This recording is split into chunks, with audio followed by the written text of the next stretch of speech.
Last night, a sold-out Yankee Stadium set a dramatic background for a classic postseason game. The New York stage was set for the captain, the grizzled veteran, the hired gun, and the kid. In spectacular fashion, they all provided classic performances worthy of the occasion. Breaking ball hit towards third. Oh, what a night for Bonds already. Struck him out. Rips it deep. Goodbye. Mariners ace Randy Johnson, sitting helplessly on the bench, could only watch as David Cone handled the Mariners early. But in the seventh, Griffey Jr. took him deep for the second time, and the game was tied. But the Yankees broke the game open in the bottom of the seventh, capped by a home run by Ruben Hot Dog Sierra. 2-1 Sierra, deep right field, way back. Goodbye, home run, Ruben Sierra. Lou Piniella realizes the depth of the hole of the Mariners if they go down 2.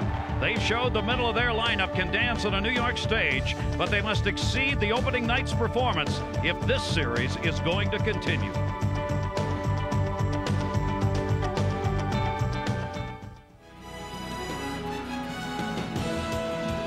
Another packed house at Yankee Stadium in New York as the division series continues. Game 2 between the Seattle Mariners and the New York Yankees. The Yankees, winning last night, have taken the 1-0 lead in this best of 5. Welcome to the Bronx, everybody. Gary Thorne and Tommy Hutton, delighted to have you with us here again tonight.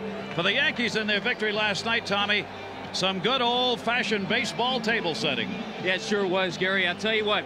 About 2.5 months ago, Darryl Strawberry became a part of the New York Yankees. At that time, Luis Polonia, who'd been hitting leadoff, became expendable and was traded. All of a sudden, Boggs moved from number 2 to the leadoff spot. Bernie Williams came from down in the lineup to number 2. The Yankees took off, so did Boggs and Williams, and boy, did they do the job last night. Boggs and Williams were 6 for 10 with 4 RBIs and 5 runs scored. Some other great numbers last night were put up by the Seattle Mariners all season long. The middle of the M's lineup devastated Yankee pitching. These are the numbers from last night's game. How in the world can the middle of your lineup have those kind of numbers and you still lose the ball game? The answer, Tommy, was right back to the top. Yeah, it was, and I tell you, they just had the wrong table setter. Vince Coleman and Joey Cora last night were 0 for 8. The only 2 times they reached base on walks, they scored. Tonight, Lou Piniella's made a little bit of a change. He has Luis Sojo hitting in the number 2 spot. Cora moves down to number 9. Andy Bennis starts tonight. The bullpen wasn't good. They need a big night out of him. They need 5, 6, maybe 7 innings out of Bennis. Belcher will be available in the bullpen. So will Norm Charlton. Our starting pitchers tonight, a rookie, will go for the New York Yankees. Andy Pettitte. He has been very good. Andy Bennis makes the start for the M's. Other games going on in the division series tonight. We'll keep you abreast. Hannah Storm, our baseball night at America Studios. Back here at Yankee Stadium, the standing ovation is for their former shortstop and former broadcaster, the Scooter. Phil Rizzuto throwing out the first pitch.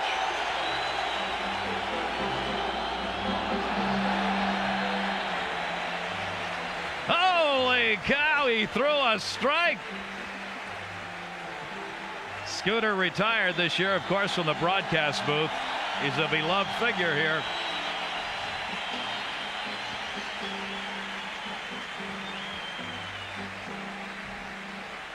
Can't help but smile when you see that guy, can you? If you think he's loose, you wouldn't expect that kind of looseness in the Seattle dugout.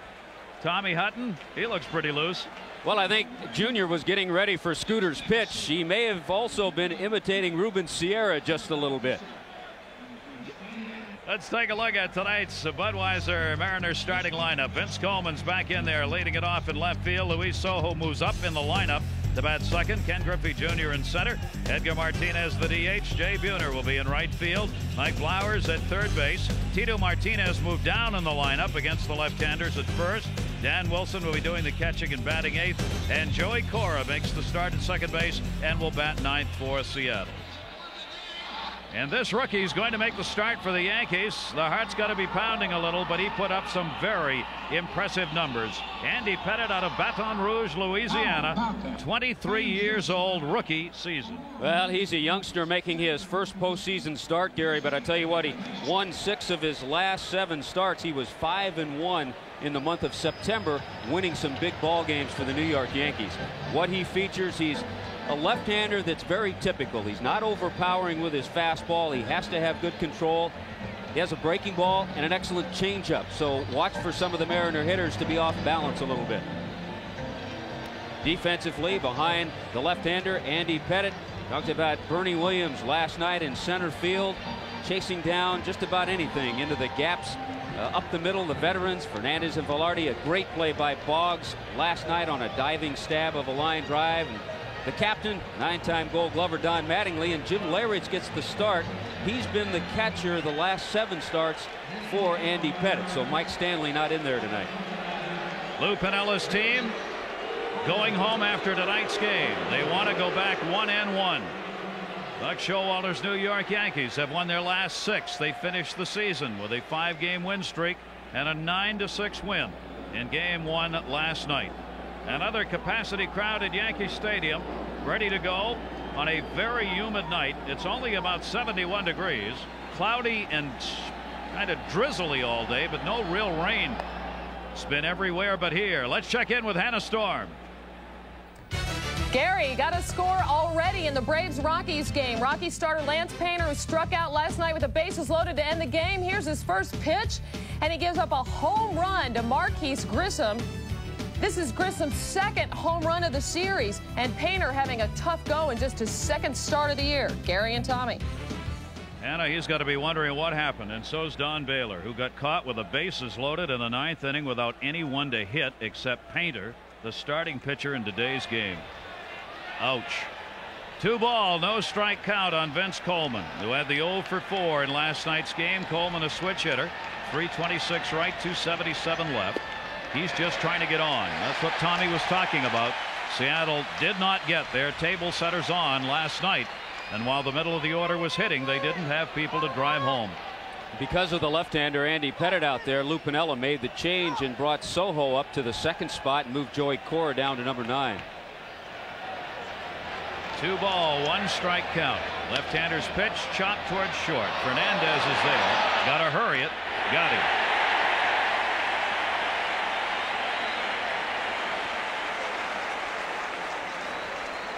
So the leadoff man, Vince Coleman, and the 5th leading base stealers out of there. I'll tell you what, if it were 90 feet 3 inches to first base, Vince Coleman would probably have 3 hits in this series. He's had 3 close plays, and Tony Fernandez doesn't always gun it over there, but he knew he had to get everything on it to get Coleman on that play. One of life's mysteries. How did they know 90 feet was going to be perfect? Still no answer to that.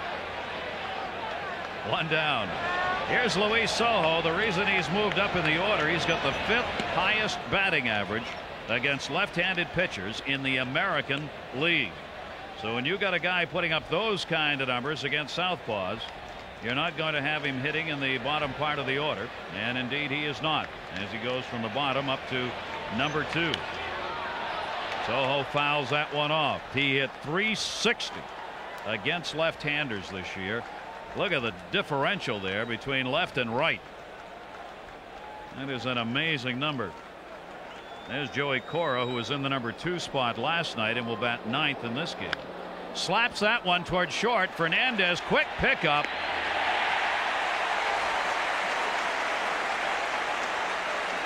I'll tell you what, there's something about watching Tony Fernandez pick a ground ball when he goes to his right or his left. He's gone to his right once. Now he glides over to the left. Has a little more time on this play.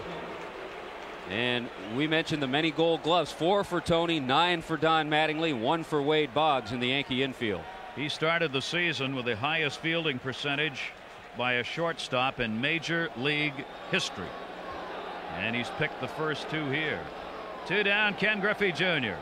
He quieted Yankee Stadium a couple of times last night. 2 home runs, went 3 for 5. One that tied it up, a 2-run shot in the 7th inning, but not enough. Off the end of the bat, and fouls that one off.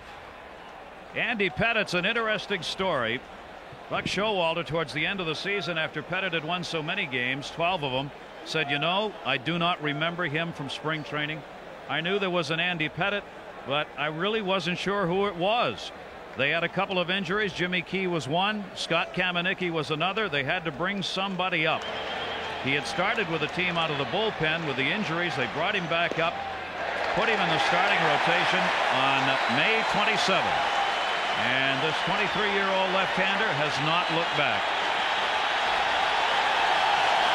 2-strike count. The fans are up for a strikeout. That's where you really have to control your emotions, especially if you're a type of pitcher that Andy Pettit is. The crowd getting into the game, they want the strikeout. He's not really a strikeout pitcher, even though he did have 114 in his 175 innings. He has to control it and hit spots. 2 strikes on Junior, and he pops it up center field, not deep. Bernie Williams. So the rookie, in his first postseason start, retires the Mariners in order. Yankees coming up here in the bottom half of the first inning. Here's tonight's Budweiser Yankees starting lineup. Wade Boggs leads it off at third base. Bernie Williams will be in center field. Paul O'Neill in right. Ruben Sierra is the DH. Don Mattingly follows him at first base. Deion James in left. Jim Luriett's doing the catching. Tony Fernandez at short, and Randy Velarde second base and batting ninth. Very interesting comparison in these two pitchers, both starting for the first time in postseason. Andy Pettit, a rookie. Andy Benes has won 76 major league games. He came over to the Mariners from the San Diego Padres. He's pitched very well, except for his last start. He's really been sporadic at times. He won 4 of his last 5 ball games, but his last start, a disaster against the Texas Rangers. He lasted just an inning and a third, gave up 7 hits and 7 runs. The other thing about Benes, if he's good, he's real good. He'll stay out there 6, 7, 8 innings. If he's bad, he's real bad. He had 4 starts where he pitched less than 3 2/3 innings. Good fastball, good hard slider, and every once in a while he'll use the change against the left-handed hitters. Soho and Cora up the middle for the Seattle Mariners. Look at that. Mariners 108 double plays, fewest in the American League. Doesn't matter tonight because in Benes' starts with Seattle, they haven't turned 1. Andy Benes is the most pronounced fly ball pitcher in baseball right now. He does not get ground balls, so he hasn't had a double play in the last 12 starts. Wade Boggs, what a night he had last night. Those numbers at the plate, and a very important play at third base when he snared a line drive that ended an inning off the bat of Dan Wilson in the 4th. He was spectacular and rose to the occasion. Those are the career numbers for Boggs in postseason play. Benes misses up high. 1 ball, 1 strike. For Andy Benes, this ball game may be worth about $2.5 to $3 million. He is a free agent. They got him to win big games. He didn't win the game against Texas. Another big game here tonight. A lot of ball clubs, including the Seattle Mariners, will be watching how he performs in this game to decide whether or not they go after him and pay him money. The only other time Lou Piniella had him out there against the Yankees was at the Kingdome in Seattle. 7 innings, but he gave up a few runs, 8 hits and 7 runs in that 7-inning stint. Benes with a 1-2 delivery to Boggs off the fist, center field. Griffey back. He's got room. Boggs is retired. 1 away in the first for the Yankees. This 1995 Division Series game is brought to you by Toyota and their full line of quality cars and trucks. Toyota, I love what you do for me. Wendy's spicy chicken sandwich. Get it while it's hot. And Beechwood Aged Budweiser, the king of beers. This Bud's for you. Bernie Williams for the Yankees, batting in the number 2 spot. Finished the season with the 2nd highest batting average in the month of September. A red-hot hitter coming into the playoffs for the Yankees, and a very fine defensive player as well. Andy Benes will be made to wait as Williams stands out on him. Take a look where he is. He is back in that batter's box. Slightly open stance, gets the head turned around to face Bennis and takes the fastball strike. A good sign for Bennis. He's coming in with hard strikes, good control, 92-mile-an-hour fastball that last pitch. Bennis did well since coming over in the deal that brought him to Seattle. 7-2 with the Mariners. He was 11-9 overall. And the Mariners, in the 12 starts he made with them, went 10-2. But what looms in his mind and the Mariners' mind right now is that last game against Texas. If he had won that ball game and had pitched better, there might not have been a playoff game. Johnson would have started game 1, and this whole scenario would have been a whole lot different. A slider at the knees for a strike. 1 ball, 2 strikes on Bernie Williams. Talked about his fastball, but he also utilizes the slider to lefties and righties. Here he comes into the back door with a good slider to Bernie Williams. For Bennis, left-handers hit 329 off him. Right-handers 207. Go figure.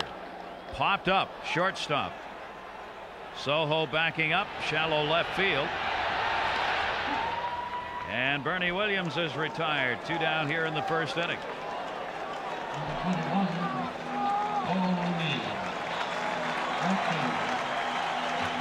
One other thing on Andy Bennis, Gary. The Mariners did something they haven't done a lot of in their history. To acquire Bennis, they got rid of a couple of young prospects, something they had in the past always held on to. Left-handed pitcher Ron Vallone, an outfielder Mark Newfield, a couple of good young players who should someday help the San Diego Padres. And played well at the end of the year for them. Other scores we'll keep you updated on, and the other series going on, of course. Grounded by O'Neill into center field for a base hit.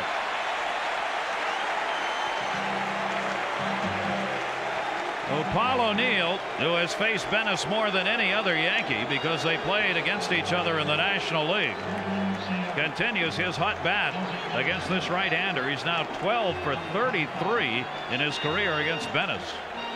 They play Paul O'Neill to pull. He crosses him up just a little bit and sends it up the middle out of the reach of the second baseman Joey Cora. If you're a Yankee hitter and you've only seen Bennis a few times, you ask Paul O'Neill, especially if you're a lefty, you want to tap into O'Neill to find out how he works left-handed hitters. Runner on. Ruben Sierra, the designated hitter, a switch hitter. Lifts that one to center field. Griffey back and over towards right a bit, and that's it. No runs, a base hit. The Yankees leave 1 after 1 at the stadium. No score.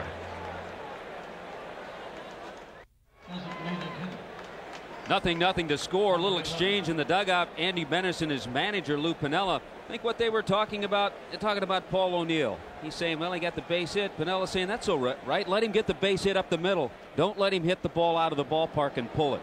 Can live with a 2-out single, right? Yeah.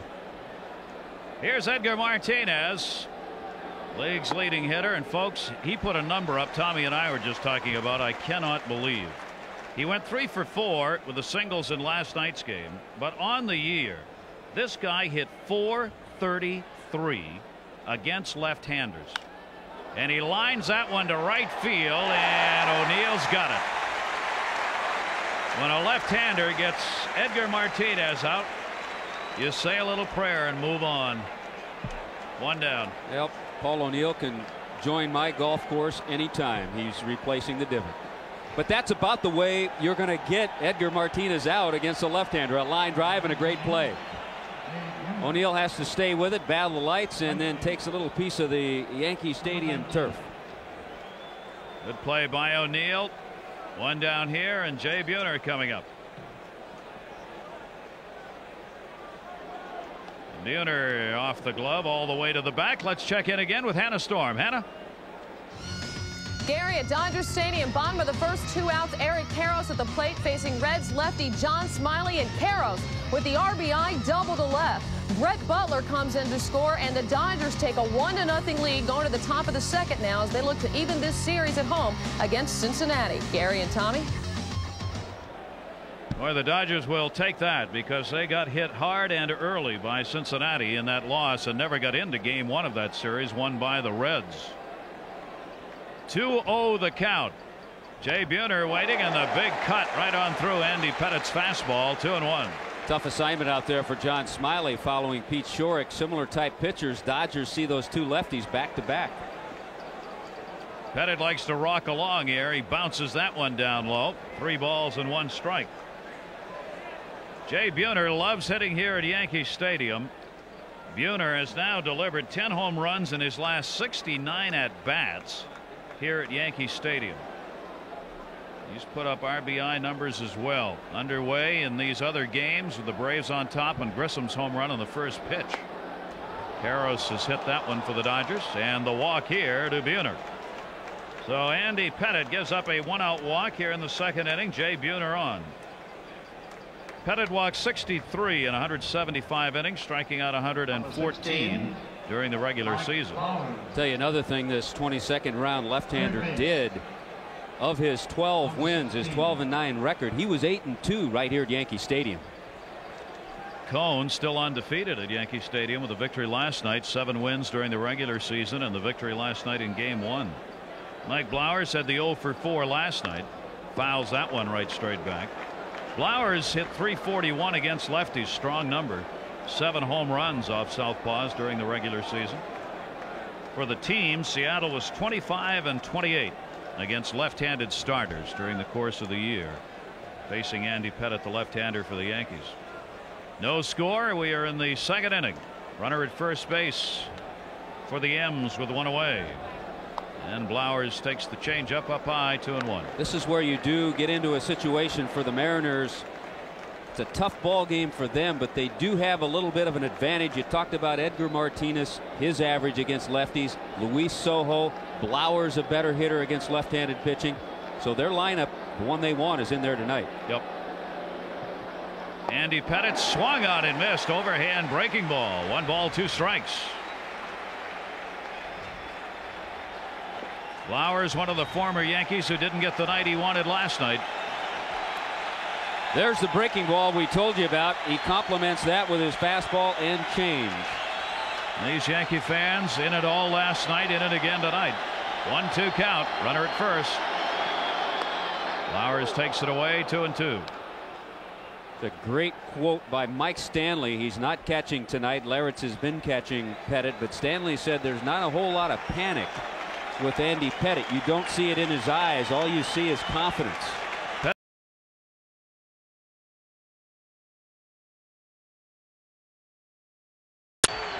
Here's the 2-2. Swung on and foul back.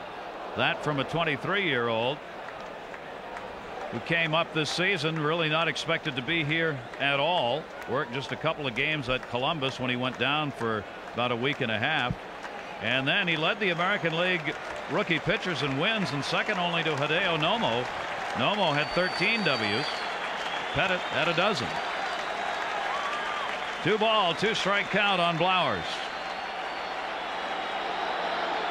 Off the fists and fouled off outside of third. He's battling here. Blowers holds it at 2-2.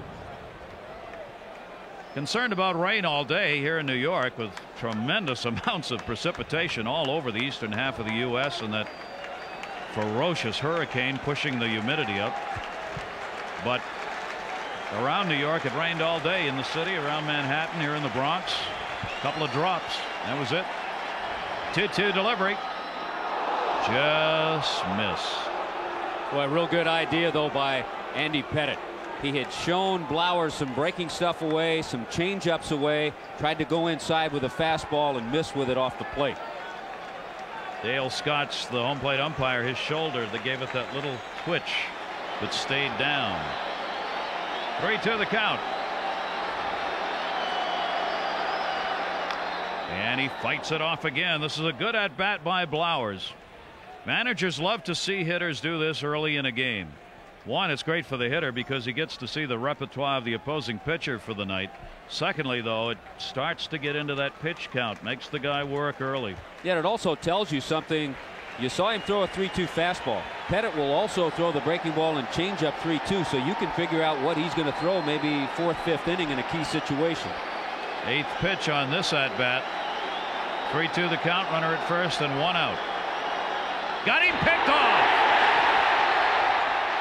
Jay Buhner in the rundown. Fernandez back to the pitcher. He'll be chased. The flip just in time to Velarde, Wade Boggs, who moved over from third. Andy Pettit is picked off. Buhner gets caught. I don't know if he was going or not, but Mattingly does the right thing in getting the ball to Tony Fernandez, but Tony unloads a little too soon. You can see the disgust in his head because you don't want to get Pettit involved, but a heads-up play by Boggs as he's there at second base to take the throw from Pettit. 1-3-6, 1-5. Fans at the stadium up with a 3-2 count on Mike Blowers. Ball 4. Saganwagi's given up other games. Hannah Storm. Gary checking in with the Indians' Albert Bell on his first at-bat in the wake of that corked bat controversy last night, and he responds with a double off Eric Hansen. That moves Omar Vizquel to third. Hansen would then strike out Eddie Murray to end the inning. We're still scoreless at the Jake. Let's get back to Yankee Stadium. Thank you, Hannah. And for those who may not have heard, they did x-ray the bat. It wasn't corked. They gave it back. X-ray his arms. He already told him last night in no uncertain terms. It's right there, pointing to his arms. Get an MRI on those biceps. Left-hander Tino Martinez up. Should mention on that pickoff, that is the 13th pickoff by Andy Pettit this season of a base runner. That is number 1 in the American League. He picked off more than anyone, and you just saw why. So there are 2 down. That's important because he's walked 2 in a row here. The breaking ball is in to Tino Martinez. 2 strikes. It's another thing, too, to keep in mind, and I'm sure Piniella knows it, if he gets his speed on base, a Vince Coleman or maybe a Soho, guys at the top of the lineup. Yankee Stadium crowd, they're rising for every possible third strike. Tino Martinez wants a timeout. Martinez moved down in the order even though he's a .322 hitter against left-handers. It's a tough way to get moved down. 0-2. Breaking ball just missed. That's a big improvement for Tino. One of the areas in his game that he has improved is hitting against left-handers. He's become more patient. A couple of years ago may have swung at that pitch. More patient against lefties. 1 ball, 2 strike count. Runner at first, 2 down. Off that breaking ball again, fouls it off. One other thing with Tino Martinez, we talked about a couple of years ago, he tore his knee up. By having a healthy knee now, he can stay back a little bit longer. When you have to get out in front, the left-handers are getting into a lot of trouble. Seattle with a couple of walks this inning, but only 1 base runner on with 2 down. Flowers off first. Again trying to catch that outside corner. Andy Pettit also wants Martinez to chase. You can see right away why this 23-year-old is held in such high esteem by the Yankees. I mean, already you see he pitches. Not a thrower, but a pitcher. The 2-2. Fouled it off, came inside on him. He really will keep hitters off balance with his willingness to throw off-speed pitches at any point in the count. Well, they had another Louisiana native who threw the ball pretty well, too. Gator. Ron Guidry. 23rd pitch of the inning coming up right here as the Mariners have battled away and fouled off a lot of them to keep him working. Here's the 2-2. Another one foul back off the fist. This might be one of those innings that the Mariners will come up empty and not score. But circle the second inning in your scorecard because they've really made Andy Pettit pitch and work out there. Lou Piniella is going to remember this. Given a chance for all the Mariners to see the entire repertoire and how he uses it. 2 balls, 2 strikes. Swung on, and that's going to be just out of the reach of Velarde. Stopping at second base will be Blowers. And O'Neill, who bobbled it, gets it back in. Oh, the Mariners keep this inning going, and that pickoff looms very large here in the second inning. First hit off Andy Pettit. Tito Martinez single. Well, and he hits a good pitch. See Larrett set up on the outside corner. The breaking ball was right there. Tino Martinez stayed with it. That's a good at bat for the Mariner first baseman. Good try by Velarde at second base, but not quite. Just out of his reach. So 2 down and 2 on. Scoreless game, second inning. Each team with a base hit now. Dan Wilson, the catcher, batting in the 8th spot. Wilson had an 0 for 3 in game 1 last night. He's .235 against left-handers during the regular season. Did pick up 3 home runs off southpaws. Andy Pettit with 2 away. Infield and outfield, deep and straight away on Dan Wilson. Off the fist to short. Fernandez a force at second. Velarde's got it, and that'll do it. No runs, a base hit, and despite a couple of walks, Mariners do not score. Gary Thorne and Tommy Hutton back with you at Yankee Stadium as we go to the bottom of the second inning. This ball game is scoreless. Well, we talked about the number of pitches that Andy Pettit threw in the second inning. Look at that compared to what he threw in the first inning. Keep in mind, too, not only did the Mariner hitters see a lot of pitches from him, so they are able to factor that in for their second at bat. He also had to throw a pitch over to first base and hustle around and be involved in a play on a runner going from first to second. So he had a busy inning. The Yankees come up here against Andy Benes with Don Mattingly, Dion James, and Jim Leyritz. The Yankee captain, number 23.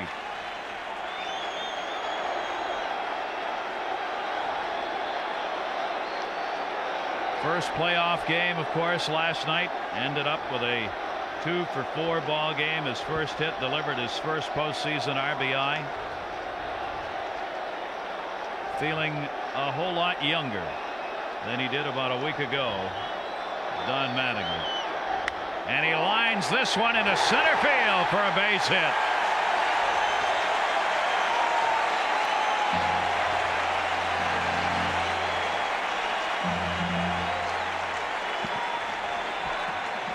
So Mattingly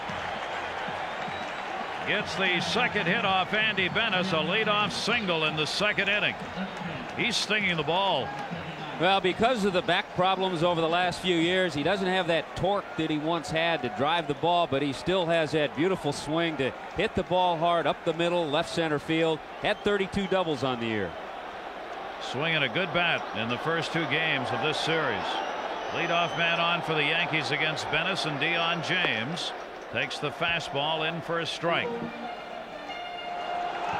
Dion James a 1 for 3 with that single that he picked up. He came back to the Yankees this year after spending a season in Japan and ended up making 52 starts for the Pinstripers. 0-1 to him is down low, 1-1. It's a good choice by Dion James to play baseball in Japan in 1994. Probably wouldn't have played anywhere else. So he put some money away. 1-1 the count. Mattingly at first. Martinez playing behind Mattingly, the base runner, with a left-handed hitter up against Benes, who misses up high. 2-1. Tino Martinez will back off and stay behind Don Mattingly. James will try and pull that ball through that hole if he gets one on the inside part of the plate. Flowers has moved in at third base in case he thinks about laying one down. 2 ball, 1 strike count. 28-year-old pitch, hit and run was on. Soho, Mattingly's at second, so they get the out at first. So the hit and run on, Mattingly going. Slow bounder by James, played by Soho, 1 away. It's a situation right there that Buck Showalter, because Tino Martinez was playing behind Don Mattingly, he decided to start Mattingly, get a little something going. You don't see it very often with the New York Yankees. Occasionally they will with certain players. And in that situation, especially with Martinez playing behind Mattingly, Buck Showalter took a chance. He's got a man in scoring position. James gets him moved up, and Benes will talk with Dan Wilson, his battery mate, about working to Jim Leyritz. First time Leyritz will have faced Benes. Leyritz getting the start after Stanley started in the ball game last night. We said he has become the pitcher for the catcher rather, for the pitcher rookie Andy Pettitte working tonight. Lehret's .269 on the season, 7 home runs, 37 RBIs, and fouls that one off. Strike one. One away, one on. Cleveland leading the series. No score in game 2 at Jacobs Field. What a night they had. The Braves getting the Marquise Grissom home run, leading the Rockies. And the Dodgers, who are trailing in that series, have the lead in game 2 going to the 3rd. Hershiser and Hansen pitching in that Boston-Cleveland game. Jim Lehret's batting here. Mattingly's on at second base. One away. Andy Bennis with a breaking ball, misses outside. 1 ball, 1 strike. Lehret's ended up with 68 starts during the regular season for the Yankees as a catcher. A few more appearances than that, 72 for it. 1-1. Left field behind third base, may be playable. Fernandez, third baseman, is hauled in rather by third baseman Blowers, who backed over into foul territory. That's a big out. Not a lot of room down there either way in this line. Halfway down the stands, come right out to the foul line. Shortstops going over for balls like that really have to be careful. You can end up running into the stands easily. Also, as you see that angle right there, a little similar in Fenway Park. It's more jutted out at Fenway Park, but if you hit a ball down that third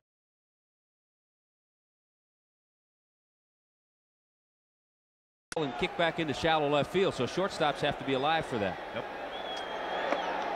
Tony Fernandez. Fernandez getting the chance here. Now there are 2 down though, with Mattingly on at second base. Scoreless ball game. Couple of hits for the Yankees and 1 for the M's. Bennis with the 0-1. Right field. Jay Buhner will drift over, called off by Griffey, the center fielder, who puts it away. So Fernandez retired in a leadoff single by Mattingly, not converted to a run.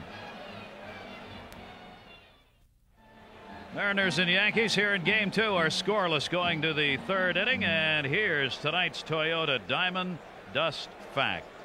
Coors Field hosting a postseason game in its first season of operation. The question: can you name 5 other current stadiums that hosted postseason games in their first season? Stadiums that hosted postseason games. Think about that for a minute as Joey Cora stands in against Andy Pettitte.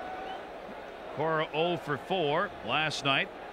A switch hitter, turned around in this one, and as we said, moved down in the batting order from number 2 to bat 9. That one misses. 2 balls and no strikes.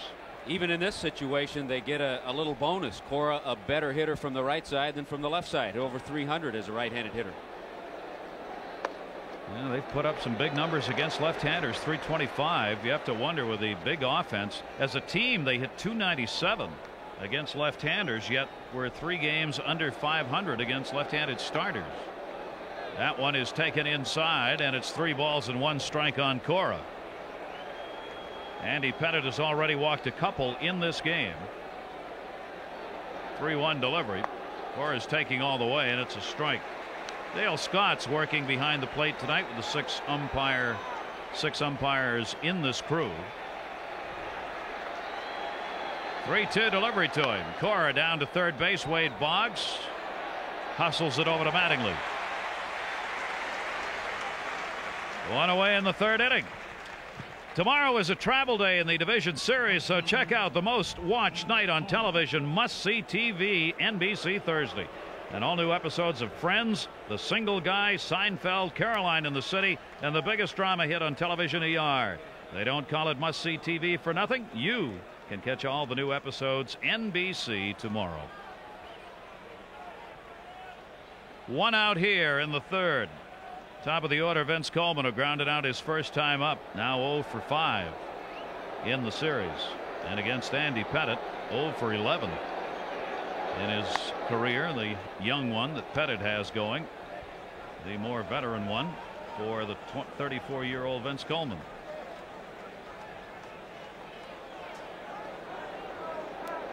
Left-hander's 1-0 pitch up high again, 2-0. He's falling behind hitters here. Little difference than in the first inning when he had a nice 1-2-3 inning. And for Andy Pettitte to pitch successfully, he has to get ahead.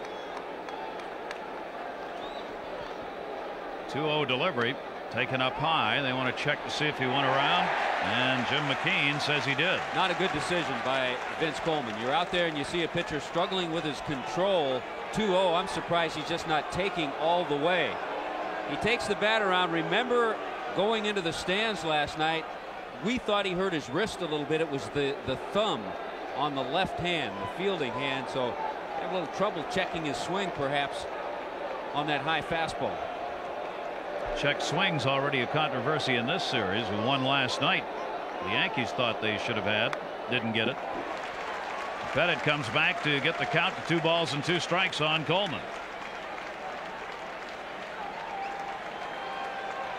George Steinbrenner, the Yankee owner, attacking the umpire even after the Yankees won the game, saying it was a bad call. He at first thought it was a rookie umpire and blamed the league president for signing a rookie umpire, but he wasn't a rookie umpire. 3 balls and 2 strikes. 1 away, bases empty, scoreless game here in the third. Andy Pettitte trying to come back on Coleman. 3-2 delivery. He did. Right field. O'Neill backing up. Warning track deep. Looking up. Goodbye home run. Just enough. A rising line drive by Vince Coleman to the opposite field on a 3-2 pitch. And Seattle takes a 1-0 lead on the homer by Coleman. Well, I tell you what, at 34 years of age, Vince Coleman finding some power that he didn't have. His career high in home runs was 6 in 1990 with the Cardinals. He hit 5 this year. This fastball out over the plate. Vince Coleman shows you why you don't have to pull a ball at Yankee Stadium. If you get fastballs out over the plate as a right-handed hitter, you can hit the ball out to right field. Well, I didn't think that was going to have enough on it. It did. This one popped up towards third base by Soho. Boggs is there, and Soho's retired for the second out. That is the first home run by Coleman against a left-hander this year. Well, Vince Coleman talking about that power on his 34th birthday this year against Oakland. He had a grand slam. So we talked about the top of the order for the Mariners trying to set the table. Well, he did a little bit more that time in setting the table. That's the first time the Mariners have had a lead in this series on that home run by Vince Coleman. They take a 1-0 lead here in the third inning on the second hit off Andy Pettitte. Here's Ken Griffey Jr. Griffey flying out to center field his first time up. If you're wondering how he did a southpaw as a left-handed hitter, he hit .279. He did have only 3 home runs though off left-handers. Swung on and missed again. That's one of the reasons why that kind of pitch. If there's anything that bothers him, and he is not 100% with that left wrist that he broke. He has a plate and some screws in there. Sometimes he has trouble getting it quickly through the hitting zone. 0-2 pitch, got that one through, and a base hit to center. So out much of the reach for of Fernandez. Well, you know, as soon as you say those things, that he's going to come right around on a 90-mile-an-hour fastball. And Griffey is on with a 2-out single here in the third. Hit number 3 off Pettitte. He wants Buck Showalter's pitchers to think that he's having trouble getting the bat through the hitting zone, but no problem right there on a ball that he hits right back up the middle. Well, the Mariners keep this inning going, and Edgar Martinez will stand in. The batting king in the American League, also led in on-base percentage, tied for the lead in runs, tied for the lead in doubles. Just a great year. Winning the batting title as a right-handed hitter, just the 7th right-handed hitter to win 2 batting titles in the last 52 years. Lou Kapling was the last one to do that. 1-0 delivery, missed with it outside, and he falls behind again. 2 balls and no strikes on Edgar Martinez.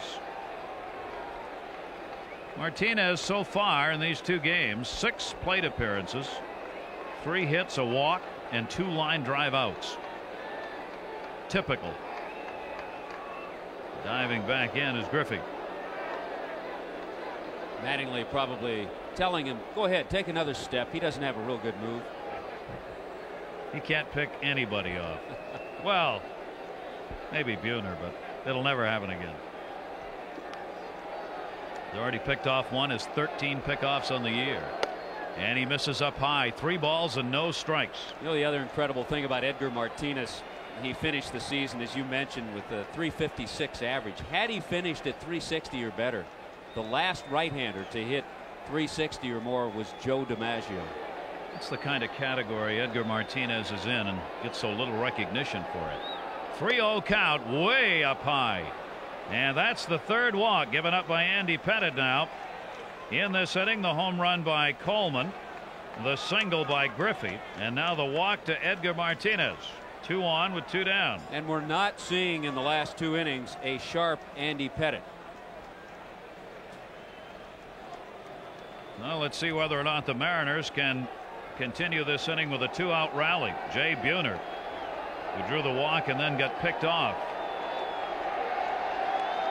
You just have to expect a long ball out of this guy sooner or later. Well, that's what happens to a left-hander. You start thinking about the situation, then you look up there and see who's hitting. And Buhner hits a towering fly ball, but not that deep. Dion James, the left fielder, called off by Fernandez. Now, tough territory, and there he goes. But he's all right, and he's got the baseball. The home run by Coleman, though, has put the Mariners up 1-0. Mariners on the Coleman home run of the 1-0 lead. We just got through talking about this, Tommy. Well, not a lot of room, as we said, and when you make this play, you want to make it in your home ballpark and venture into friendly territory. I don't think Luis Sojo would have had those accommodations if he has to make this play. Good concentration, though, by Tony Fernandez.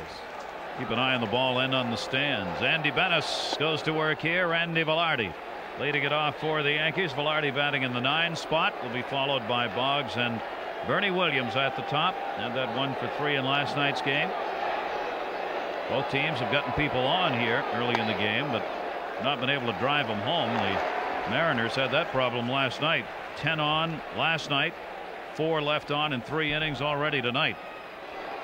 See, the Reds have taken the 2-1 lead now over the Dodgers in that ball game. Reds won, of course, in game 1. You know, looking at Randy Velarde, who's been a tremendous versatile player for the Yankees, it's hard to believe that next to Don Mattingly, he is 2nd in years of service with the New York Yankees. It's his 9th season, Tommy. That's pretty amazing. Don Mattingly in his 14th.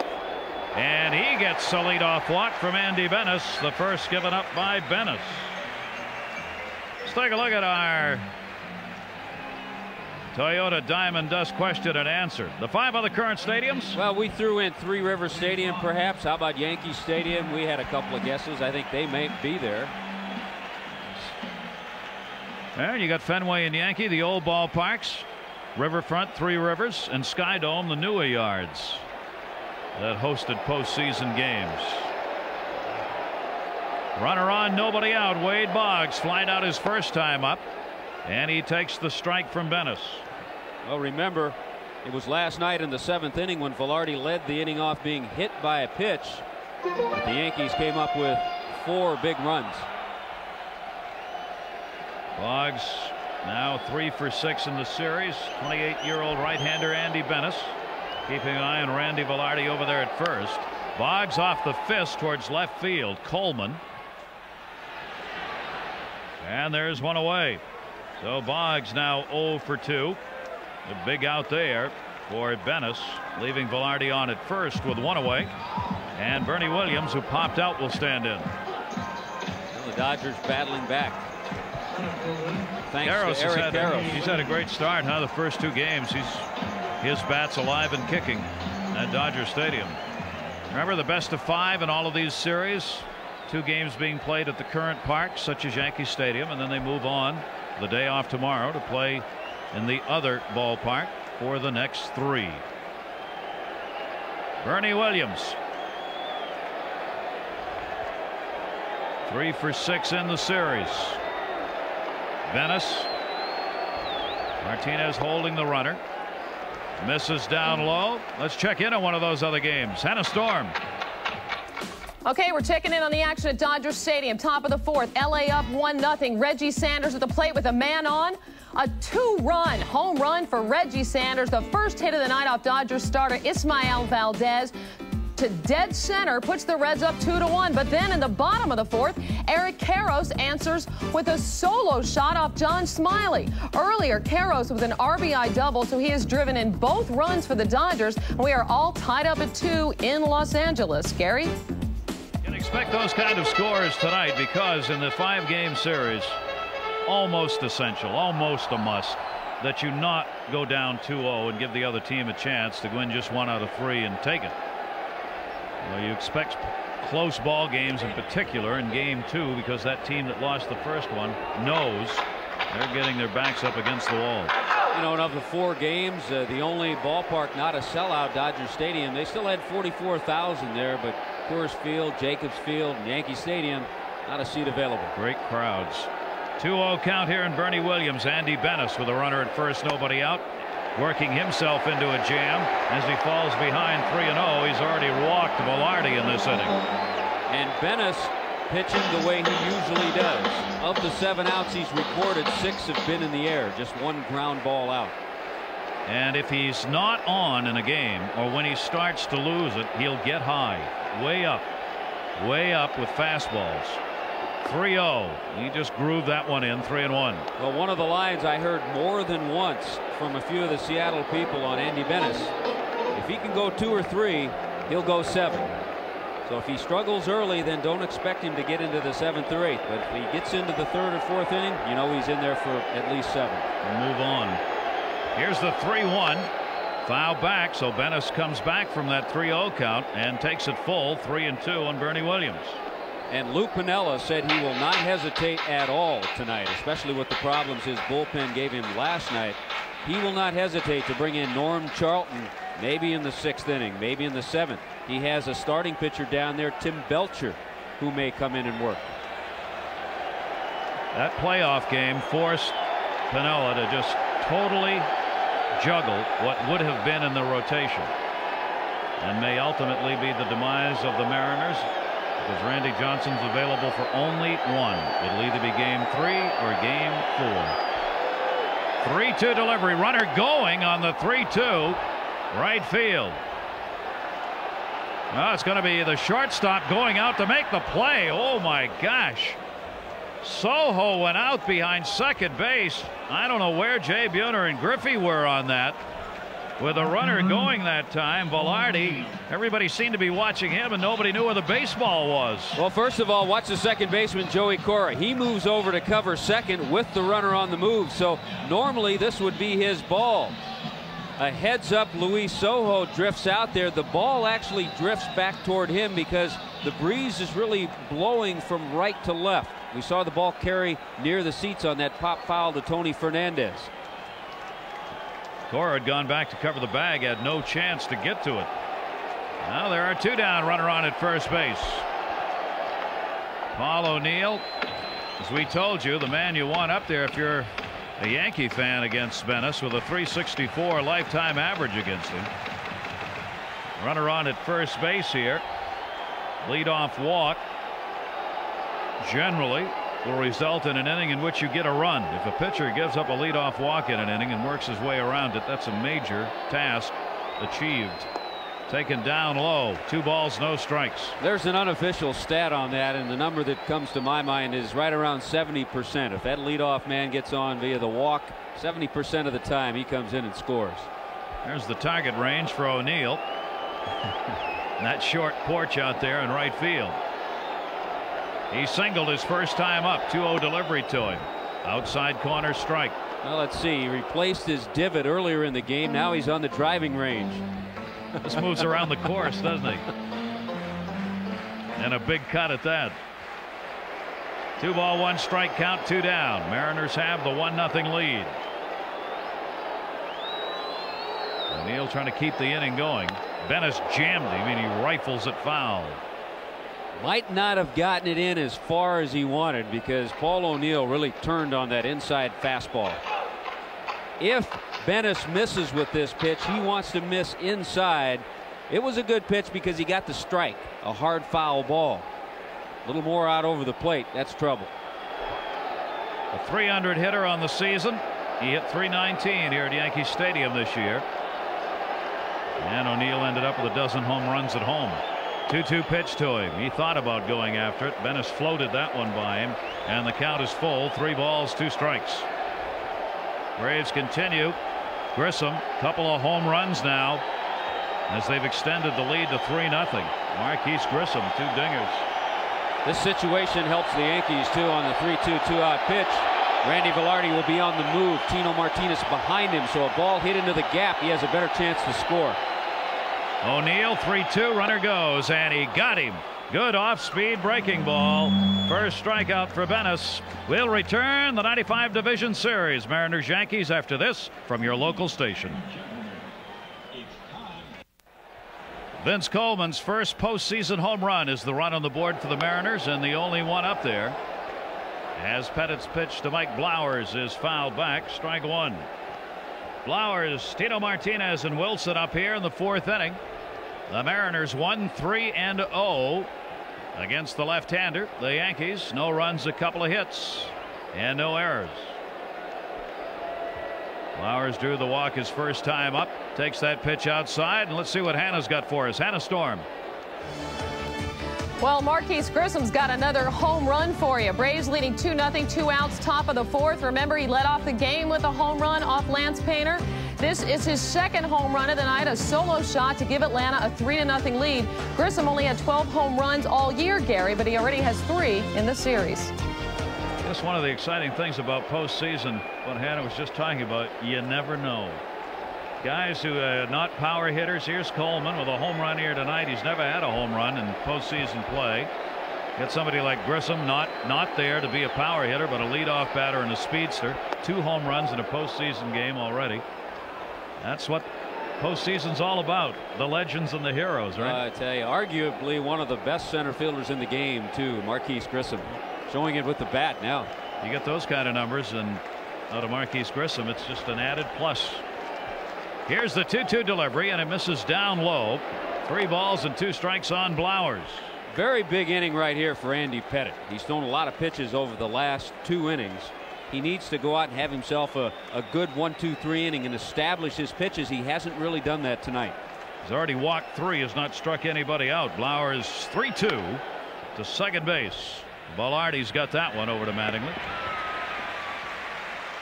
1 away here in the 4th inning. The 1995 Division Series game being brought to you by Network MCI. How to get modern communications technology working for your business. Texaco Clean System 3 gasolines. And Chevrolet, the cars and trucks 36 million people depend on every day. Genuine Chevrolet. Gary Thorne and Tommy Hutton with you here at Yankee Stadium. Delighted to have you join us here for Game 2. The Yankees won the opener last night 9-6. They go to Seattle tomorrow on the day off.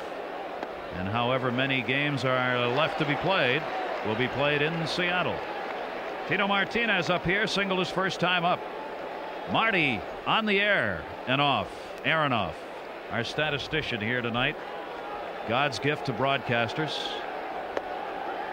I pay any amount, any time to get him to join me. $20 here, $20 there, supper here, an adult beverage there.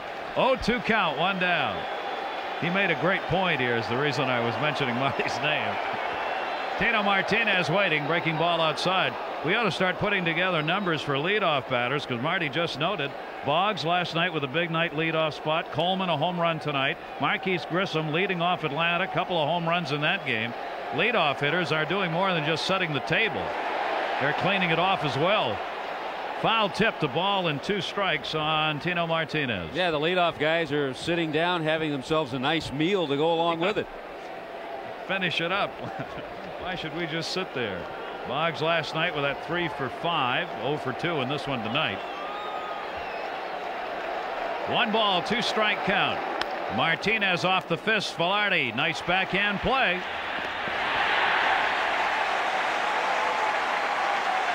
Boy, there's another reason that Randy Velarde has been such a key figure to the New York Yankees. They've played him at second. They've played him at short. They've played him at third. Wherever he is, he seems to come up with steady play and some good plays. Right there, making the backhand stab and then getting something on the throw. He has a strong throwing arm.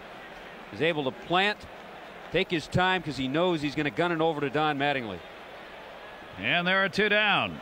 So Andy Pettit with a couple of ground ball outs. Now Dan Wilson, the catcher. This is outside for a ball. 1-0 lead on the home run by Coleman. We are in the 4th inning here at Yankee Stadium. Good story right here for the Seattle Mariners. Dan Wilson. You talked a little bit about it last night, Gary, the importance and what he's meant to the ball club.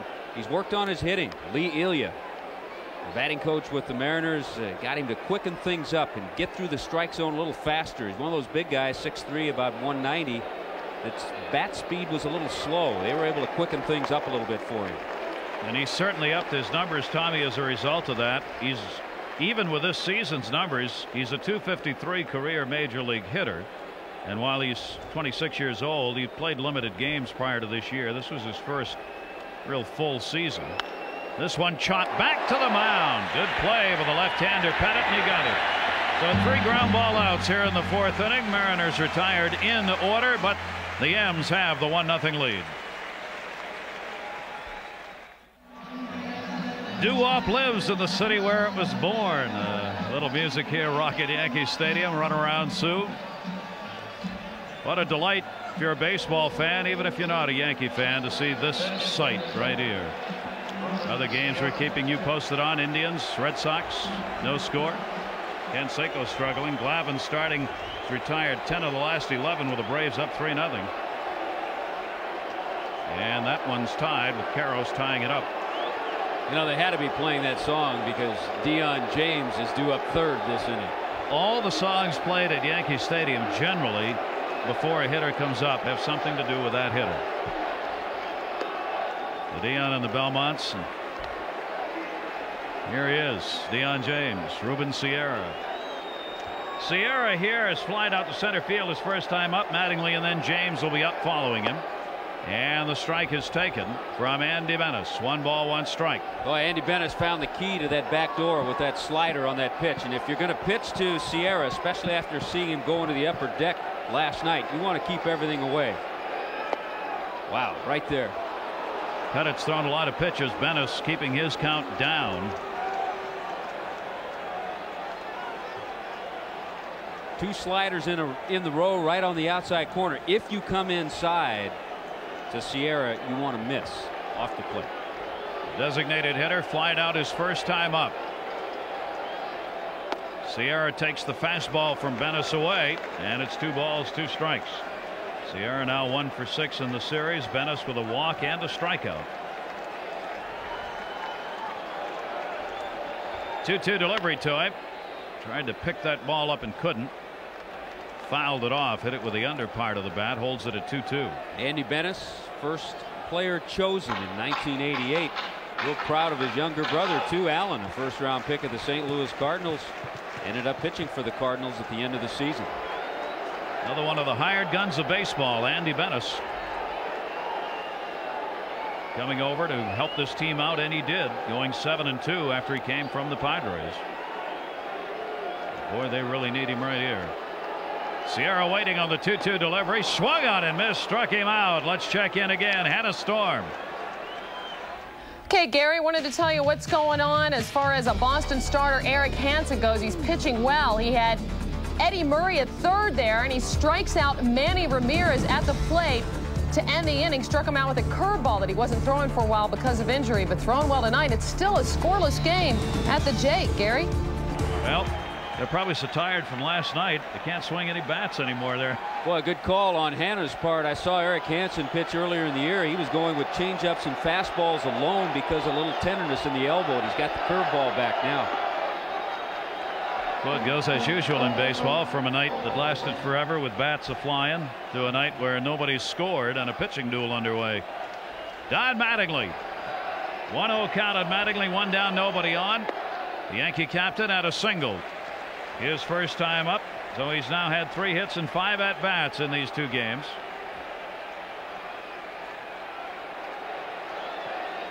2-0 the count on him here. Think some folks in Indiana are watching tonight, Tommy? Yeah, a couple of guys who are from Evanston, Indiana. Getting an opportunity to go up against each other. For 6 years is the age difference between Don Mattingly and Andy Bennis, but from the same area. And he draws the walk. Mattingly was Bennis's hero, baseball hero growing up. I guarantee you he didn't give him that walk. Hero or no hero. So Mattingly's on for the second time. Lou Piniella is keeping things loose over there. Well, the one little story that Andy Bennis said that took place in Evansville, that he'd never really met Mattingly until he signed. Talked about him being a #1 pick, and he went to celebrate a little bit at Don Mattingly's restaurant. Dion James.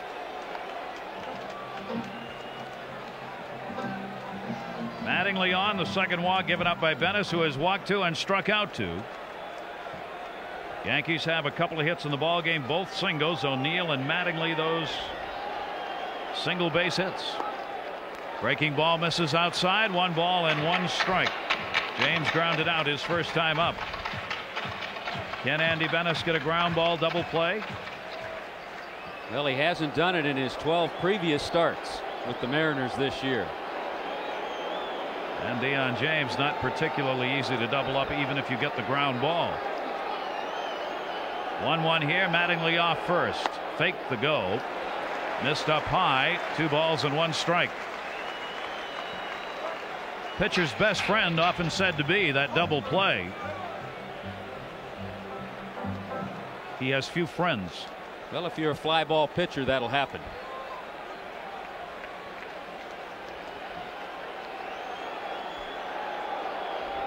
And that one ripped into the seats just over the dugout. Oh, mercy. Those are the ones that scare you. Just a few rows back and torn into the seats. 2 balls, 2 strikes. How about this thought, Gary, for Andy Bennis, a guy who's pitched most of his career in San Diego.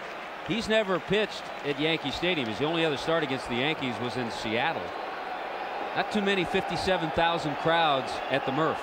No, not in the house that Ruth built either. Great pitch. Ooh, a very upset Dion James has got the mask off. Dale Scott, the home plate umpire. Buck Showalter coming out to protect him. He doesn't want to lose him. James throws the bat. He's gotten a fine. He hasn't been thrown out. Throws the helmet. Dale Scott pointed and fined him, but did not throw him out. And Showalter immediately got the home plate umpire turned around so he couldn't see Dion James go back into the dugout. Dion better cool it because he's gotten away with a lot more than many other players would have. I give Buck Showalter and Dale Scott a lot of credit. Buck got out there in a hurry to try to keep his player into the ball game.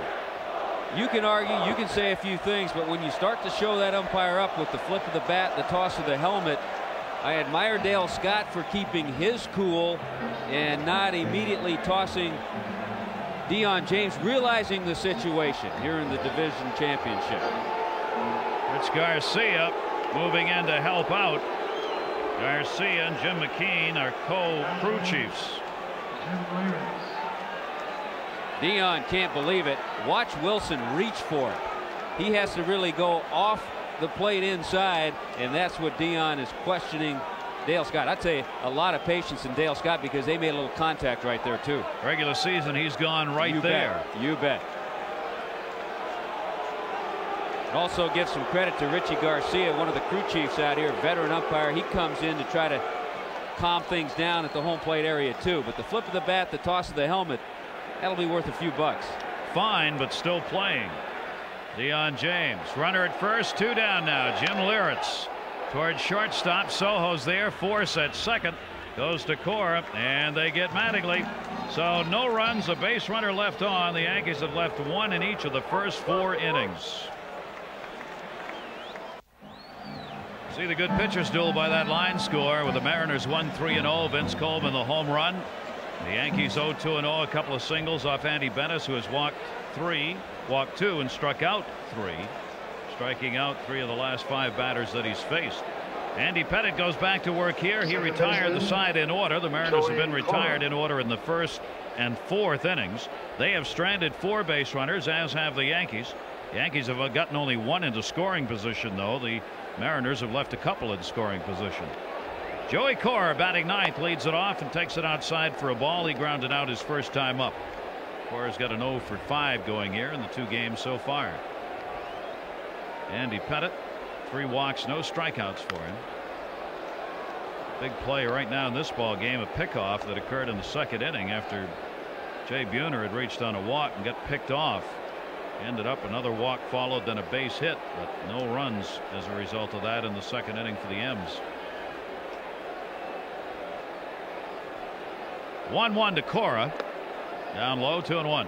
Hey, Joey Cora was a nice little addition to the Seattle Mariners, filling in at second base, playing there.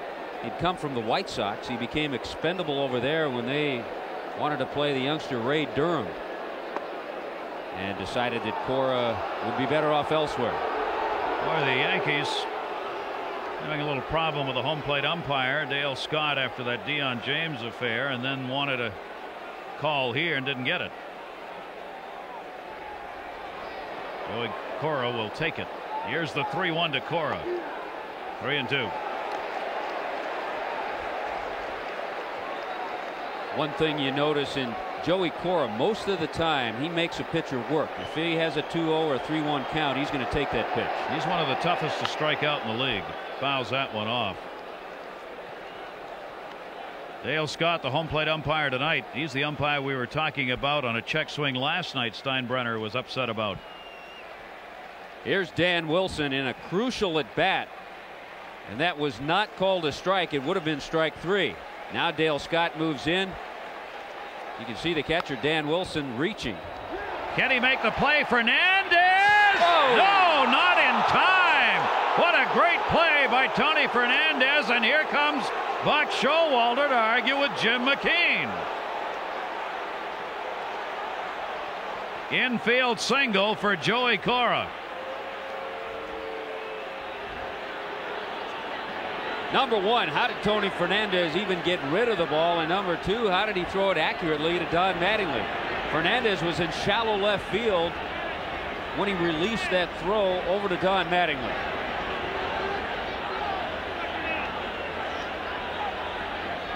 So in the last inning, we've had a couple of controversial calls. The strike 3 call, I admire Dale Scott in the way he handled it. I don't necessarily agree with his call. Haven't had a chance to look at this one again. We'll see how Jim McKean fares in this one. Buck Showalter, as much as he's arguing about that play, he's also arguing to get things evened up a little from his point of view with the umpiring crew. Watch Fernandez. Total extension, and then with the underhand flip, there's the throw to Mattingly. Here it comes. Wow. I think it was there. I think he was out. Boy, that's a close play. We've had some close ones in these 2 games. Think of the 3 that Vince Coleman had going up the line. But judges, juries, and umpires render verdicts, not the public. And a strike call on the outside corner to Coleman. Let's check in with Hannah. Hannah Storm. Well, Gary, no runs to show you from Cleveland, but here's the other half of a great pitchers duel going on. It's Orel Hershiser. In his first American League postseason game, he strikes out John Valentin with a man on second to get out of the 5th inning. He struck out 5 and allowed 3 hits. No score there, Gary. Now the Bulldog, Orel Hershiser, resurrecting the pitching days of yore with Los Angeles, the way he's performed this season. Watch the reaction of the captain, Don Mattingly. That might have helped incite the crowd a little bit too. A 2-strike count on Vince Coleman. Cora's on at first base, nobody out. 1-0 Mariners lead. Coleman, he was fooled on that pitch, and Liritz got the worst of it. We've seen it in slow-mo. Here it is in real time. Bang, bang, you make the call. Jim McKean didn't have as many opportunities as we've had. You got to do it then, not later, if you're the umpire. Take a look at this one on Liritz. Good breaking ball by Andy Pettitte. fouled off by Coleman, but he gets a pretty good piece of Jimmy Leyritz. Jim Leyritz, one of those players that has made the most of a career that doesn't see him playing an everyday position. Even in the minor leagues in the Eastern League a few years ago, he made the All-Star team as a utility player. So he knew his role a long time ago. Play first, catch, play third a little bit, and hit. As long as you hit, you're going to be in there. 31-year-old. Want to remind you, Friday night, 8 o'clock Eastern, 5 Pacific. The playoffs continue. Game 3. It'll shift to Seattle. Check your local listings for the regional coverage coming up on Friday night. A 2-strike count. Coleman, runner at first base. Coleman down to third. Wade Boggs. Force at second. Velarde not in time on Coleman. Boggs coming up big again at third base.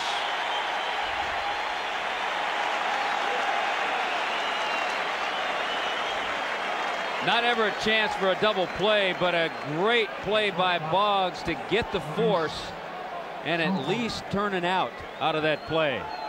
Good hard slide by Joey Cora. Even though Randy Velarde tried to turn two, there really never was an opportunity to double up Coleman. Wade Boggs, when he was with the Red Sox at third, was questionable as to whether or not he could make a career out of playing third base. He is the #1 fielding third baseman in the American League this year. And he won his first Gold Glove last year. And he did it through work day after day. Luis Sojo stands in. 1 down. Coleman on at first base, the 5th leading base stealer in the league this season.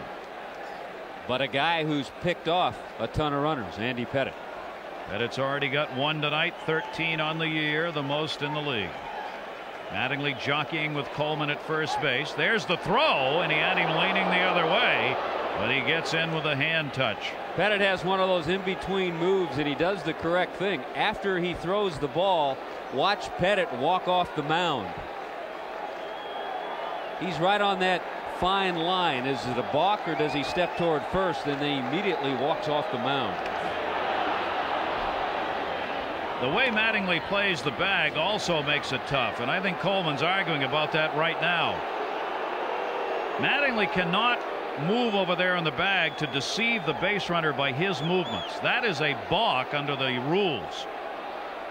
But a very tough call as to whether that is something Mattingly's doing. Coleman's running foul back by Sojo. Hit and run on.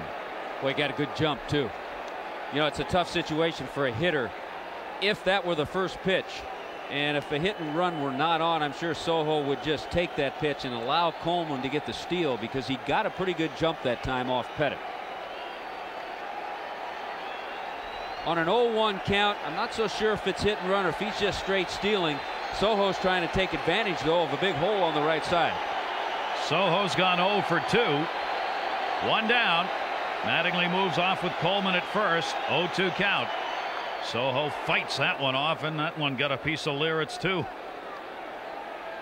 Another division series being played tonight. No score in Cleveland. Hershiser running it tough. The Braves 3-0. Tommy Glavine pitching. Marquise Grissom 2 home runs. Reed is on for Painter. Reds and Dodgers. Dodgers came back with Eric Karros tying that one up. 2-strike count again. Coleman not running. Sojo down to third. Wade Boggs. Velarde. Ooh, he got taken out. Could not get the throw off as Coleman nailed him. That's twice he's been tagged at second base trying to make the pivot. I tell you what, you're just a target out there as a second baseman in these last 2 double play situations. Ask Randy Velarde. The one runner was Joey Cora. Fortunately, they're not big guys, but they're fast guys who get there in a hurry. Watch Coleman. Tries to give him a little elbow on the knee. He was going to be out whether he'd gotten underneath the tag or anything else, even if he'd missed the bag, the way he went at second baseman Randy Velarde. But Coleman doing what he's got to do. Let's see whether or not Griffey can take advantage of that effort by Coleman now, because it keeps the inning alive. Can Griffey? It's a towering pop-up behind the plate. And no play for Jim Leyritz.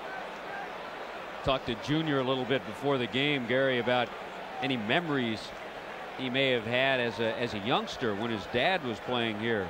Ken Griffey Sr. was a Yankee from '83 to '86. He said the one thing he remembered is that Billy Martin chased them all out of the clubhouse. Didn't want the kids around. 1 strike count, 2 down. 1-0 lead for the Mariners here in the 5th inning. Ground ball, second base, Velarde over to Mattingly. No runs, a base hit. 1 left on, still 1-0 Mariners. Back to Yankee Stadium in a moment. First, we finally have a score in Cleveland. Bottom of the 5th and 2 on for Omar Vizquel. Vizquel with a double to bring 2 runs in. The double coming off Boston starter Eric Hansen and the speedy Kenny Lofton scoring all the way from first. It is now 2-0 Indians as they look to take a 2-0 lead in the series. Gary and Tommy. Anna, thanks very much. Anna Storm keeping us updated on the other 3 division series games going on. The Mariners have the 1-0 lead here going to the bottom half of the 5th inning.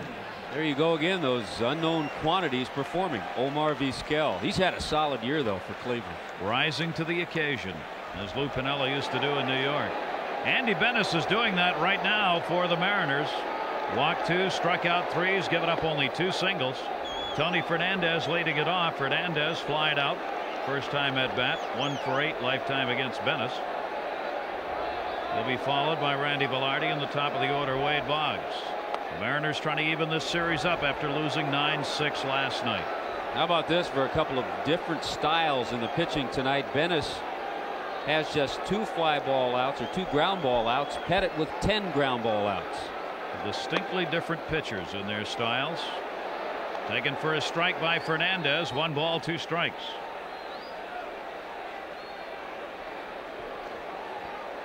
Andy Benes with a 5.86 earned run average since joining the Mariners, yet a 7-2 record. That ERA is the highest in American League history by a starting pitcher with a record at least 5 games over 500. I mean, you talk about run support. Andy Benes never got any when he pitched in San Diego. He came over to the Mariners and got as much as anyone in the league. That's the theory. Yeah. He didn't know how to handle it. Here's the 2-2 off the fist. It'll stay 2 balls, 2 strikes. You can really see the way Andy Benes has been working. He's tried to backdoor his slider, move his fastball outside, and then every once in a while come inside with a good fastball. Occasionally he'll use a little splitter that he calls a forkball, a changeup, just to keep a lefty off balance. 2-2 delivery to Fernandez, and he's fighting him off here. He's keeping it alive at 2 balls, 2 strikes. Tony Fernandez, 282 career hitter after this last season with a 245 average for the Yankees on the year. Continuing to play that magnificent shortstop. 2-2 delivery to him, and there'll be no play on this one over the Mariners dugout. A couple of rows back. So he's fought off 3 2-2 pitches in this at bat. Now they wanted him in the lineup. Tony's been banged up a little bit. He had a sore knee, missed some games for the Yankees.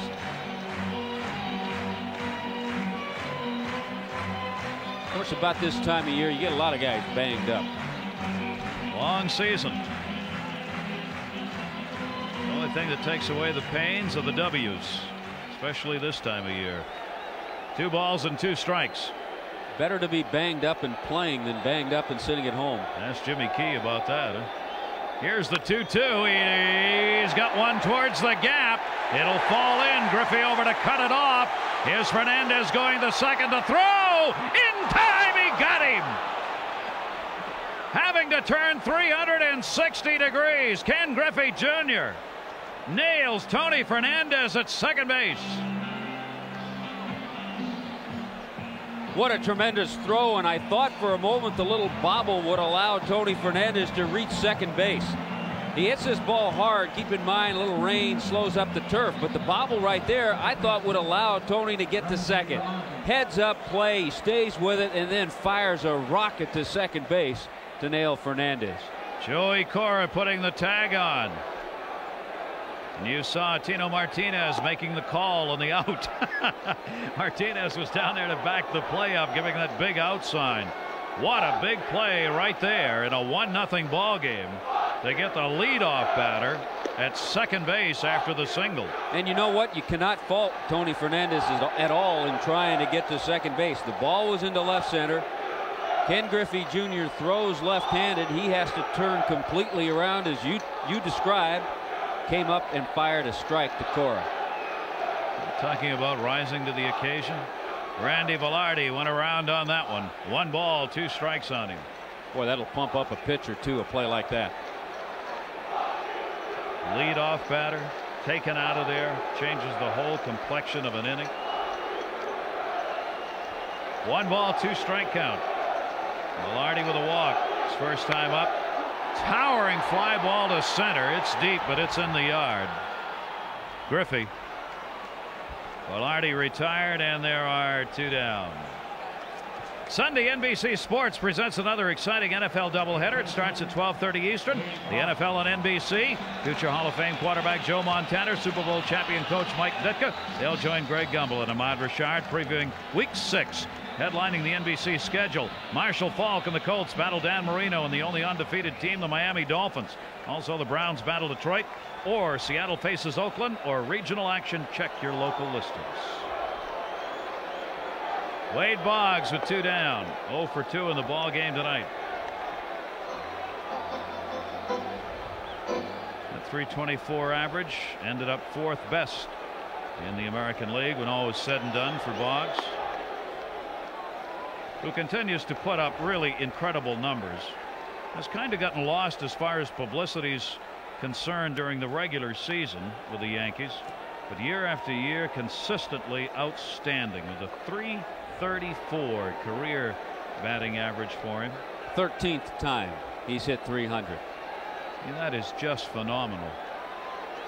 2-0 count. Andy Bennis's fastball there, 2-1. Tell you what, too, Wade Boggs went over the 2,500 hit mark not too long ago, and he did it in a little over 600 fewer at bats than Pete Rose. Isn't that amazing? Of course, Pete played till he was 45 too. Well, Wade may try that. I don't know. He certainly doesn't need to. Boggs a little upset with that last call. Wade now 37 years old. That's a veteran look at an umpire. Nothing said, really. 2-2, just missed outside. 3 balls and 2 strikes. And Boggs, yes, is a team player, but the thing that drives him is that 3,000 hit mark. He wants to reach it. 2,541 hits for him. 3-2, and he'll step off. Bennis tripping as he went into the windup. 3 balls, 2 strikes. Boggs has a 7 post-game hit streak going. Picking up the hits last night. 14 for 27 during that streak over a few years of postseason play for him. It wasn't very much as a postseason player, sitting .322 in championship series games, .290 in World Series games. Braves and Rockies are now tied. Walker the big blow. Reds and Dodgers still 2-2 in that one. 3-2 here, and Boggs fights it back. 3 balls, 2 strikes on him. I remember not too long ago having a nice conversation with Walt Reniak, who's now the White Sox hitting instructor, had been Boggs's instructor in Boston. And he said the best hitter he's ever worked with, a guy who could get a hit just about any time he wanted, Wade Boggs, and a hard worker. 3-2, and he draws the walk. So he fought Bennis. 3rd walk given up by Andy Bennis. Boggs is on with a 2-out walk here in the bottom of the 5th inning. Lou Pinella's Mariners leading this game 1-0 on Vince Coleman's home run in the 3rd inning. Well, Lou Piniella right now has to feel good about the performance and the outing of Andy Bennis, because we talked about how he can have trouble early in a ball game. Here he is in the 5th inning working on a 3-hit shutout. Bennis has allowed only 1 Yankee to second base, Don Mattingly, in the 2nd inning. Bernie Williams up here with a runner on at first and 2 down. Williams an 0 for 2 in the ball game against Bennis. They'll play behind the base runner Boggs. And Williams takes it down low. Let's check in again with Hannah Storm. Hannah. Gary, bottom of the 6th, Coors Field. The Braves with a 3-0 lead, but Larry Walker steps to the plate with 2 on and connects. It's a home run off Tom Glavine, a 3-run shot. He had 36 homers in the regular season. His first of the postseason is a huge one. It's a tie ball game right now, Gary. So Hannah, the yard continues to give them up. Coors Field setting all kinds of records for home runs hit during the regular season, and looks like the postseason is going to be the same. Well, they're rocking in the Rockies after that shot. You never have a big enough lead out there. Here's the 1-0 pitch taken outside. 2-0 count now on Bernie Williams. 2 down. Yankees have Boggs on at first base here in the 5th, trailing 1-0.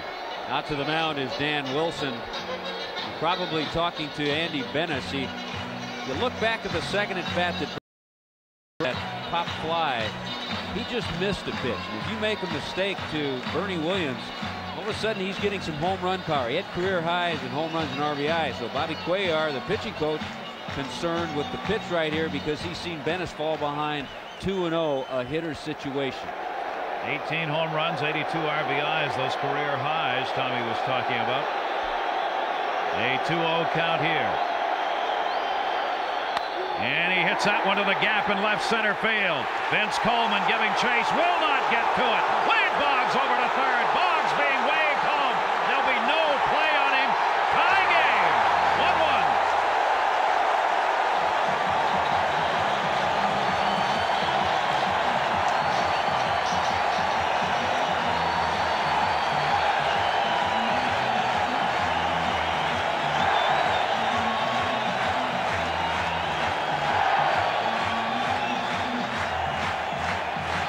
Remember how he's been painting the outside part of the plate on the 2-0 pitch? He had to get a little bit more of the plate, and Bernie Williams got a lot of the baseball. Once it gets by Vince Coleman, that allowed Boggs. He's still hampered by that left hamstring. It's heavily wrapped.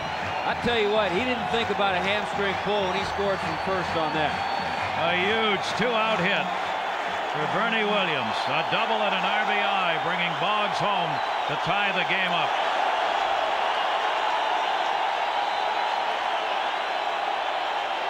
Now Paul O'Neill. And he pops it up, second base. And it'll be played there by Cora. But this one's tied up on the RBI double by Bernie Williams. It's 1-1. Bernie Williams with the RBI double. He had 2 RBIs and 3 hits in the game last night. What a finish to this season he's having. Well, ever since he moved up to the number 2 spot and Boggs went to the number 1 spot, they used to keep Bernie down in the 6, 7, or 8 spot in the lineup. But he has really been a catalyst at the top of the lineup, getting some big hits, clutch base hits, career highs in the home runs and RBI department. And we are tied at 1-1 going to the 6th inning. Have to tell you this because it's going to be talked about tomorrow. We do not show fans who go on the field in order not to encourage that kind of stupidity. Edgar Martinez takes it outside, but on that last out by O'Neill, before he hit the ball, a fan had come out in the right field, down the right field line on the field. 2 security guards were out there when O'Neill popped that ball up.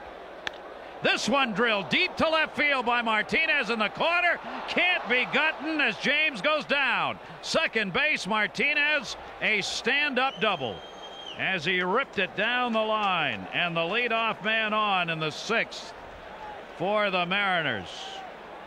He has now been on base 6 of the 8 times that he has come to bat in this series. Edgar Martinez. You just don't know where to pitch him. He'll take the ball the other way. You get something on the inner part of the plate and he can pull it. Gets a lot of drive from his legs, and a couple of years ago had a severely bad hamstring pull that limited his action. He took off some weight from the legs and that took away a little power. This year he's bulked up a little bit, got the strength in the legs, he's put it all together. Double for Martinez. Jay Buhner to right field. It'll back up O'Neill near the warning track. Runner tagging. Martinez will go over to third on the deep fly ball by Jay Buhner. So Martinez in this 1-1 game is on at third base with one away here in the 6th inning. These games all close tonight with the Indians leading at home. Orel Hershiser pitching for them. 2-0 lead over the Red Sox deep into it, 7th inning. Tied up on Larry Walker's 3-run homer for the Rockies against Tommy Glavine and the Braves. 2-2 Dodger Stadium. Berber's now on for the left-hander John Smiley, who started. Dave Berber on in relief for Cincinnati. Hershiser thinks it's 1988 again. He won't mind that at all. Here's Mike Blowers, infield drawn in. Fernandez stops it. Martinez stops. Play was made to Velarde, who gets the out. What a play! Fernandez to Velarde to Mattingly, and Martinez had to stay at third. Right now, Edgar Martinez is second-guessing himself a little bit. As soon as he saw Tony Fernandez extend to his left on this diving play, watch, he's holding.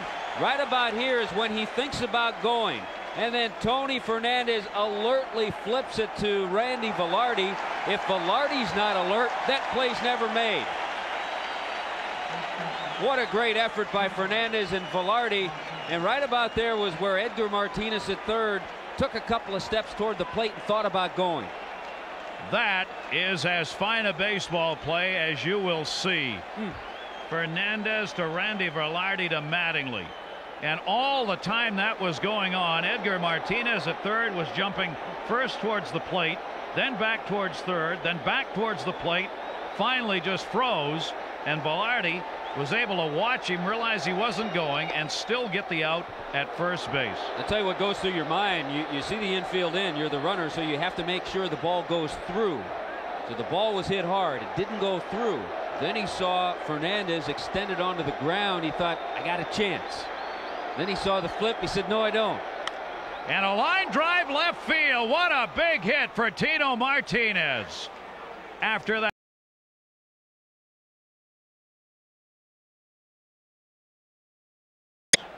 And here's Tino Martinez, who has moved down in the order because the Yankees were starting a lefty. What's he done? He's gone 2 for 3 and delivered an RBI that puts the M's back on top. Well, we talked about how he's hit left-handers so well this year. Gets a breaking ball out over the plate. He hits the ball to all fields, doesn't try to pull everything. And a big base hit for the Mariners to bring home Edgar Martinez. And it is a 2-1 lead for Seattle. Dan Wilson, the catcher. 2 down. They got him picked off again. Tino Martinez tagged out by Mattingly. The second pickoff by Andy Pettitte in this game, and a league-leading 14 on the year. Well, hope you are enjoying this one as much as we are. Mariners lead at 2-1. Our MCI proof positive replay. You'll have to replay this one a lot just to believe. Look at this. Well, he is not running on this pickoff. There's no way that Tino Martinez is going to try to steal a base. Dan Wilson was the hitter. Piniella can't believe it because now Dan Wilson will be leading the inning off. Let's say Dan Wilson makes the last out with Tino not being picked off. Now he has Joey Cora to lead the inning off next inning. A real leadoff batter batting ninth. 2 pickoffs tonight for him. Andy Benes goes back to work with a lead here in the bottom of the 6th inning against Ruben Sierra. Well, what a big hit though for Tino Martinez to put the Mariners ahead in a ball game they have to win. Tino Martinez delivered for them last night. He picked up an RBI in the 9th inning. Comes through with his second RBI of the series and gives the Mariners a 2-1 lead. 2-6-0 for the M's, 1-4-0 for the Yankees. Vince Coleman a home run in the 3rd inning, the other run for the Mariners, while the Yankees got theirs and the RBI 2-out double by Bernie Williams in the 5th. So the Mariners, who did not lead in the game last night, have led twice in this one. Well, this is a pitching matchup and a great defensive battle going on here with Benes and Andy Pettitte.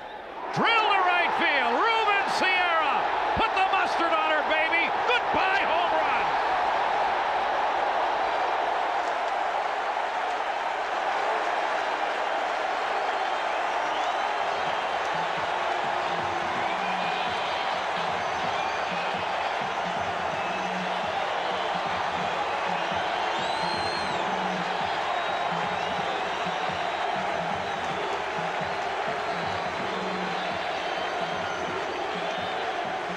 Remember all the breaking balls we've seen on the outer part of the plate. Andy Bennis knew that he got too much of the plate with that slider. You know, a lot of guys don't do this when they hit home runs, but then again, a lot of guys don't hit them that far and never get the opportunity. A lot of guys don't hit home runs. During the season, 44 RBIs and 215 at-bats for Ruben Sierra. Bennis made a mistake, and he knew it. This game is tied on one swing of the bat by Ruben Sierra. 2 home runs now in the series. He had 19 during the regular season, 7 of those coming as a Yankee.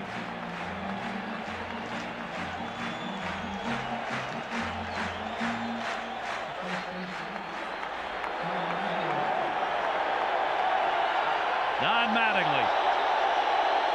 The fans want a dinger out of him. He takes the pitch down low from Bennis. Andy Bennis gave up 8 home runs during the regular season.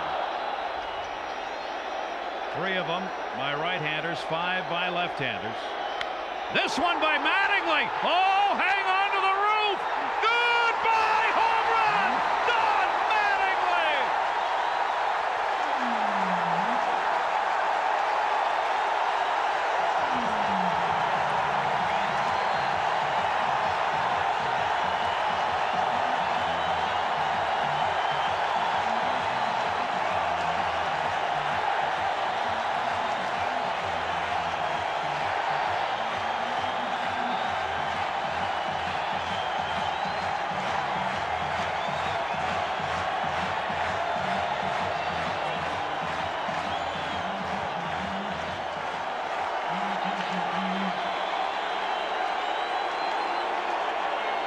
Lou Piniella's pulling his team off the field as items are being thrown, including, as you see there, a bottle, probably plastic by the looks of it.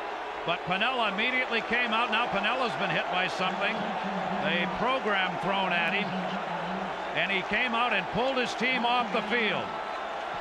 There was stuff thrown on the field in the ball game last night with the Mariners on the defense that upset a lot of the players.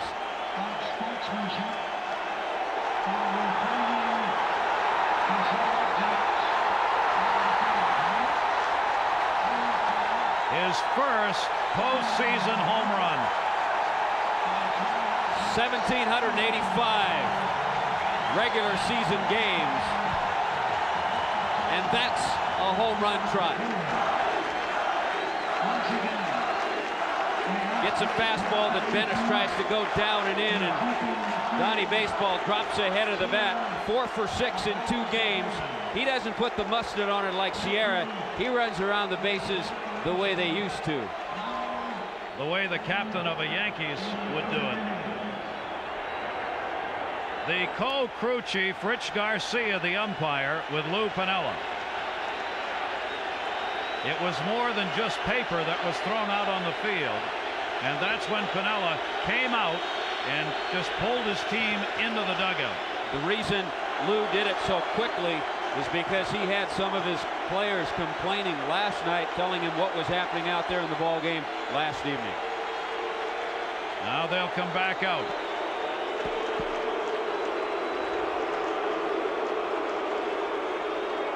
Indians still leading in their game against the Red Sox, with Hershiser still pitching for them. Lou Piniella just to Andy Bennis. Just keep going. Now Showalter's going to come over and talk to Garcia. You know, just thinking about it, Gary, it also might be a well-timed timeout. Now, you can't call timeout in a baseball game as you can do in a basketball game when a team gets a little bit of a rally going. It's a good point. And Bennis is gone, Tommy. Lou Piniella is taking him out of there after giving up back-to-back home runs to Sierra and Mattingly. The Yankees have a 3-2 lead. We are going to see Bill Risley, who pitched in last night's game, coming on for Bennis. This is the last pitch that Bennis throws in the ball game. The fastball that stays right out over the plate. And thinking about the Piniella move, it also gave Risley an opportunity to throw a few more pitches down to the bullpen. We have a wild game going here in game 2. Yankees up by 1. 28-year-old Bill Risley on in relief. Dion James the batter. The Yankees leading at 3-2. Andy Bennis out of there. The back-to-back home runs by Sierra and Mattingly taking him out of the game. The last 7 batters Bennis faced had 4 hits, a walk. And Bennis is gone and could be the losing pitcher in this game. And it's forced Lou Piniella to make some moves that he really wasn't thinking about making before this ball game started. Great stop made. Cora gets the throw over in time. That is the first out here in the 6th inning. This 1995 Division Series game brought to you by Buick and your local dealers. Remember Buick, the new symbol for quality in America. USSB, changing the way you look at TV. And Beechwood Aged Budweiser, the king of beers. This Bud's for you. Gary Thorne, Tommy Hutton, and all of our crew, hoping you are enjoying this one. We sure are. A 3-2 lead for the Yankees, battling back with the 2 runs here in the 6th inning. Bill Risley, the 28-year-old right-hander, on in relief. Hit him! He hits Liritz in the back. And Scott gets between them. Well, it all goes back to earlier in the season. And it happened to be the same hitter. Randy Johnson hit Jim Liritz. Liritz gets hit by Bill Risley after a couple of home runs. Bad blood between the Mariners and the Yankees? I think there might be. Getting badder. Risley has a 90-mile-an-hour fastball, and he just buries it in the back of Jim Liritz. When you're going to hit somebody, this is where you go at them, right here.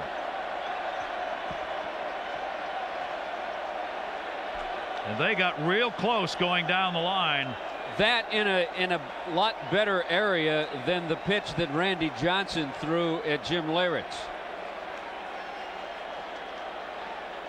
So with 1 away here in the 6th inning, Liritz is on, hit by Risley.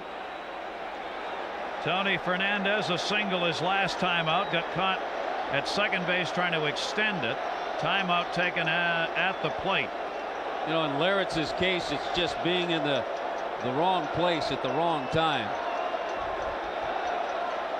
At the plate after the 2 home runs.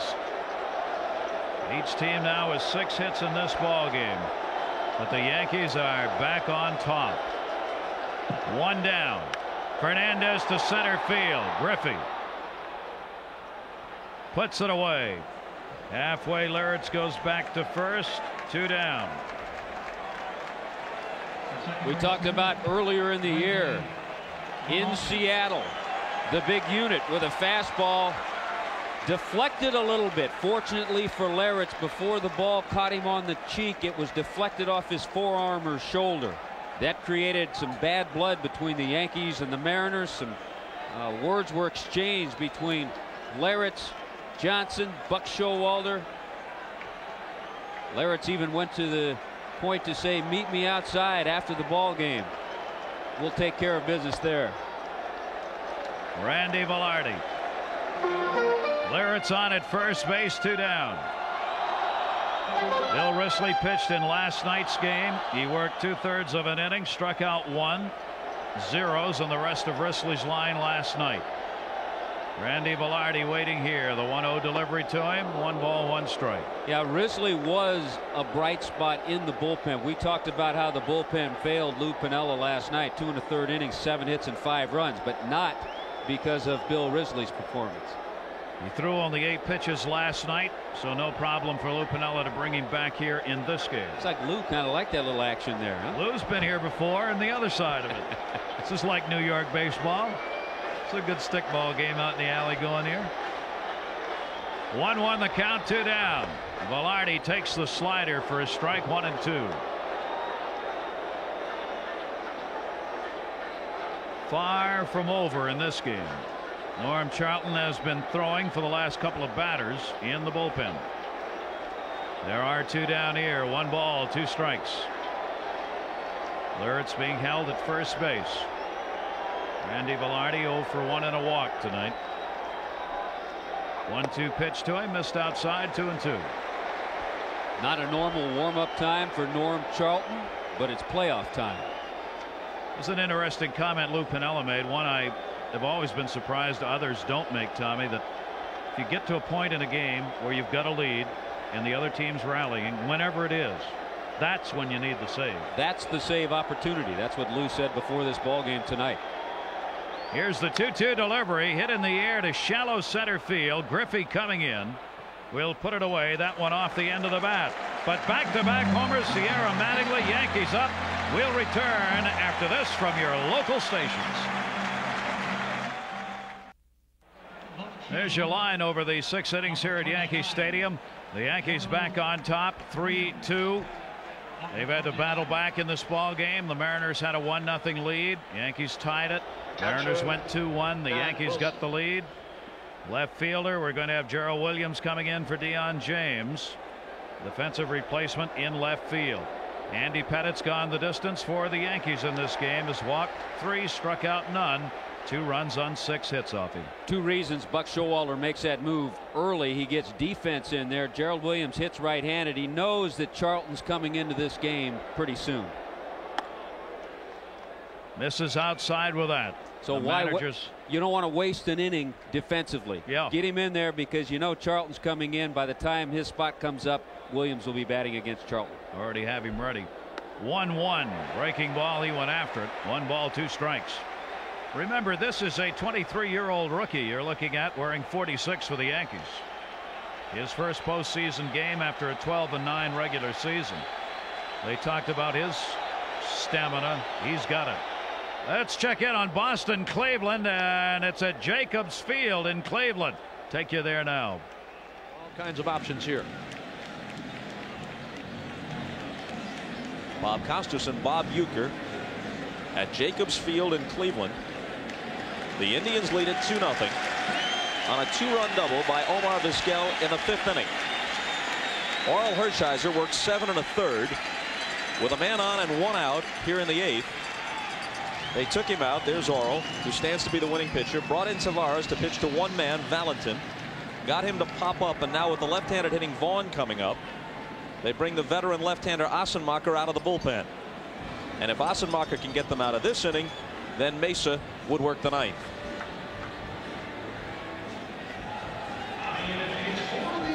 And for those of you just joining us, a look back to the 5th inning. And at 1st and 3rd with 1 out, and Vizquel slams the ball into right center field. And since Lofton was the runner at first, they had absolutely no chance to get him at the plate. There's Omar Vizquel. He started off this game tonight with a beautiful play. A ball hit to the hole at short by Valentin, and it ended up as being an error on the first baseman Paul Sorrento. It should have been a double play, but it didn't happen that way. But Vizquel with a big base hit, driving in the only 2 runs in this game. Assenmacher comes on to face Vaughn, who only hit around .250 against left-handers this year.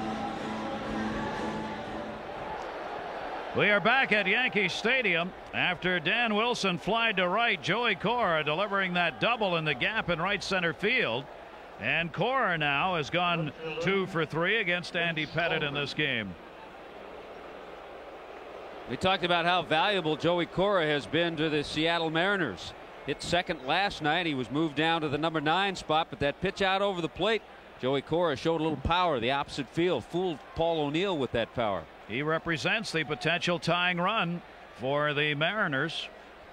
3-2 Yankee lead here in the top of the 7th inning, and Vince Coleman had a home run, a solo shot in the 3rd, his first postseason homer, only the 6th that he's picked up on the year.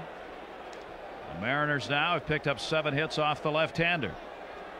Bob Wickman has started to throw for the Yankees as the bullpen's beginning to be integrated into this game. Andy Benes went 5 innings, the starter for the Mariners, charged with the 3 runs on 6 hits, walked 3, struck out 3. Gave up the long balls to Sierra and Mattingly in the back-to-back in the 6th. Vince Coleman fooled on the off-speed pitch, 0-2. Well, he's seen a couple of off-speed pitches. First pitch was a curve ball. Then Andy Pettitte pulls the string. Look at that changeup. What makes it even better is that it's away. Andy Pettitte has not struck anyone out in this game. The fans are up asking for one here.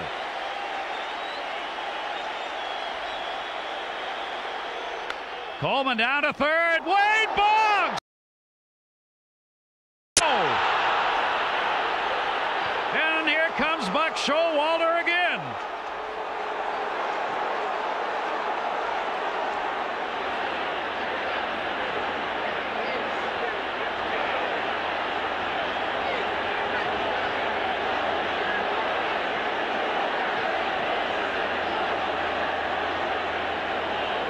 Field single for Coleman. The runner, however, Cora, had to stay at second base. And Buck Showalter came out of that dugout as though he were ejected from a jet plane cockpit. I mean, I think he missed every step. He went from the bottom to the field. Well, how many times now have we seen Vince Coleman go up the line? The fourth time he finally got one. The second time, Tommy, in these two games, he's fallen over the bag. We've seen Boggs go to his left. Here he goes to his right, covering a lot of ground with the sore left hamstring. Then he comes up and fires. He gets something on it. Check it out. Boy, they're all bang, bang. They're all about the same time. What an effort by Boggs, and that's why Cora has to stay at second base. Actually, I think the lunge and by Coleman tumbling a little bit really confuses Jim McKeon. Look at the Yankee bench. This is what's going through the bench. They're all umpires right now. Jack McDowell, who's pitching Friday, all of a sudden he becomes an American League umpire. Wow. This is what it's all about. Put this in your computer and throw it around. Joey Cora's at second base. When Wade Boggs releases the throw after the diving catch, if he takes off for third, Don Mattingly probably comes off the bag, gets a throw, and goes back to third with a throw, and Coleman's safe. And then you don't know what's going to happen at third. So that's what Cora's thinking while that play is taking place. No slow-mo here. This is what Jim McKeon is seeing. Wow. All right, first and second. One down. Breaking ball to Luis Sojo. The Yankees have a 3-2 lead in the seventh inning. Cora got this started with a one-out double. Coleman has delivered a single. He's now got a 2-for-4 ball game going. And Sojo 0 for 3 in this game, facing the left-hander Andy Pettitte. Pickoff play at second. No throw made. Somewhere Brooks Robinson is smiling broadly watching Wade Boggs play third in these first two games. Yeah, Craig Nettles may be having a chuckle or two also. We are seeing spectacular defensive plays at third out of Boggs here in these games. Pettitte checking at second base. 1-0 pitch is there at the knees. 1 ball, 1 strike. Keep in mind too, Sojo, as you mentioned, 0 for 3, but has hit left-handers so well this year. 5th highest in the American League, his numbers against left-handers. The irony, of course, Cora moved down to the 9 spots, 2 for 3. Sojo moved up to the second spots, 0 for 3. That's why managers have white hair. Ain't no hits in that 2-hole. Here's the 1-1, caught the outside corner, 1-2.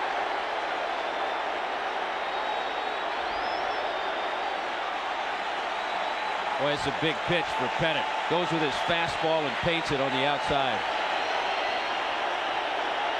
1 ball, 2 strikes, 1 down. Infield looking for 2. Fans want a strikeout. Sojo waiting. He hits the ball down the left field line, not deep, and it'll end up in the seats. I'll tell you what, the Yankees, Gary, knew what they had in Andy Pettitte in the minor leagues. In his 4-year career in the minor leagues, he was 42-20. with an earned run average of about 2.5.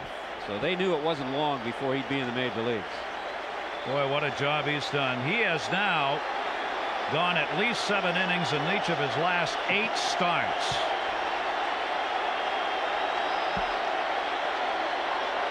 One-two, a long look back at second base. Soho drills it up the middle for a base hit. Bernie Williams in to get it. Joey Cora coming to the plate, and we are tied again. An RBI single by Soho has brought home Joey Cora. Coleman goes over to third. Game is tied at 3. Center fielder, well, a couple of things happened on this base hit. Number one, great location by Soho to send it back up the middle. Then it kind of dies into the outfield grass. Because of that, Coleman easily goes over to third base and makes it a tougher situation with 1 down and runners at the corners. Soho's first RBI of this division series. First and third, 1 away. Coleman a huge lead at third. This ball hit high in the air by Griffey. Shallow left. Gerald Williams. Coleman tagging. He's coming. The throw to the plate cut off. Boggs. Runner scores. Throw to second in time, but the run will count. Soho is thrown out at second base, but Coleman crossed the plate before the out, and the Mariners lead at 4-3.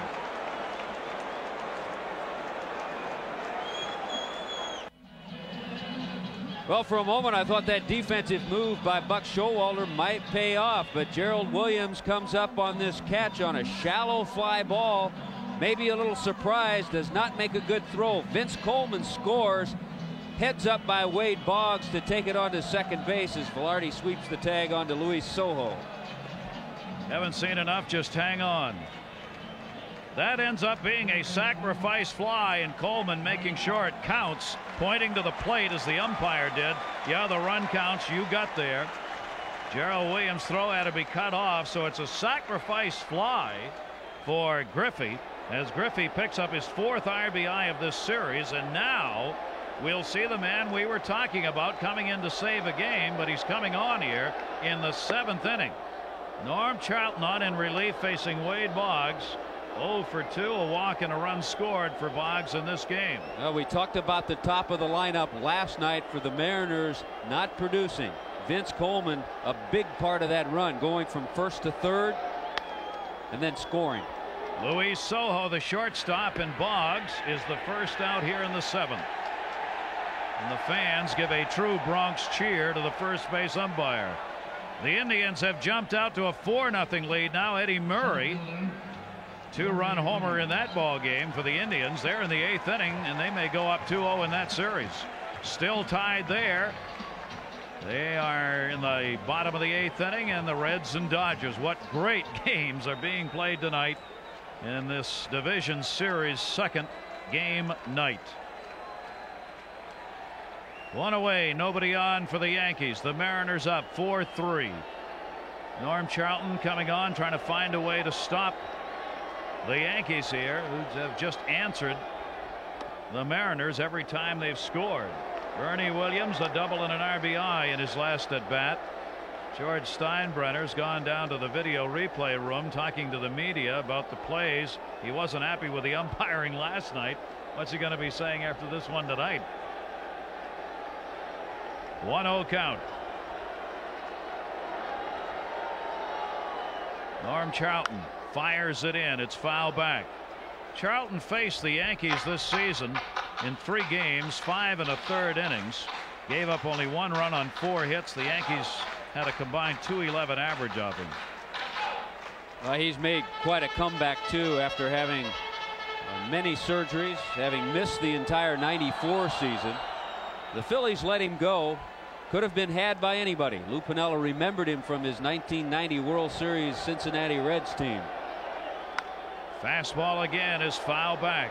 Yeah, this was a case where a former skipper wanted a guy he had great respect for on his team. Otherwise, Norm Charlton might not be in baseball. Because what Lou Piniella remembered is what's inside. He knows how he reacts in certain situations. A very big heart and a tremendous competitor. 1 ball, 2 strike count, 1 away, bottom of the 7th. Mariners up by 1. They're trying to even this series. Right field, curving towards that short porch, but not far enough. Buhner puts it away. 2 down. This copyrighted telecast presented by the authority of the Office of the Commissioner of Baseball may not be reproduced or retransmitted in any form without express written consent from the Office of the Commissioner. 2 down, 7th inning. Gary Thorne, Tommy Hutton. Mercy, this has been a good one, and it is not over. Paul O'Neill.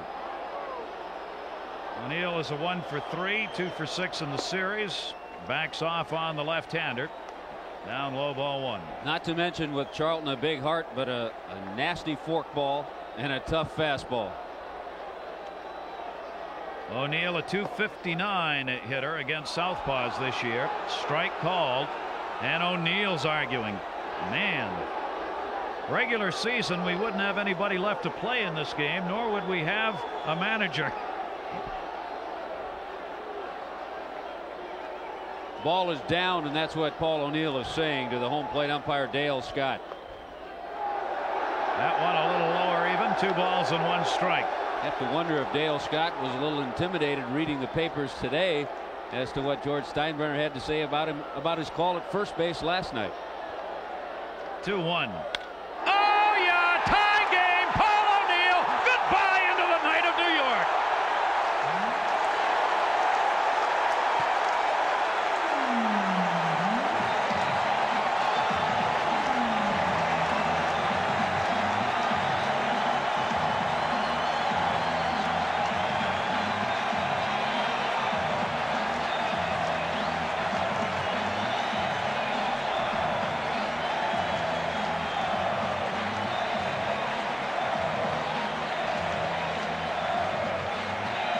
If it's any better than this, I don't know where you have to go.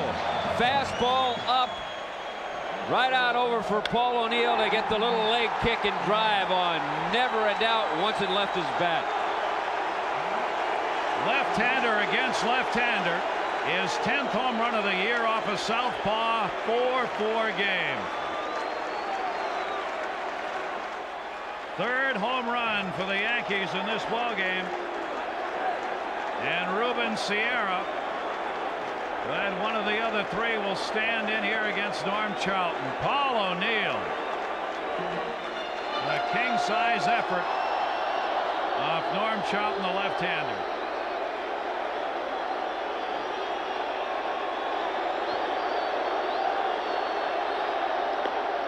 And a strike on the outside corner. O'Neill a 2 for 4 game now. The Reds have taken a lead on a Barry Larkin RBI single in the 8th inning. Reds trying to go up 2-0 in that series. Lou Piniella, as a manager of the Reds, worked with Paul O'Neill to get him to drive the ball and get more distance, to be more of a home run hitter. Outside corner, 1 ball, 2 strikes, and Sierra's not happy, but who is?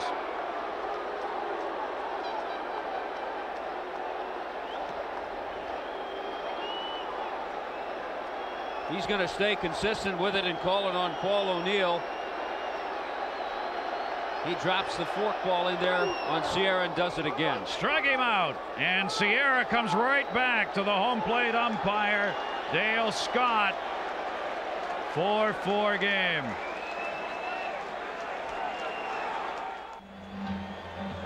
Norm Charlton gave up only 1 home run to a left-hander during the regular season.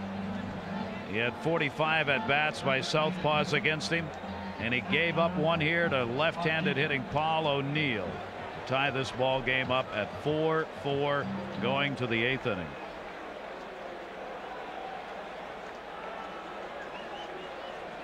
Bob Wickman has come on for the Yankees in replace of Andy Pettitte, who did an outstanding job in his first ever postseason start for the rookie. He will be non-decisioned in this one, as this game is now to the bullpens as far as the pitchers are concerned. Well, and Bob Wickman of the good sinking fastball. We saw Andy Bennis, a fly ball pitcher. Bob Wickman is just the opposite. Gets a lot of ground ball outs.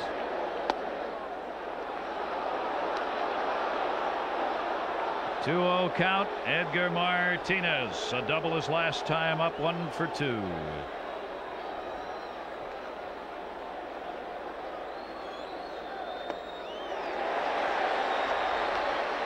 Bob Wickman getting that slider down on Edgar Martinez. 2-ball, 1-strike count. So the game will be decided here after the 7th.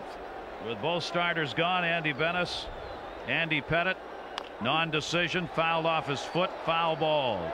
Mariners have taken the lead 3 times. New York has had it once. Game has been tied 4 times.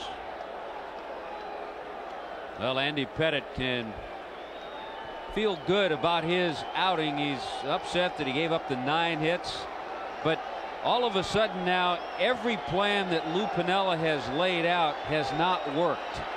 He wanted to bring Charlton in to save it, to keep the lead. That hasn't happened. He wanted to bring Ayala in last night in the 7th inning to get left-handers out. That didn't happen. 2-2 delivery, fouled off into the seats by Edgar Martinez. George Steinbrenner, with all the press, laying out, I'm sure, a discussion about the umpiring so far in these 2 games.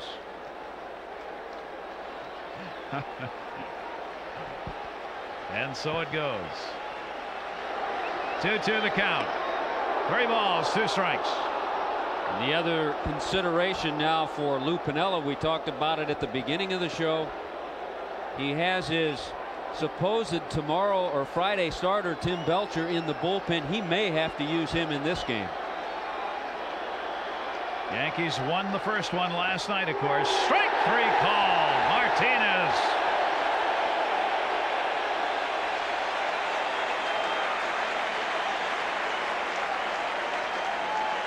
Andy Pettit didn't strike anybody out. Wickman strikes out the first man he faces. We talked about the sinker, but just to keep the hitters honest, Bob Wickman throws a slider, and he was able to put that slider in a perfect spot to the American League batting champ. 1 down here in the top of the 8th inning. 4-4 ball game. Jay Buhner, always a dangerous hitter, but particularly in these situations because of the threat to drive a ball out of the yard. Buhner's walked, popped out, flied out. Always has that home run swing.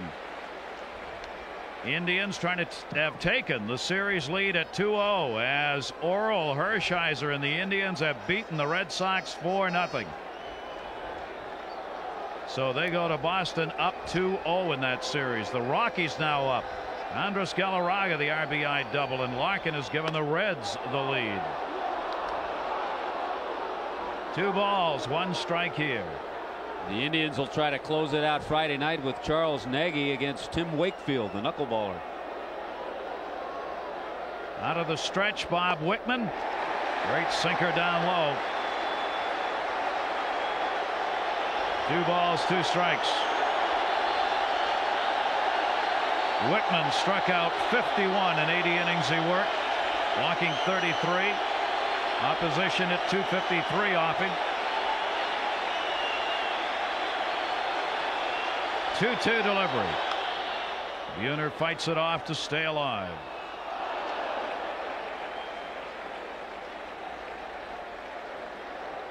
We had an errorless game last night. We have an errorless game tonight. We had spectacular plays last night. Boggs, Fernandez, Velarde, all have been spectacular in the field in this game. 2-2 the count. 1 down, bases empty. Jay Buhner's got a base hit to right field. Paul O'Neill up with it, and Buhner's on with his 2nd hit of the series, first one tonight. A 1-out single in the 8th inning off Bob Wickman. And we will get a visit to the mound here with Mike Blowers coming up with 1 down and 1 on. We've talked over the years of all the moves that the Yankees make in the pitching coach department. Nardi Contreras, the pitching coach of the Yankees now. Billy Connors was the pitching coach for the first half of the season. It was the 36th change that the Yankees have made in the pitching coach position under George Steinbrenner. Steve Howe, the left-hander in the bullpen, are trying to draw some extra time for him. It looks like Buck Showalter wants to make the change here. Let's check in right now with Hannah Storm. Hannah. Gary, National League postseason update for you. Cincinnati and L.A. tied at 2. Top of the 8th, Antonio Osuna on for the Dodgers. Barry Larkin comes through with an RBI single. Larkin bringing in the go-ahead run in this game. The Reds have taken a 3-2 lead as they look to take a 2-0 lead in the series in Los Angeles. Meanwhile, Atlanta and Colorado tied at 3. In the bottom of the 8th, Alejandro Pena on for the Braves, and Andres Galarraga with a double to score Dante Bichette with a go-ahead run. So the Rockies have taken a 4-3 lead in that game as they look to even things up with Atlanta. Gary? Anna, thanks very much. So 2 updates for you there in the National League games. Here we are 4-4. Bob Wickman stays on to face Blowers, who is 0 for 2 and a walk. Runner at first base, broken bat, bloop towards right field. Velarde back, makes the play. Randy Velarde. Yeah, Buck Showalter wanted Wickman to go after Blowers. He was trying to get a little time for Steve Howe to get loosed in case he wants to bring in Steve Howe to face Tino Martinez. But a good pitch ties up Blowers on the little blooper. And then good concentration by Randy Velarde, who, as he was catching it, was actually thinking, turning and throwing to first base for a possible double play.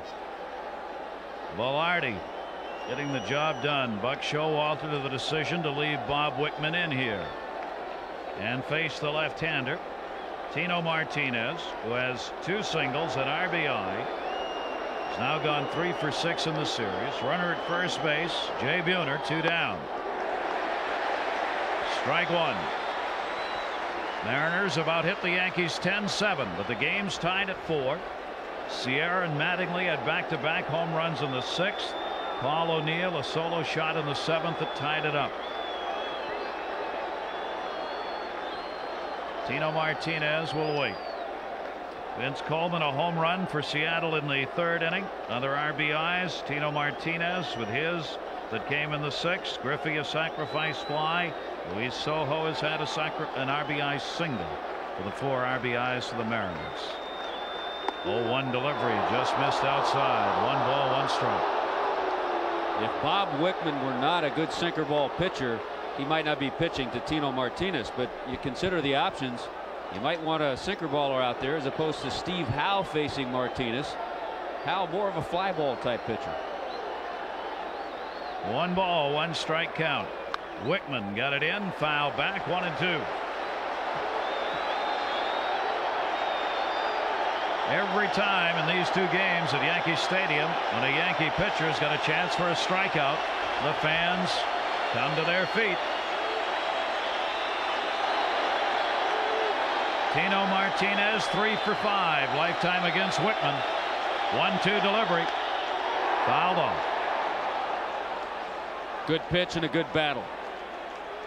Wickman put it where he wanted to, and Martinez was able to just stay alive by getting a piece of it. You got a guy who can go yard. You want to keep it away, keep it down, keep him in the ballpark, and Tino Martinez just stayed alive.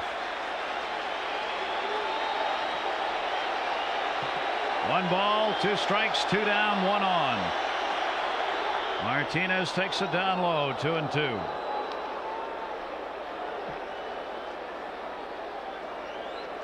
Don Mattingly holding the base runner Jay Buhner at first base, former teammates on the Yankees.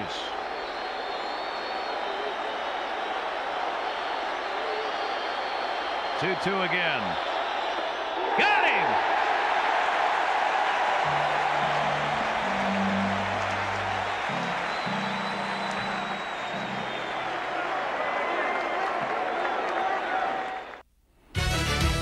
Back to Yankee Stadium in a moment. First, it is not over at Coors Field. Top of the 9th, Colorado leading 4-3. Fred McGriff drops the single into left off Mike Munoz. That scores Chipper Jones, who had gotten on base with a leadoff double. He's 5 for 10 in this series, and the Braves and Rockies are all tied up in the 9th. Gary and Tommy. Anna, thank you. What a series for Chipper Jones already. The Yankee captain, Don Mattingly, getting another big standing ovation as we go to the bottom of the 8th, tied at 4. Mattingly has delivered a home run and a single in this game and has drawn a walk. His first postseason home run came in a back-to-back setup in the 6th inning after Sierra had led the inning off with one. Mattingly got it, both against Andy Bennis, and that chased Bennis out of the game on this swing of the bat.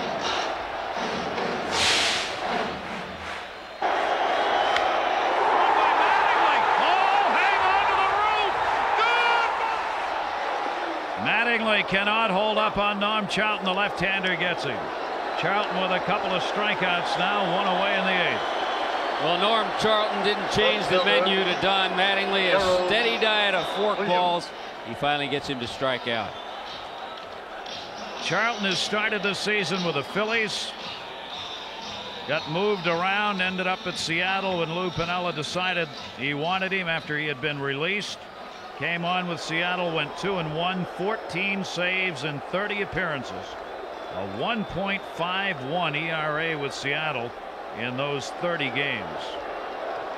But as Tommy said, brought on here, and what happens to him?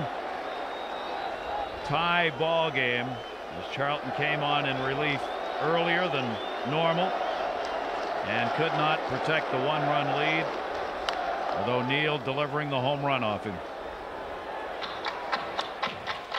Cleveland's gone up in that series 2-0. They go to Boston for the game on Friday. Indians winning tonight behind Oral Hershiser. Red Sox bats not getting going. Fred McGriff, Hannah just told us, bringing home Chipper Jones in that game. And Barry Larkin right now is the game-winning RBI. It's the go-ahead one at the moment. Grounded down to third and foul by Gerald Williams. So far, that defensive move, half and half for Buck Showalter. He has the right-hander up against the lefty, but he didn't get the good throw from Gerald Williams on that sacrifice fly by Ken Griffey. This one drilled deep to left field, right down the line. It is a foul ball. You can almost say he was ahead in the game if that ball's out, though. Almost anteed up a little more right there, Tommy.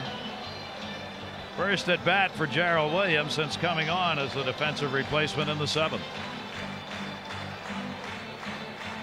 He kicks and fires on a pitch that he was able to jerk, a pitch that was on the inside part of the plate, but he hooked it just foul. Just 318 down that line here at Yankee Stadium. Norm Charlton, the 1-2 delivery, off speed to short. Long throw, Soho. He got him. 2 down in the 8th inning. 2 away, bases empty.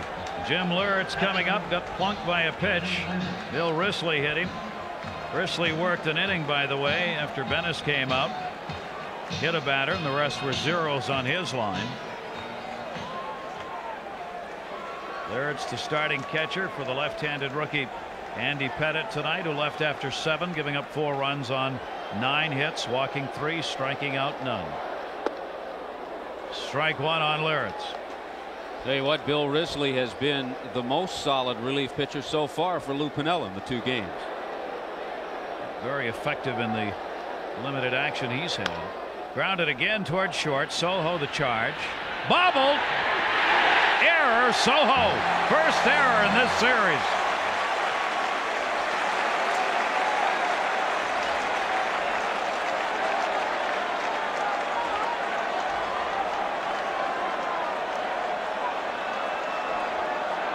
Soho really is in there because of his bat, but he has played solid, and he loses it right there as he tries to make the transfer from the glove to the throwing hand.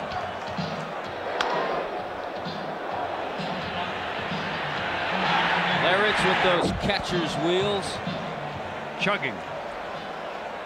Soho the error. He had 9 during the regular season, first in postseason. Hey, Larich runs just as hard as Vince Coleman. The results are just different. 2 down, but he's on. Tony Fernandez, game tied at 4. Lob toss over by Norm Charlton.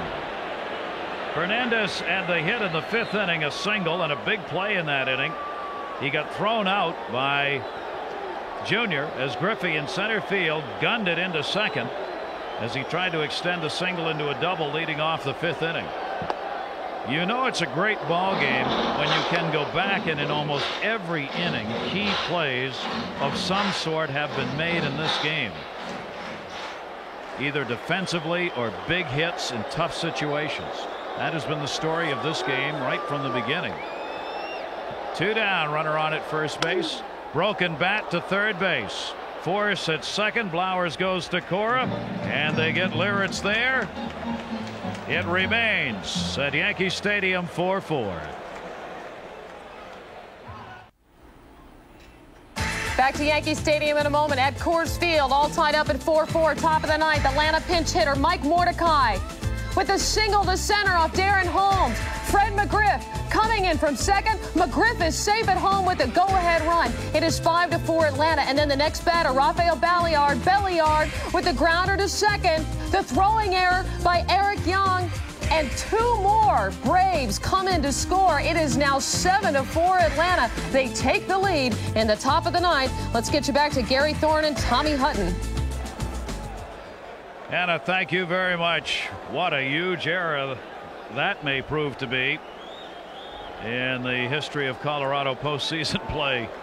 Welcome back here to Yankee Stadium. This one lined by Diaz into left field. The pinch hitter Alex Diaz, hitting for the catcher Dan Wilson, delivers a pinch hit single leading off the ninth in a 4-4 ball game. Well, Lou Piniella makes a move and gets some results this time. Alex Diaz does a couple of things. Number one, leading off the inning, he reaches base with a nice base hit the opposite field. Number two, he has some speed, so he gives Piniella some options as a runner at first base. Diaz, during the time that Junior was on the DL, certainly didn't hit the way Ken Griffey Jr. can, and not many can, but played a terrific center field for the Seattle Mariners. Here is the second best bunter on this team, and he has the second most sacrifices in the league during the regular season. Joey Cora. They are looking bunt here. He had 13 sacrifice bunts. Squares, takes the pitch inside, ball 1. Here he is in a bunt situation. You have a sinker ball pitcher who's trying to throw high fastballs now, and Wickman missed with the first pitch. You also have a couple of guys on the corners, Boggs and Mattingly, who can pounce on bunts. Look for another big play. Boggs already in at third. Mattingly charges after the pitch. Throw over to keep Diaz there. Diaz 6 for 20 as a pinch hitter during the regular season. Good job coming off the bench for Lou Piniella. Don't rule out hit and run. Yep. Little butcher boy fake the bunt, pull it back play. 1-0 count. Bob Wickman delivers, bunted foul by Cora. 1 ball 1 strike. Diaz all the way down to second base. Back to first. Has the bat right there, just gets it in foul territory. Even though Mattingly is charging, he has to stay at first base. So you want to take it up the first base line, especially when you have the third baseman in the way Boggs is. 1 ball 1 strike count. Cora waiting. Boggs moving in, creeping a little closer. Want to get Diaz leaning back towards that bag on a delivery to the plate. You also toss over to first because you may want to see if Cora is going to tip his hand. Alex Diaz picked up on waivers a year ago from Milwaukee, on at first base with a pinch hit single. 1-1. Cora drops a good one down to first. Wickman's got to go to the bag. Mattingly got back to cover it. Another sacrifice for Cora, moving Diaz down to second base with 1 away. The 1995 Division Series game being brought to you by Oldsmobile and your local Oldsmobile retailers. Burger King, where you can get your burger's worth, and the makers of Advil. Buck Showalter is going to make the change right here. He's got Steve Howe, the left-hander, and John Wetland, the right-hander, warming up in the bullpen. Wickman will come out, and Wetland, the right-hander, is going to come on. So Diaz on at second base, top of the ninth inning, game tied at 4. Credit Joey Cora with getting it done again. Another good sacrifice. 1-3 on that putout. And the potential go-ahead run is now on at second base. Yeah, Cora did his job. What he was trying to do is get it up the first baseline. If not Mattingly fielding it, let the pitcher get it. Bob Wickman did. The only play he had was to go to first base. So the Mariners with the go-ahead run on scoring position. Game coming right down to nail-biting time here in the ninth inning. John Wetland coming on. Wetland did not have a good outing in what was supposed to be a mop-up performance in last night's game. Ended up being a nail-biter. He worked the final inning after David Cone left and gave up 2 runs on 3 hits in the inning worked, walking 1 and striking out 1. So Wetland will come back in this one and try and get a whole lot better numbers up.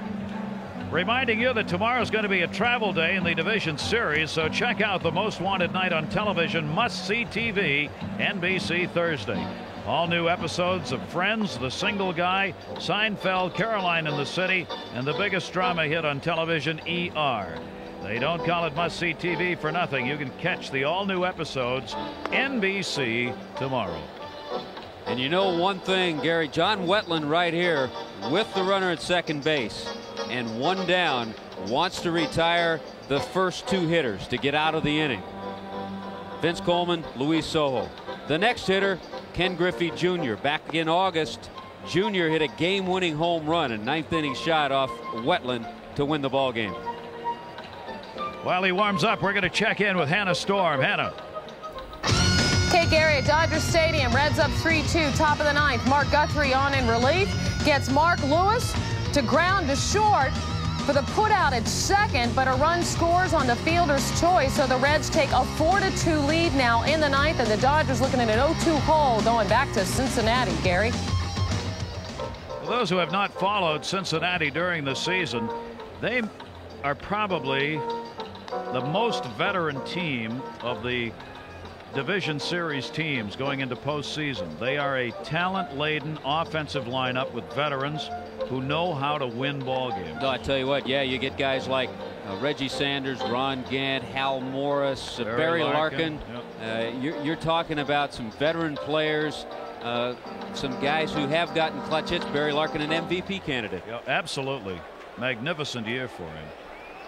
Indians moving on with that victory, 2-0 lead in that series. Braves trying to do the same there. 4 runs in the ninth for them to get the lead over the Rockies.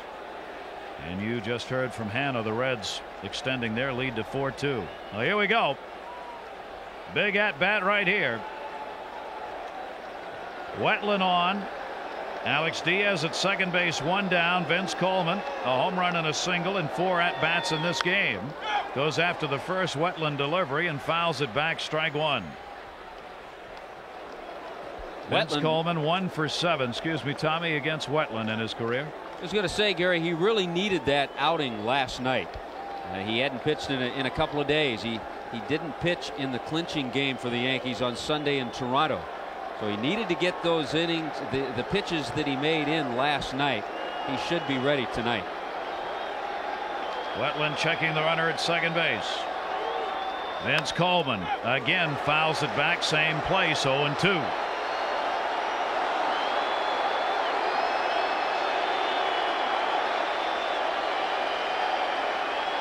Coleman shaking his head, a couple of pitches he thought he should have got a piece of. Yankee fans are up again. Another crowd, 57,126. Another sold-out Yankee Stadium. 2-strike count. Coleman waiting. Diaz off second. Coleman fouls it off again down the left field line. Some great battles when you get to this stage of the season and this stage of the ball game. Vince Coleman, a veteran slap type hitter, comes on and delivers a home run in this game in the 3rd inning. Singled in the 7th and scored. Now trying to pick up an RBI with Diaz on at second base. 29-year-old John Wetland. 0-2 again. Got him! Called strike 3. And Coleman didn't like it. Coleman doesn't have an argument. That was just a great pitch. Wetland dropped the breaking ball in and fooled him because Coleman had seen nothing but fastballs.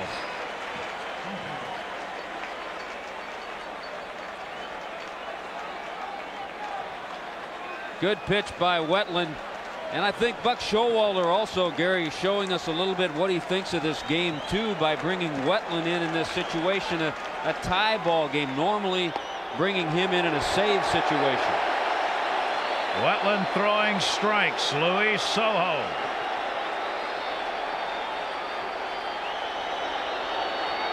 Coleman retired on the strikeout by Wetland. There are 2 down. Diaz still on at second. 4-4 game, 9th inning. Tried to tomahawk it. Goes foul, 0-2. Sojo had the big hit in Monday's win over the Angels that put Seattle in the playoffs. Now he's trying to give them a big hit here. Showalter taking a page out of Pinella's book. This is the saving situation with that runner at second base. That's why he brought in Wetland. 2-strike count, 2 down. Diaz off second base. Struck him out.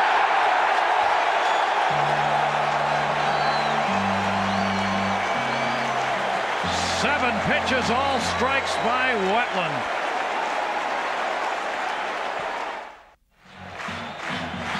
Yankee Stadium, the bottom of the 9th inning in a 4-4 game. Norm Charlton on the mound for Seattle. Randy Velarde leading it off for the Yankees. Up high, ball 1. Chris Widger has come on to do the catching. The backup catcher for Dan Wilson, who came out when he was pinch hit for. This is a big spot for Chris Widger. He played in only 23 games with Seattle. Spent most of the year at AAA. Charlton's 1-0 pitch is in there for a strike. Tommy, we were speaking about the fact the runner gets on, it gets even tougher for him. Yeah, Diaz stays in the game after picking up his pinch hit single. Widger hits in Coleman's spot. Grounded toward short.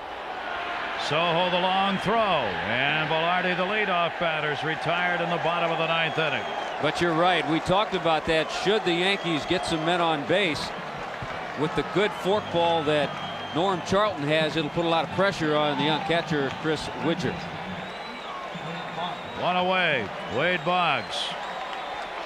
Reds have added another and a Mariano Duncan single. Norm Charlton with 1 away. Great baking ball to the left-hander.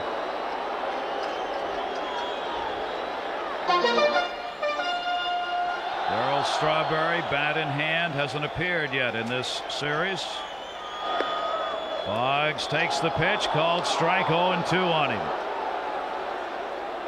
Actually, Darryl Strawberry scheduled to play winter baseball, play a little outfield.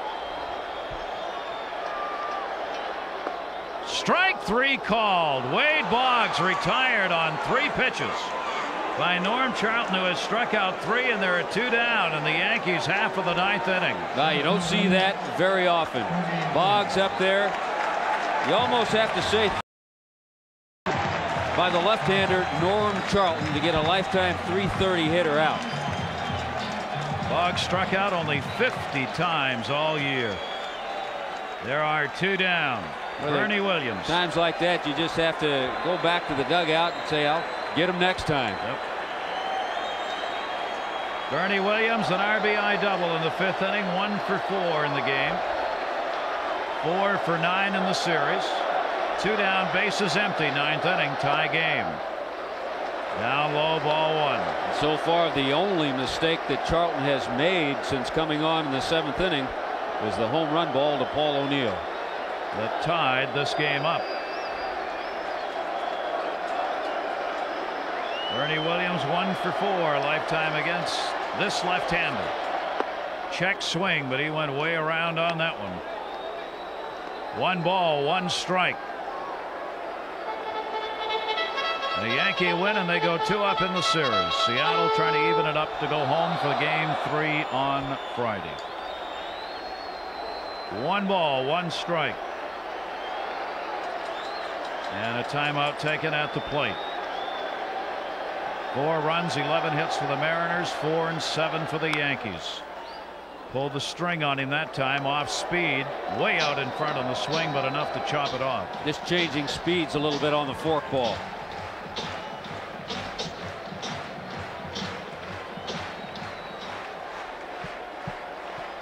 Ball looks like it's going to be a nice hanger, so you jump out after it as a hitter. All of a sudden it turns into a good pitch. Charlton with a 1-2 delivery, swung on and missed. They are retired in order. He's thrown 30 pitches, 22 of them for strikes, and this game's going to go to the 10th inning. Back to Yankee Stadium in a moment. First back to Dodgers Stadium. 4-2 Reds. Mariano Duncan facing Pedro Estacio, and Duncan with an RBI single. It is 5-2 Reds. They scored twice in the top of the ninth. From the bottom of the inning now, Dodgers have a man on and no outs. Back to you, Gary. Hannah keeping us updated on all of the other 3 series going on. This one's going on to the 10th inning. Their score over regulation, 4-11-1 for the Mariners. The error did not result in any unearned run. The Yankees 4-7-0. The other thing going through Luke Pinella's mind, the longest outing of the year for Norm Charlton was a 3-inning performance on July 24th. Granted, early in his career, Charlton was a starting pitcher. He started some ball games, started some games for Pinella in 1990 for that World Series Cincinnati team. But after elbow surgery in '94, you have to wonder how much longer Charlton will stay out there. There is John Wetland, who's on the mound for the Yankees. And he's got to start with this thunderous middle of the lineup. We talked about that game winner, Junior, against Wetland. And it's hard to believe that was the first ever game-winning home run in the 9th inning that Ken Griffey Jr. had ever hit. Now he faces Wetland again in the 10th inning, leading it off. Griffey in this ball game, a single and an RBI sacrifice fly. 1 for 3 in the game, 4 for 8 in the series. 1-0 count to him. This is outside, and Wetland falls behind on him. 2 balls and no strikes. As the fans settle back in here for the 10th inning. And a tremendous ball game. Jammed him that time and fouled it back. 2 balls and 1 strike. This is the ultimate test for that wrist that was broken of Ken Griffey Jr.'s, the left wrist. If he can get the bat head through, especially on something on the inner part of the plate, on Wetland's fastball, then it's okay. That home run's the only time he's faced Wetland. 1 for 1. Fastball blown by him, 2-2. If he keeps it up there, he'll have better success. And the fans again rising at Yankee Stadium for Wetland with a 2-2 count. Out in front of an off-speed pitch. Good pitch by Wetland. Randy Velarde. Griffey's retired, 1 down. That's a good pitch, a good call. Because you don't ever want to get beat with your second pitch. But if you make it a good one, you can fool a hitter. Griffey geared for the fastball. He thinks he's going to get it. And Wetland throws up the slider, makes it a good pitch, kept it down, and had him out in front. This is the middle of this Mariners lineup that so devastated Yankee pitching during the regular season and last night. Edgar Martinez doubled in the 6th inning and scored. He's gone 1 for 3 with a walk in this game. He hit .391 against the Yankees with 7 home runs in the 13 regular season games. A fly ball to left field. Gerald Williams. We've got 2 down here. Let's see what Hannah Storm has for us. Hannah. Well, Gary, the Dodgers trying to come back at home. 1 out in the bottom of the 9th. They're trailing by 3 until Eric Karros hits his 2nd home run of the game. A 2-run shot coming off reliever Jeff Brantley. It is now 5-4. Karros has all 4 RBI for his team tonight. There are now 2 outs in the inning. Gary? Thanks you, Hannah, and they just won't die, and they're not supposed to. This one drilled by Jay Buhner down the line. It's a fair ball. Williams over to get it. Buhner's going to try for two. Williams throw off the mark. Buhner's in with a 2-out double in the 10th inning. His second hit of the ball game, a single and a double for Jay Buhner. And wouldn't you know, it'd come down to ex-Yankees. Again. Buhner's double, and here comes Mike Blowers.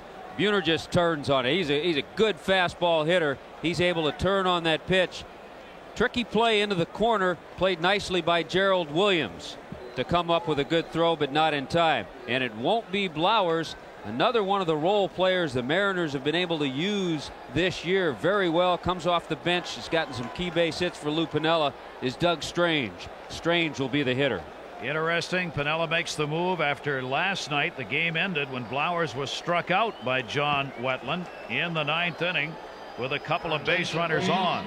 So tonight, trying to get the go-ahead RBI here in the 10th inning, veteran Doug Strange will come on as a pinch hitter against John Wetland. Strange is 0 for 3 against Wetland in his career. And for Doug Strange as a pinch hitter this year, he was successful, 10 for 32 off the bench with a home run and 7 pinch hit RBIs. Between Strange and Alex Diaz, a couple of good players coming off the bench and filling in when players were injured. Jay Buhner on at second, 2 down, 10th inning, 4-4 game. Fastball by Wetland misses inside, ball 1. Jay Buhner is not particularly fleet of foot at second base. Just keep that in mind if there's a base hit.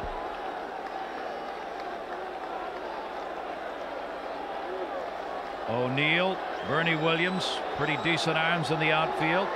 Gerald Williams in left, a little less so based on the throw we saw earlier. 2 balls and no strikes. Yeah, Buhner is healthy now, but he missed some time. Was on the disabled list earlier in the year with a hamstring pull. The Reds have won it. They have taken a 2-0 lead in that series despite the efforts of Alex Karros. And he missed. 3 balls and no strikes.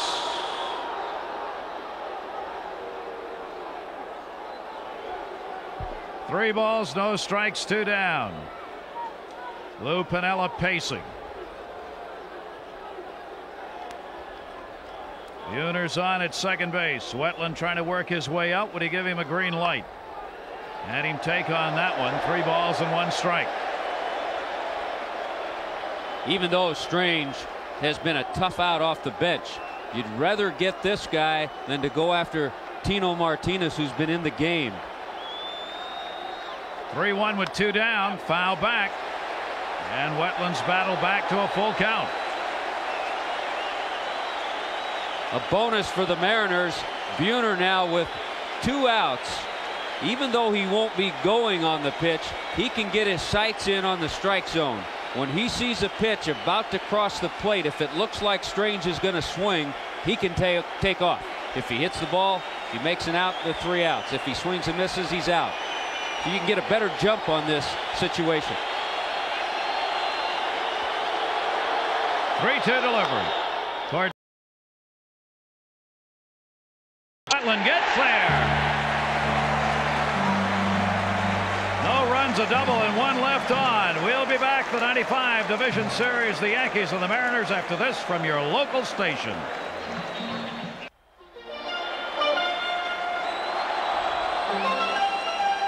Four ball game. Paul O'Neill's taking one up high, ball 1. Norm Charlton facing 3 batters potentially in this inning, all of whom have had home runs in this game. Paul O'Neill got one in the 7th. Sierra, Mattingly, due up, check, swing. Did he go? Yes. Rich Garcia the call. Third base umpire said he didn't hold up in time. 1 ball, 2 strikes on O'Neill. Bottom of the 10th inning, 4-4 ball game. Charlton with 1 more out will have worked his longest outing of the year. Breaking ball misses. 2-2. One of the few times he'll throw that pitch. Likes to use it to left-handers. Drops down a little bit. Shows him something other than the fastball and forkball. Charlton with a 2-2 delivery off the high kick, and he got him. That's 5 strikeouts now for Norm Charlton in this game. O'Neill retired, 1 away in the bottom of the 10th. 5 strikeouts, no walks in his now longest outing of the year. Gets him to chase the fork. Doing some yeoman's work here. 12 hits to the Mariners, 7 for the Yankees. Charlton brought on against O'Neill, who delivered the home run against him that tied this game up. 4-4. Breaking ball to second base in the ground. Joey Cora, error on Cora, and Sierra reaches first.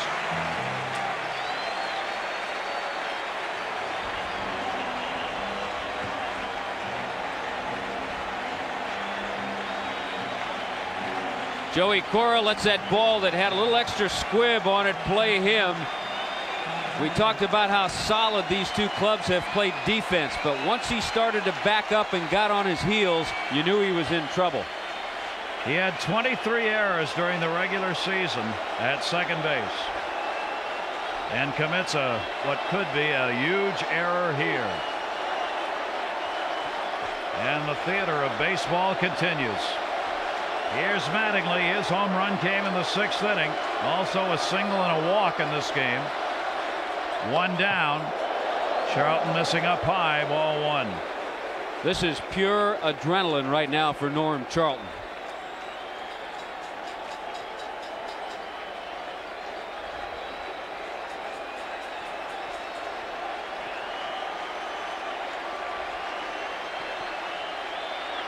Mattingly taking the pitch away. Good stop made.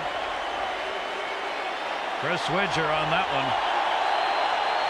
Well, we talked about the young catcher coming into the ball game, and he makes a good play right there to keep Sierra at first base.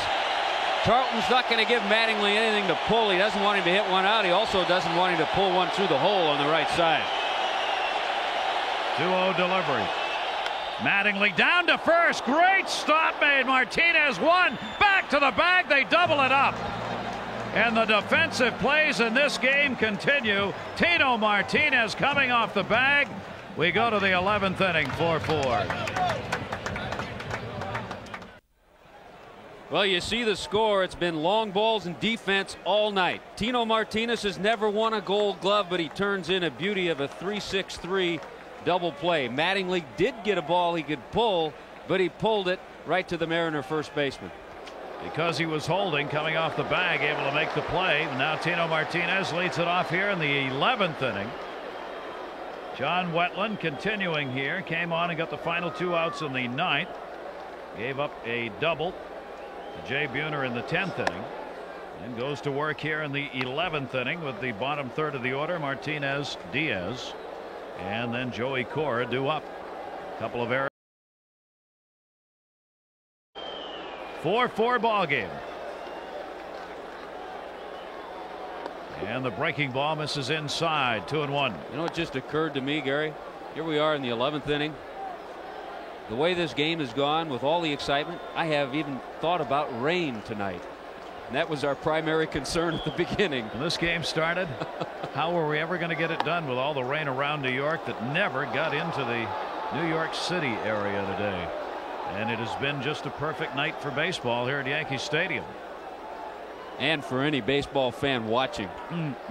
What a ball game. All the other series now have ended up with 2-0 differentials. Towering fly ball center field.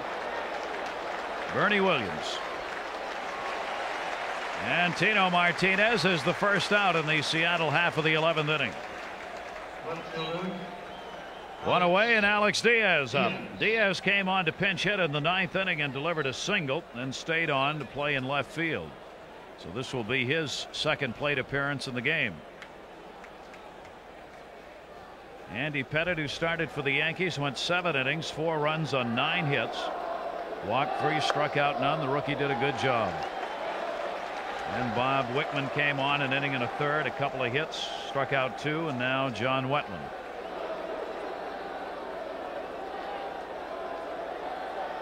Diaz with the 0-1 count. Off the fists.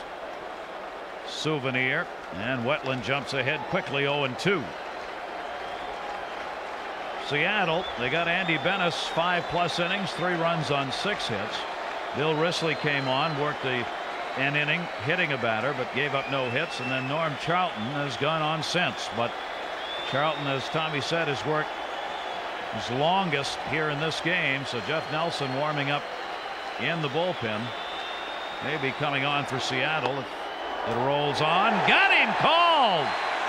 Strike 3, and yet another complaint, this one from Alex Diaz.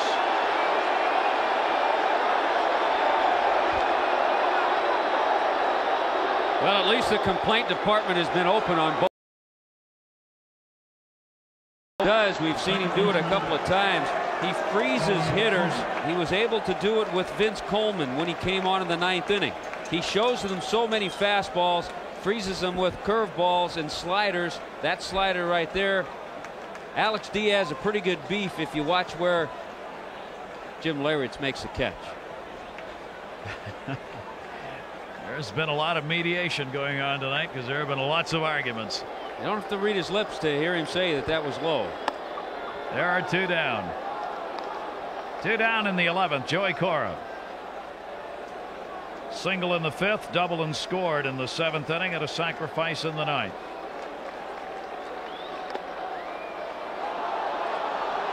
That one misses, 2-0. The other 57,000 people aren't happy here.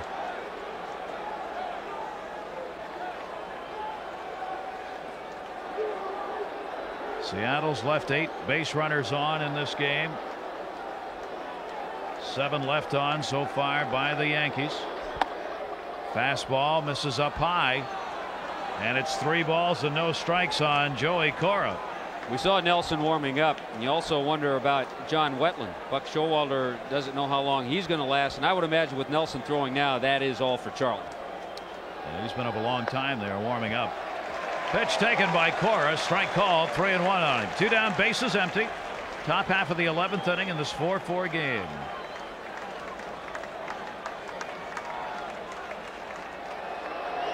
Joey Cora fouls that one off the other way down the left field line. That'll take the count full, 3-2. These are the finals. In the other games, the Indians taking the lead with a victory 4-0 over the Red Sox. They're 2-0 in their series. The Braves with that 7-4 win, they lead the Rockies 2-0 in that series. And the Cincinnati Reds over the Dodgers, they lead 2-0 in that series. 3-2, grounded down to first. Mattingly looked twice, but he's got it. Cora's retired. Wetland retires the side in order. Yankees coming up in the bottom of the 11th. Lou Piniella and the Mariners and the Yankees are tied at 4-4. Norm Charlton did a heck of a job for him. Super performance by Norm Charlton. He's not mad at leaving the game. He's still upset at the pitch he made to Paul O'Neill that tied the game. Jeff Nelson coming on in relief. The 28-year-old right-hander. Who does he face? Darryl Strawberry. Strawberry is coming on to hit for Gerald Williams. First appearance in these 2 games to take on Nelson, who did not have a good outing last night. Worked a 1/3 of an inning, a run on a hit. Strawberry takes the first pitch for a strike. One of baseball's big stories this past year, Strawberry's return to baseball. Made his Yankee debut August 4 against Detroit as a DH. And went 1 for 4. Takes the strike there, and it's 0-2. Well, you see the way Nelson likes to work to hitters, left-handers or right-handers. Got that big sweeping breaking pitch. He's thrown 2 of those right on the outside corner. Strawberry .276 during the regular season, 3 home runs in 32 games. Takes that pitch outside. Still has enormous power, but obviously being out of baseball so long, he's lost the ability to catch up with that real good fastball. He'll be working on it, playing winter ball. The Yankees are going to exercise the option on him for about $1.8 million for next year. And Strawberry asked for the timeout. And the thing about Darryl Strawberry, he poses that threat. You couldn't tell Jeff Nelson that he's having trouble catching up with that fastball right now. 1-2 delivery by Nelson. Swung on and missed. Took something off that, and Strawberry is retired. So Nelson wins the battle, 1 down in the bottom half of the 11th inning. Well, Jeff Nelson stayed with the pitch that got him ahead in the count. Comes back again with that breaking ball, the sweeping breaking pitch in the outside corner. All 3 of those strikes in the same place. Kind of in unison there. 1 down. Strawberry retired, probably stay in the game and play in left field. Here's Jim Leyritz. Leyritz in the game, reached on an error, hit by a pitch. 0 for 2 officially at the plate in the ball game. The Yankee catcher tonight, Jeff Nelson, sidearms him, right field, near the warning track, but it's in the yard. Jay Buhner, 2 down. During the regular season, the Yankees ended up 3-5 in extra inning games. Seattle Mariners went 4-6 in extra inning affairs. 2 down, bases empty. Tony Fernandez, the shortstop of the Yankees, 1 for 4. Nobody did what the Cleveland Indians did in extra inning ball games. Cleveland went 13-0. Some of their numbers are absolutely phenomenal. That tremendous lineup, which has given them the 2-0 lead against the Red Sox in their series. Fernandez takes the pitch inside for a ball from Jeff Nelson. New York has not had a hit in this game since Paul O'Neill got the homer off Charlton with 2 down in the 7th inning. It's the last Yankee hit. We are in the bottom half of the 11th inning. Fernandez swings through the fastball. Nelson looks a whole lot better already tonight than he did last night. Yeah, he does. Certainly wasn't going to give that pitch to Darryl Strawberry either. He wanted to get Strawberry going for something out over the plate. But he's come on and fired. And sometimes that happens to players, be they pitchers or hitters, first appearance in postseason. You got to get that adrenaline working in the right direction.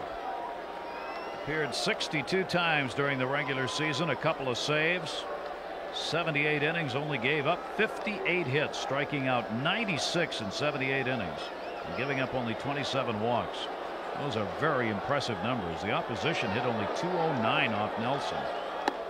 Tried to get Fernandez to bite on one. He would not. 2 balls and 2 strikes. 2 down. The bases are empty. 4-4 game in the 11th. Jeff Nelson on is the 4th Seattle pitcher. Charlton went 4 innings, 1 run, 1 hit, walked none, and struck out 5. But the homer by O'Neill, the big blow off him. Fouled off. Remains at 2 balls, 2 strikes.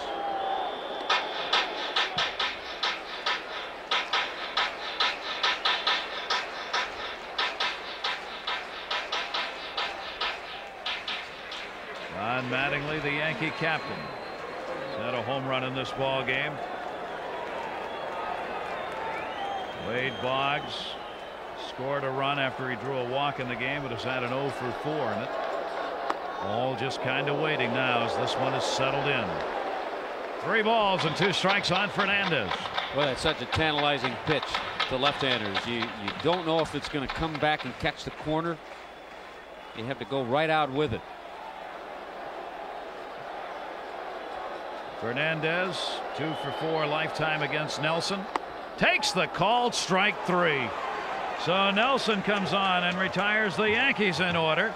We have now completed 11 at Yankee Stadium, and they're still tied. Chris Widger gets his first at bat for the Mariners, leading off the 12th inning. Takes it inside for a ball from John Wetland. Widger's come on as the catcher. Velarde has moved out to left field now. They do not leave Strawberry in. And Pat Kelly takes over at second base. Well, it helps when you have versatile players, and Randy Velarde certainly is that. We've talked about his ability to play the infield. Darryl Strawberry's had troubles in the outfield. Chris Widger fouls it back.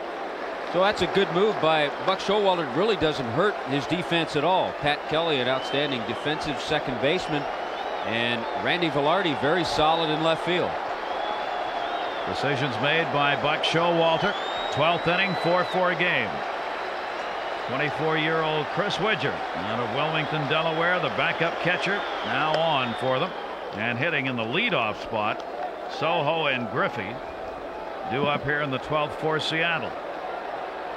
Mariners got their last couple of runs in the 7th inning, just as the Yankees got theirs via Paul O'Neill's home run in that inning. Breaking ball got him. Boy, Wetland is strong tonight. 4 strikeouts for him. Widger's retired. One away in the 12th. Still dropping that breaking pitch in, getting strikeouts. We talked about Norm Charlton going 4 innings. His longest outing had been 3 this year. John Wetland's longest outing this year, 3 innings. Extending it here in this game. Popped up at the plate. Larrett's back, may have room. He does. Soho the second out. Griffey coming to the plate in game 1, 4th inning against David Cone last night. He delivered a solo shot leading that 4th inning off. He came up again in the 7th inning, again against David Cone, a 2-run homer. Now he stands in with 2 down and nobody on in the 12th inning. I like what David Cone said. He said, I could have blamed my blister. He said, I just made some bad pitches. And how about what Griffey said before this series started? Told his teammates, you can get on my back and ride me through the playoffs. They're ready to gallop right now. These teams, after this game, of course, have to board their charter flights here in New York and head for Seattle. How about the last 3 days for the Seattle Mariners? They're a member of all the exclusive mileage clubs. Swung on and missed. Griffey was going for the downs. 1-1. From Texas, Seattle had to go back home to Seattle. Had the playoff game. Now have to board a plane and fly back cross country tonight. They have really been amazing the way they've come back and stayed up for this ball game, because we talked about it last night. It's always that second day where you get the little letdown from jet lag. Griffey waiting on it. Wetland misses up high to him, and the count is 3 balls and 1 strike on Junior. I talked to Lou Piniella before the game, and he had no worries at all about his ball club being ready tonight. And they have been. They've answered the call. 4-4. Griffey with an RBI in this game, 4 in the series. He drills it deep to right field towards the gap. 385. My goodbye. Home run. He has done it again. His teammates were on board and he delivered. Get on my back and ride it. It is a 5-4 Seattle lead as Junior delivers his 3rd home run of this series. John Wetland got himself in that spot. He had to make a pretty good pitch, and Griffey drills it. As soon as the pitch was out over the plate, you knew that he was able to get some extension on the fastball, drive it into those right center field seats. As soon as Wetland made the pitch, and as soon as it was hit, he knew where it was going. John Wetland, like a lot of pitchers, does not want to see Griffey again at the plate. Griffey delivers the home run. He has now had 2 home runs in 3 at-bats against Wetland. Watch that bench. They're getting ready to get on and ride. And that's what they want. They know they're in a position right now to split in New York, and that's what they were hoping for. A home run by Ken Griffey Jr. The 13th hit of this game for the Mariners, and they have taken a 5-4 lead. It comes with 2 down in the 12th inning. Edgar Martinez fouls this one back. Lawrence gives chase no play. Well, we showed you that home run that Griffey hit not too long ago off John Wetland at the Kingdome in Seattle, a game winner in the 9th inning. He does it again. It's not a game winner yet, but he's put his ball club in a position to win, and again doing it off John Wetland. 2 for 3 in his career. 2 for 3 against Wetland. Both of them home runs. And maybe another game winner. Swung on and missed by Martinez. 0-2. Remember when he told me Billy Martin used to chase him and a lot of other kids out of the clubhouse when his dad was playing here, Ken Griffey Sr. His dad used to tell him, well, when you go back to Yankee Stadium, you play hard, get some base hits. He listened well, did he not? 2 down here, base is empty. Martinez waiting. Breaking ball misses down low from Wetland. John Wetland coming on for these Yankees after Andy Pettit and Bob Wickman had worked 3 pretty decent innings, but for that one pitch and a base hit to right field by Edgar Martinez. He's got his second hit of the game. O'Neill gets it back in, and Martinez continues to shine in this series. A double and a single in this game. The other division series games are done. The Indians up 2-0 against the Red Sox with that 4-0 win. The Braves, with the big outburst in the 9th, are up 2-0 against the Rockies, heading to Atlanta. And the Reds heading home with a 2-0 lead against the Dodgers. Now tell me again, in a 5-game series, the home field advantage goes to which team in a 2 and 3 setup? The home field goes to the final 3 ball games, and all of a sudden it becomes best of 3 series now if this holds up between the Yankees and the Mariners. Buck Showalter is on his way out. He was buying some time for the bullpen with a couple of visits and a discussion. Well, I think he's seen a tiring John Wetland. We talked about the many pitches he's thrown working here, his longest outing. Made a couple of mistakes. Wetland will leave, but he did do an excellent job in relief. Ken Griffey Jr. with a 2-out homer here in the 12th inning, giving the Mariners a 5-4 lead. He can drill it. A line drive, 385 mark, coming off John Wetland, who has left the game. And it hurts right now.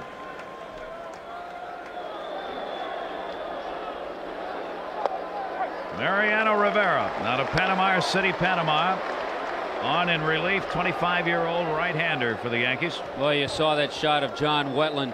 Norm Charlton and John Wetland, a couple of real warriors coming out of bullpens. You knew that one of them might get burned. Question was who was going to get burned last. And that's still to be determined here. Norm Charlton's out of the game after 4 good innings.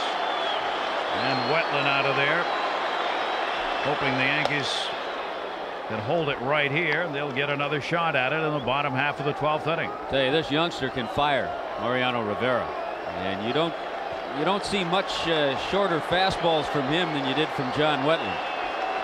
Jay Buhner up, runner at first base, 2 down. 1-2 pitch, swung on and missed just like that. That's it. Rivera gets the strikeout. Griffey's got the go-ahead RBI for the moment. Mariners, Yankees, more after this from your local station. The Yankees get the chance, bottom half of the 12th inning. Jeff Nelson, the loser in last night's game, a chance to get the victory in this one. Randy Velarde leading it off, Wade Boggs, and then Bernie Williams are due up for the Yankees.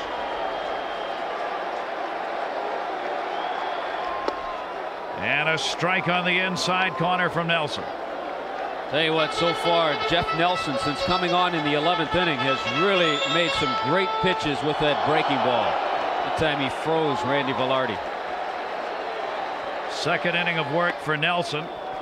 Retired the side in order in the 11th with a couple of strikeouts. 1 ball, 2 strike count on Randy Velarde, who has taken an 0 for 3 in this one. He has the one that he'll start right at a right-hander. Try to freeze him, catch the inside corner. Then he'll start one about middle of the plate.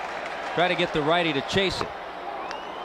There you go. Randy Velarde, the 3rd strikeout victim of Jeff Nelson. 1 away in the Yankee half of the 12th. Good movement, takes it away, maybe even off the plate, but a tough pitch to lay off of if you're a right-handed hitter with 2 strikes. Lou Piniella positioning the outfield. Hey, he's had Tim Belcher warming up also, so that may make a decision for Piniella as to who starts on Friday. Wade Boggs takes the slider for a strike. The 0 for 4 tonight. Now a 3 for 9 in the series.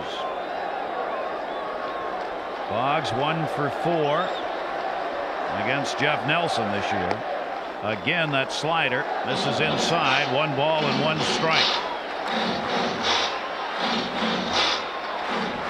Seattle trying to do what the other teams trailing in the division games have not been able to do, and that's even a series. Nelson getting the call on that. A ball and 2 strikes on Wade Boggs. Randy Johnson, the big unit. The decision still to be made on when he will pitch. This series is even. He may go a game later. That one down the left field line towards the corner, but curving into the seats. Still 1 and 2 on Boggs. Well, Gary, remember the trouble the bullpen had last night. 2 1/3 innings, 7 hits, 5 runs. Tonight, Risley, Charlton, and Nelson have given up just 1 base hit and 1 run. A magnificent job by the bullpen. And when you're going to pitch McDowell if you're Buck Showalter? You want to pitch him. He's 10-1 with a 2.24 lifetime against the Seattle Mariners. Decisions to be made pending the outcome of this game 2. 1 ball, 2 strikes on Boggs. Jeff Nelson way outside on that one. 2 and 2. John Wetland is the pitcher of record for the Yankees. Jeff Nelson for Seattle. Nelson a 7-3 mark during the regular season, all in relief. 62 relief appearances. Boggs waiting, and the count goes full. 3 and 2.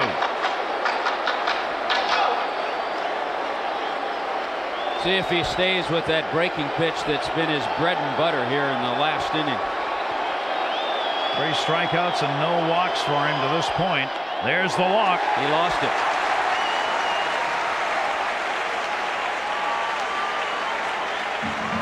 The Yankees get the potential tying run on with 1 out in the 12th inning.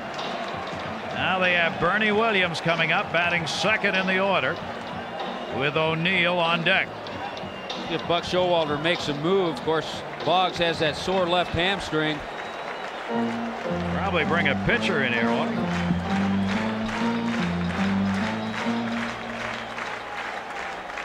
Boggs will come out of the game for a pinch runner. That'd be Jorge Posada, the youngster they kept on the roster. He's a 3rd catcher. And right here, Buck Showalter is going to utilize his abilities as a pinch runner. Get a little more speed with Boggs nursing that left hamstring. Perez did not make the postseason roster on the pitching staff, so that allowed Buck Showalter to have the 3 catchers.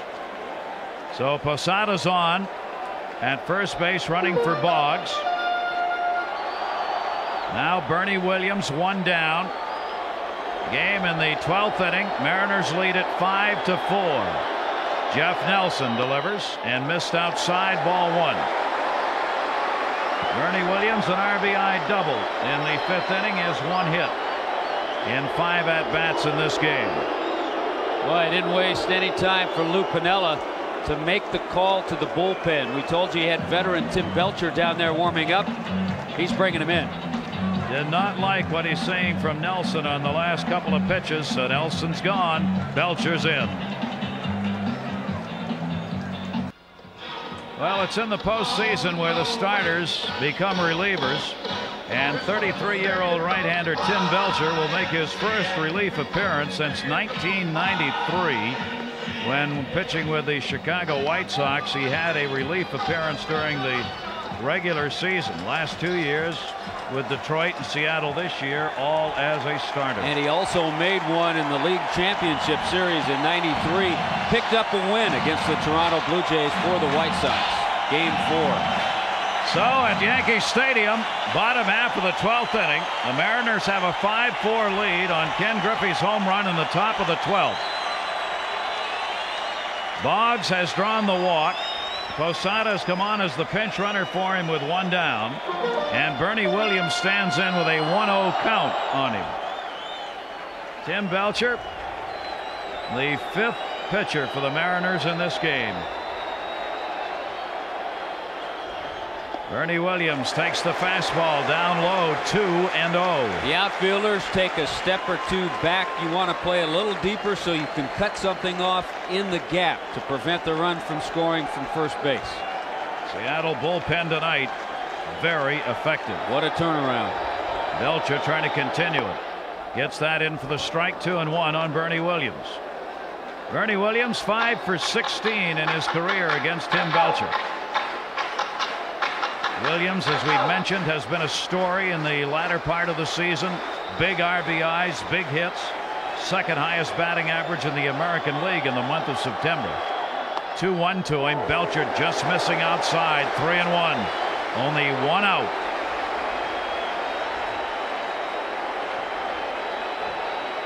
Former Rookie of the Year in 1969, pacing Lou Piniella.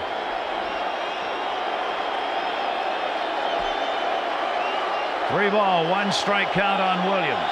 Posada off first. 3-2. We're not going to leave this game without one last look at the umpire. Put yourself in Buck Showalter's position too. 3-2 with one out. Do you send the runner?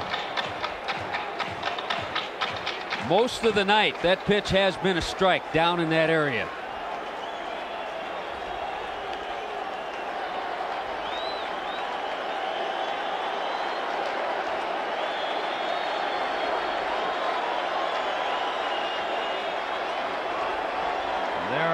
Many of the 57,000 plus still here. Most.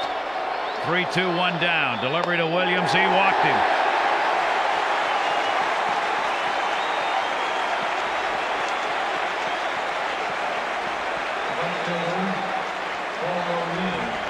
Tim Belcher watches the first man he faces. Yankees have 2 on, 1 away.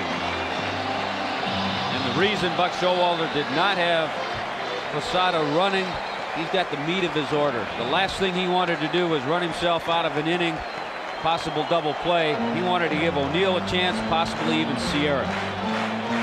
Power numbers for Paul O'Neill against Tim Belcher. O'Neill's already delivered 1 home run in this game, along with another single. Couple of hits in 5 at-bats. Their leading RBI man up here with runners at first and second and 1 out. Infield looking for the double play ground ball. O'Neill takes the off speed. 2-0. The only thing that's tough when you bring a starting pitcher into a relief situation, especially when he started all year, all of a sudden he's in uncharted territory. He's not familiar out there. It's a different situation. I guess the one that comes to mind to me is Steve Rogers pitching to Rick Monday in 1981. Expos and Dodgers. Very tough. Paul O'Neill, a .290 hitter with runners in scoring position. Yankees down a run down the left field line. It is a looper. Diaz charging. Oh, what a play! What a catch! They were playing O'Neill to pull the ball. Diaz ran a country mile. A sprawling catch. The runners still at first and second and 2 down. A few innings back when Diaz pinch hit, Lou Piniella didn't hesitate to keep him in the ball game and stick him in left field. Vince Coleman left the game because of that. Certainly not hurting on defense. We told you about Diaz making some great plays when he filled in center field for Ken Griffey Jr. A long way to go, keeps the concentration, and a 3-point landing. Paul O'Neill was closer than he thought to a base hit on this.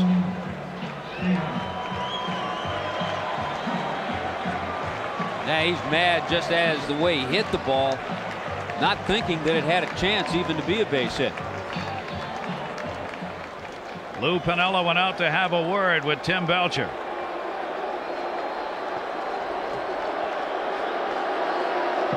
Tim Belcher, with 5 saves in his career, is in a save situation here. 2 down. Yankees with 2 on. Ruben Sierra. Outside corner strike. Sierra delivered a home run in the 6th inning. The first of back-to-backs hit by Sierra and Mattingly in the game. The designated hitter trying to at least get this game tied up here in the 12th inning. Belcher staying away from him, missed a ball and a strike. On deck, the Yankee captain. Lou Piniella so far has registered a 5-mile walk over there. Swung on left field. Diaz back at the wall. Diaz looking off the top of the wall. 1 run in. Yankees can win it. Relay throw coming. Soho throw to the plate, and they got him. It's tied up. The game is tied. Soho on the relay to take out Bernie Williams will end the inning. Posada scored. Ruben Sierra, the RBI. We go to the 13th inning, tied at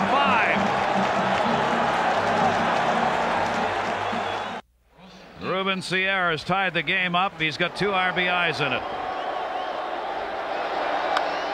Sierra showing his power the opposite way. He thinks he may have hit one out. Doesn't really matter how he runs. And Diaz gets caught in between. Went back, thought he was going to make a play, and then got too close to the wall. Comes up with a good throw to the cutoff man, and the relay to the plate is perfect. Soho made that relay throw, and it was a good one. Liric's back, puts it away. And you cannot fault third base coach Willie Randolph sending Bernie Williams. You send him, you take the chance. It took a perfect play by the Mariners. 7-6-2 to get the out. What a ball game. Tim Belcher angry with himself. Doug Strange has popped out to Liric's. Russ Davis has come on to play third base for the Yankees. Boggs came out for a pinch runner, so Davis is in at third. And suddenly 25-year-old Mariano Rivera has become the pitcher of record for the Yankees, and Tim Belcher for the Seattle Mariners. Each team getting a run in the 12th inning. 5-5. The 12th inning of the home team ending on a play at the plate. Perfect execution by Seattle on that relay. Soho, the shortstop, the strike to the plate. How about the roller coaster they've been on? Just when they think. 0-2 the count, 1 down. Tino Martinez fouls it off. He's delivered a couple of hits in this game, 2 singles and 5 at-bats and an RBI for Tino Martinez. Griffey's home run that could have been the game winner came off Wetland in the top half of the 12th and 2 down. It's not. 0-2, broken bat, ground ball to second base. Pat Kelly. 2 down.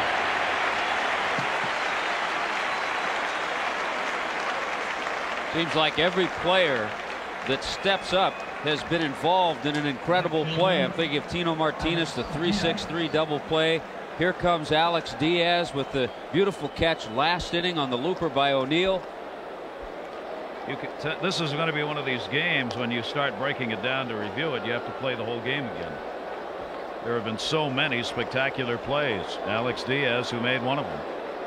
2 down, bases empty. Diaz came on as a pinch hitter, and he's already getting his 3rd at bat. Grounds it to second base. Pat Kelly, nope, be cut off. Mattingly 1-2-3 inning for Rivera on just 6 pitches.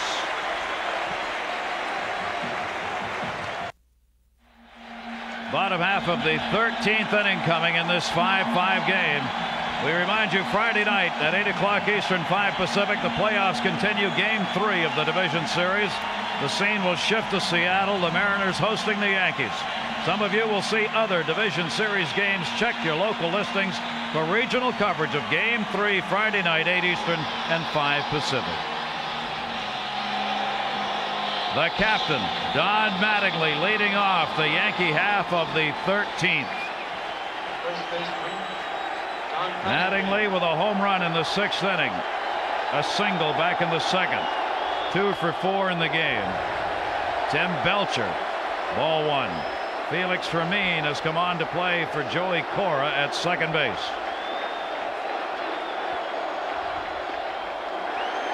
Two and 0. You get the feeling that this wild card thing is catching on. I don't think anybody will ever buy it. Have we had games in the 4 games that were played tonight, and this one the only one remaining to be decided? 57,000. I mean, they're almost all still here. Strike on the outside corner, 2 balls and 1 strike.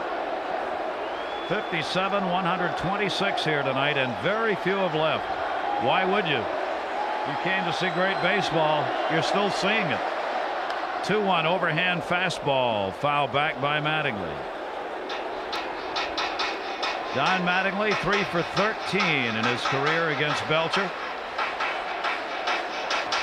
33-year-old right-hander facing the veteran Mattingly. They're chanting Donnie baseball here at Yankee Stadium. 2-2 fouled off again. At times Belcher can be sneaky because he appears to really short on the ball when he delivers to a hitter, and it's tough to pick it up. 2 with cheese, no anchovies. Mattingly swings and got a piece of it. Foul, tipped it. 2 balls, 2 strikes. Well, he certainly has started his first postseason successfully. A 2 for 4 last night. Another 2 for 4 going in this ball game. First postseason home run. 2-2 from Belcher. Again, just enough to stay alive.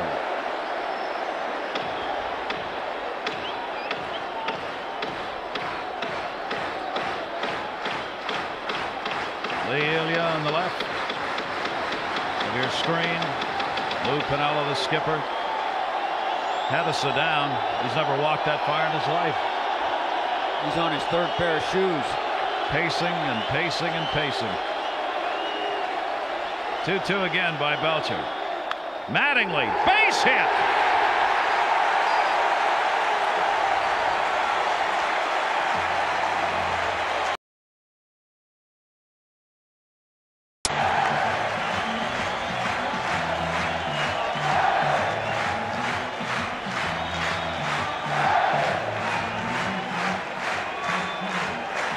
Well, he's so patient. He fouled off some tough pitches that Belcher threw to the plate.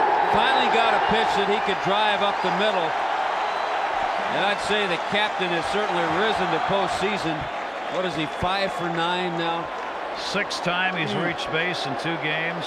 4 times he's been on tonight. 3 hits tonight. Could be the game-winning run. Looking for the sacrifice here, Pat Kelly. His first at-bat in this game. But a guy who bunts with the best of them. He's the best bunter the Yankees have on their ball club. He squares. He drops it. It's a good one. Martinez gets it over to Fermin, covering. A sacrifice for Pat Kelly. Mattingly to second base. 1 out.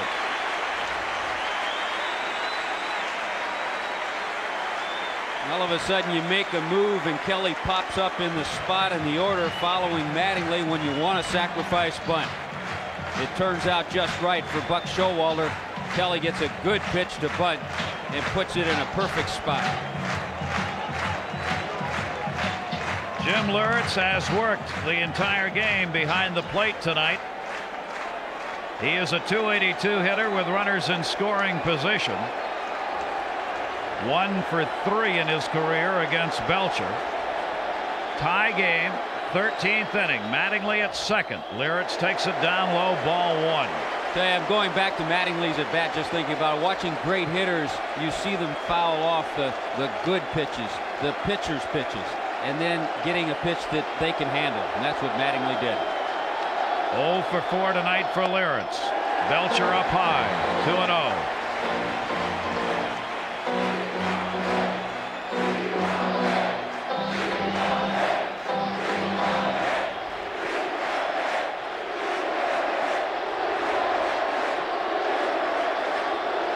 The count.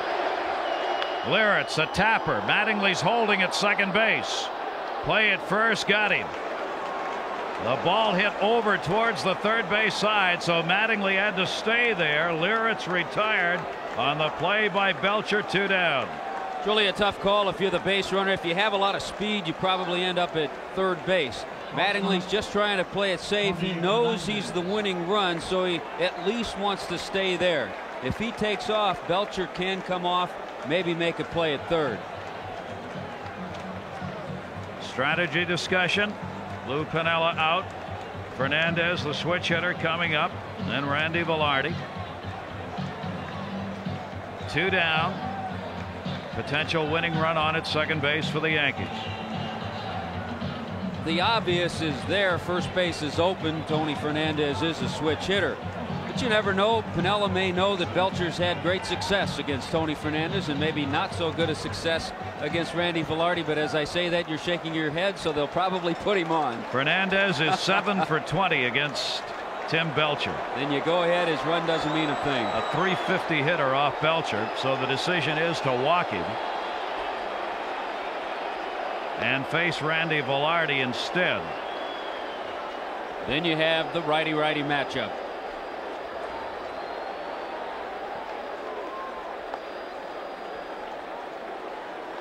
Randy Velarde is 2 for 9 off Belcher.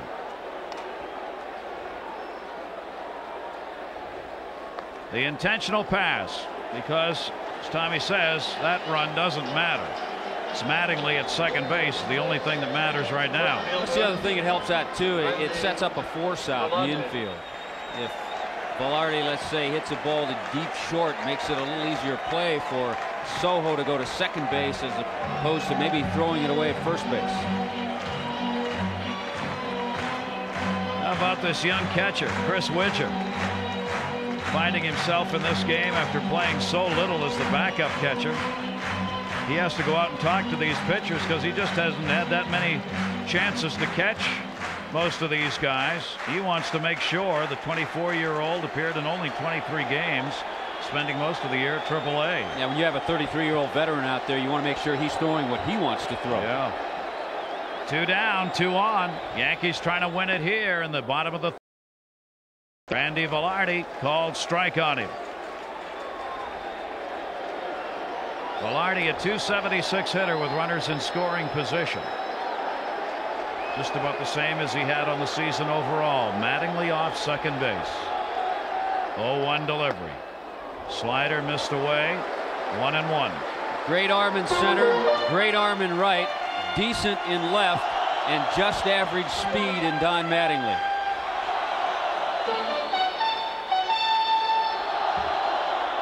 And above average tension at Yankee Stadium. 1 ball, 1 strike. Velarde takes the breaking ball, strike 2, 1 ball, 2 strikes.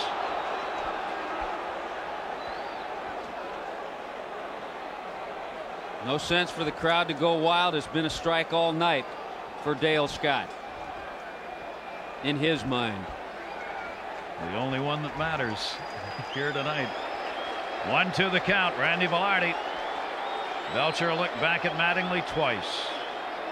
1-2 delivery. Popped up. Maybe playable.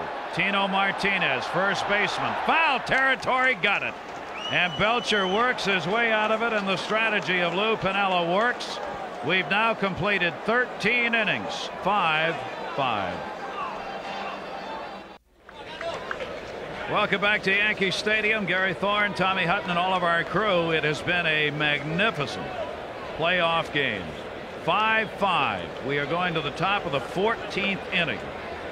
Mariano Rivera, the 25-year-old right-hander, is on for the Yankees. Felix Fermin, getting his first at-bat, came on as a defensive replacement at second base in the last inning for Joey Cora. We're the only game still going.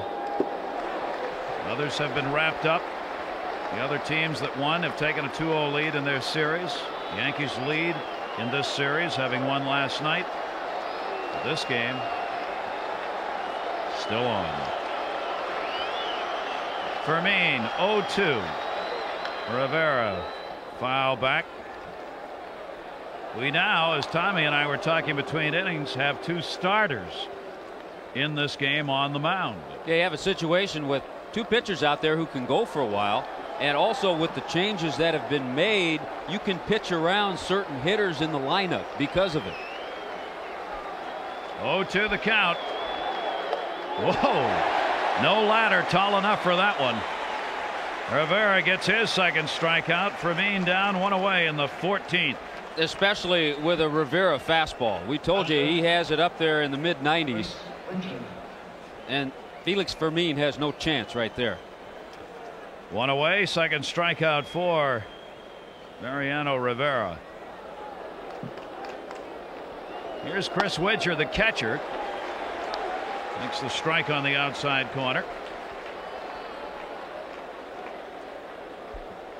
95-mile-an-hour fastball registering on the gun. What Rivera's throwing, and then he throws a little junk like that. That's no fair. If you throw 95 and then you throw that pitch to a guy who didn't play a lot this year, Chris Widger. Give me a break. Now he'll come right back and jam me at about 95 miles an hour. Slider just missed. Lawrence is ready to throw it around the infield. Tell you what, to show you the kind of movement he has, I think that was just a good cut fastball. Yeah, you're right. He is bringing it. 1-2 the count. Chopped down to first by Widger and foul. Holds at 1-2. We talked about those other teams, Gary, that have gone up 2-0. They're already halfway to their next destination. Seattle Mariners and the Yankees over 3,000 miles where they're going to get there, and the question is how many more innings. 2 down.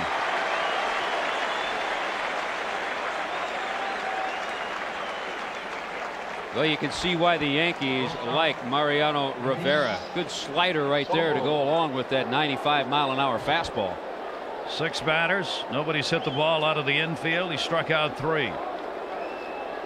Luis Sojo 2 down, bases empty here in the 14th inning. Each team scoring a run in the 12th inning. Griffey had a 2-out homer to put Seattle on top. The Yankees came back on an RBI double by Sierra to tie it, and incredibly in that 12th inning, the final out of the inning came at the plate as Bernie Williams came around and tried to score from first and was thrown out on a relay from Diaz to Sojo to the catcher. There's that slider in the outside corner. 1-2.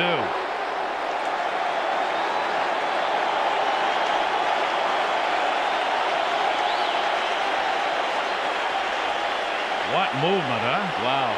Good moving fastball. A 1-ball, 2-strike count. The Yankee faithful as vocal as they were yesterday. A ball and 2 strikes.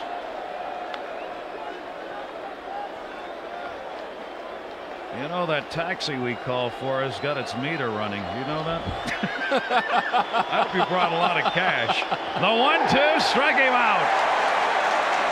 Mariano Rivera strikes out the side. 7 batters. Nobody's got it out of the infield off him. Back from your local stations.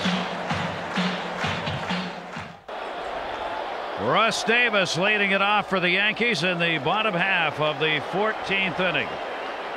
For Davis, it'll be his first at bat, coming on to play third for Boggs, who had a pinch runner that took him out of the game. Tim Belcher still on. A check to see if he went around. And no.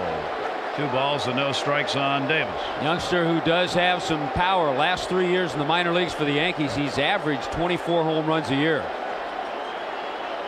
Davis getting his first plate appearance in these 2 games. The overhand fastball in by Belcher.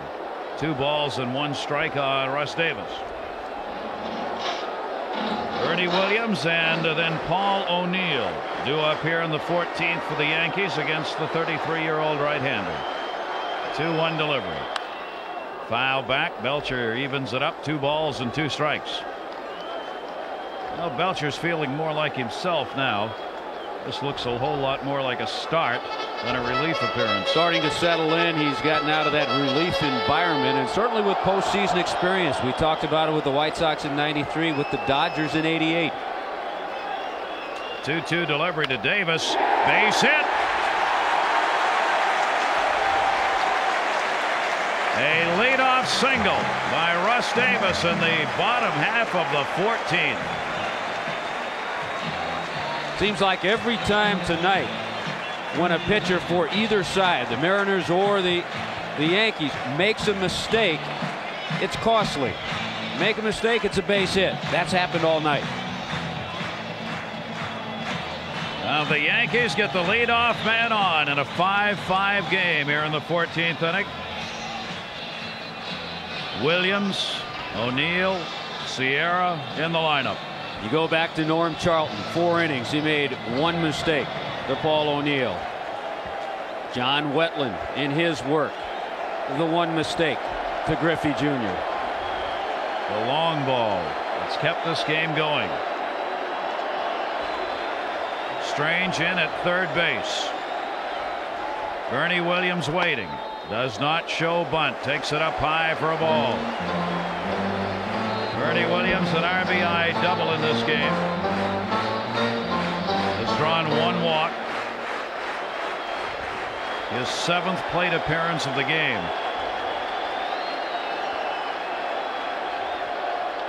.1-0 delivery to him, and he fouls it off down the left field line. So he's not bunting. 1 ball, 1 strike.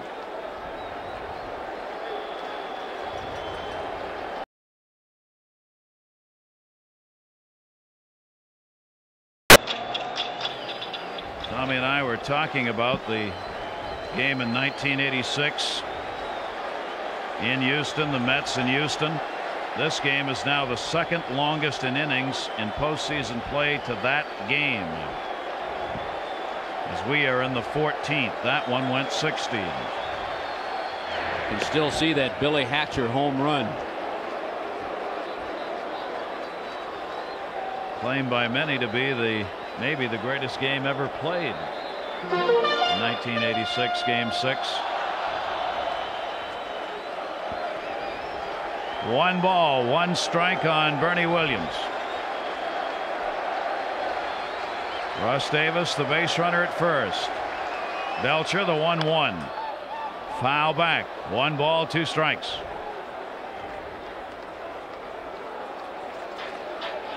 What a battle. Some thinking here about a possible sacrifice. Bernie has sacrificed twice this year, but he's not the prototypical number 2 hitter that would be automatic to send up there and bunt. He swings the bat so well. He's had such a solid season. Buck Showalter has allowed him to swing away in this situation. He has hit into 12 double plays, which surprises me. He's got some pretty good speed up there. That, of course, is what Belcher wants here. 1-2 count. Williams takes it outside. Good play by Widger to block that one between the legs. 2-2. Well, we've seen Widger. We talked about it when he first came into the ballgame, handling Norm Charlton. He's done a good job back there. Very solid. 2-2 the count on Williams. Davis off first. Again outside. Full count. 3-2.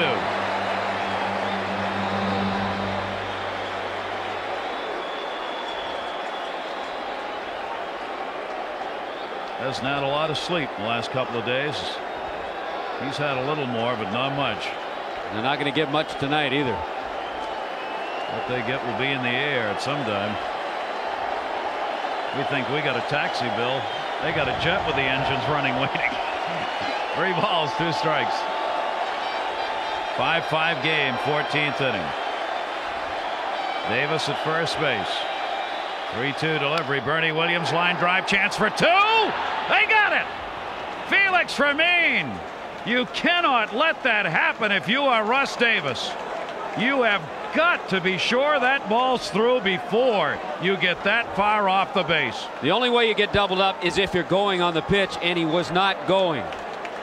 Not going. There's the pitch. It's right in front of him. Now, after 2 or 3 steps, it's too late, and a heads-up play by Fermin to double him off. He just shuffles off. He's not running on the 3-2 pitch. He picks the ball up too late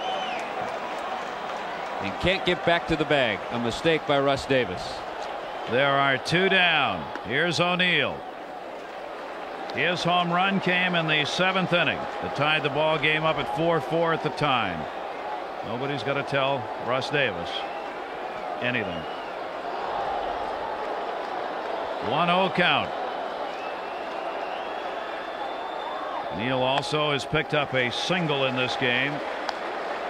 His 7th plate appearance. 2 for 6. 2-0 count.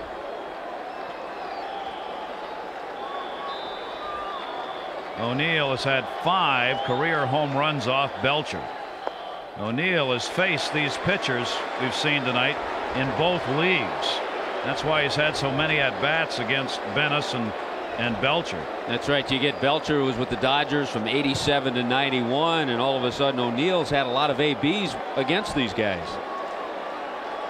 3-0 count, and he just pitched around him. Was not going to give him anything to hit. Second walk. Belcher has surrendered. This one comes with 2 down in the 14th. Ruben Sierra.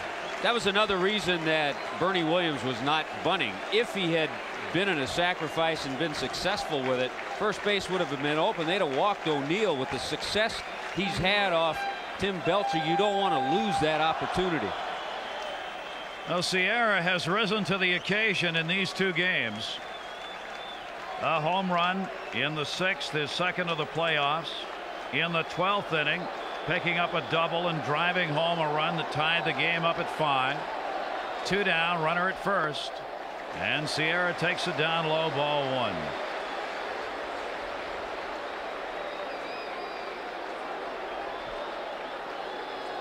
Ruben Sierra, what an acquisition he has proven to be for the New York Yankees. Yet there was a time after he came where he had his agent call Buck Showalter to complain about the fact he wasn't getting enough playing time. Well, the thing was, too, his agent called Buck Showalter about 5:30, 6 o'clock in the evening in the manager's office. Got the direct line. Oops. Sierra, second base. Felix Fermin. We've completed 14. Griffey will be coming up when we come back to go to the 15th inning.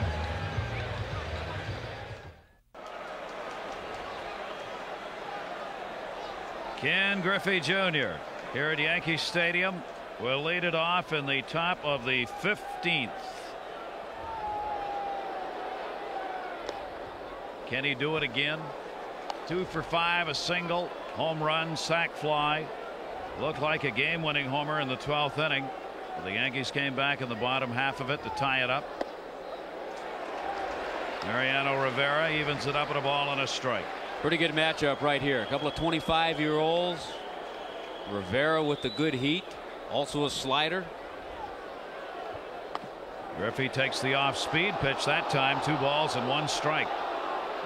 Rivera's not afraid to throw the repertoire and challenger. He's done an outstanding job as 4 strikeouts. Misses with that one. 3 balls and 1 strike now on Griffey. Rivera has not walked anybody. It's coming on in the game for the Yankees. 3-1 pitch. That one off the fist to center field. Bernie Williams. Griffey retired, 1 away in the 15th. We haven't seen many examples of it, especially with Junior going deep. But every once in a while you see maybe the effects of the broken wrist. Couldn't quite turn on that ball. Had a hitting situation, got the fastball. Also may have been a little surprised with the zip that Rivera has on the fastball. Good pitch by Mariano Rivera. Talk about gaining some experience. Rivera's doing that. 2 2/3 work, no base runners, 4 strikeouts for him. Now faces Edgar Martinez. Martinez has had a 2 for 5 ball game. The designated hitter. 1 ball, 1 strike. How about some of the young players that have gotten into this game gaining experience? Russ Davis, Chris Widger, Mariano Rivera, Bill Risley earlier in the game. Yesterday. There's a song there somewhere. 1 ball, 1 strike. 1 down, base is empty. Foul back by Martinez. Ball and 2 strikes. There are many Yankee faithful still here as part of that 57,000 plus house and still applauding. What school? What work? 1-2 delivery. Swung on, hit right up the middle. Right underneath the glove of Rivera. And Martinez. Mercy, mercy, folks. The umbrellas are going up. It is raining here in the 15th inning. You talk about a batting champion and a beautiful swing. I know they do, but I hope the fans in Seattle appreciate getting the opportunity to watch Edgar Martinez and Ken Griffey Jr. Jay Buhner.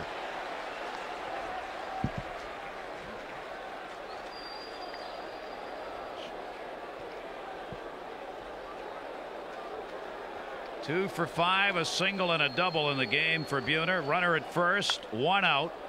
Fouls that one off. Rivera ahead on the count, 2 strikes. Tim Belcher working out of the bullpen in this game, hoping for his team. Buhner again late on the fastball, fouls it back. It remains at 2 strikes. You know, we talked about that great ratio that Buhner had with 123 hits, 121 RBIs. The guy right behind him all time, Jim Gentile. And I know Marty Aronoff saw Jim Gentile play. And he could play.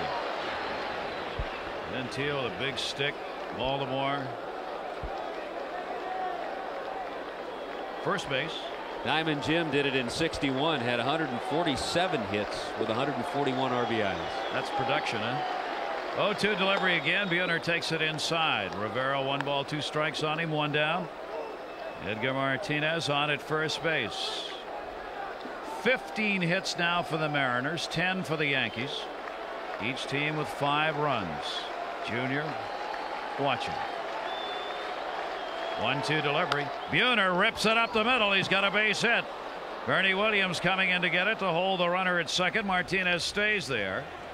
And with 1 away, back-to-back singles by Martinez and Buhner have put runners on at first and second. Well, a couple of things you have to think about now. The outfield grass is getting more wet after the rain falling. Got wet earlier with the rain we had this afternoon in the New York area.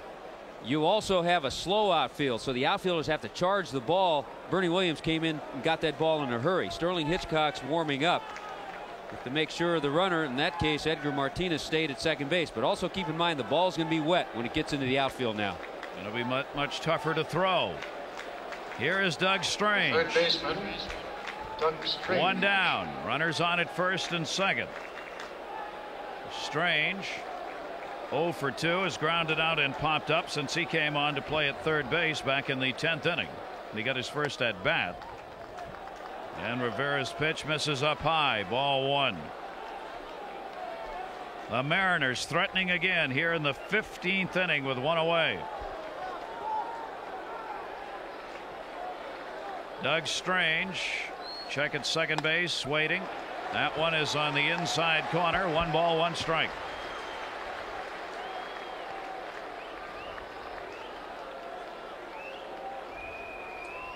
Rivera and Strange. A couple who probably never expected to be in this game, and not at 1:10 Eastern time either. Foul back. 1 ball and 2 strikes. They have a rookie. You have Doug Strange, who last year was a member of the Texas Rangers, 31-year-old, and a 25-year-old. Strange has been a journeyman baseball player, and a good one. 1-2 delivery. Just missed. 2 balls and 2 strikes. How about the umpiring crew? They haven't even had a chance to sit down since 8 o'clock last night. 2 balls, 2 strikes on Strange. Runners at first and second. Check swing, and he didn't go around. 3 balls, 2 strikes. Anytime a pitcher has a 95-mile-an-hour fastball and you have 2 strikes on you, that high fastball is the toughest one to stay away from. That was a check swing, though, by Strange. 3-2. Runners off first and second. Strange fouls it back. Edgar Martinez at second. Jay Buhner on at first. Again, a reminder, neither a particularly fast base runner. Lead runner Martinez. Buhner at first base. Already they're having to clean the cleats a little here as the infield dirt dampening. 3 balls, 2 strikes again. Strange takes it. Strike 3 called.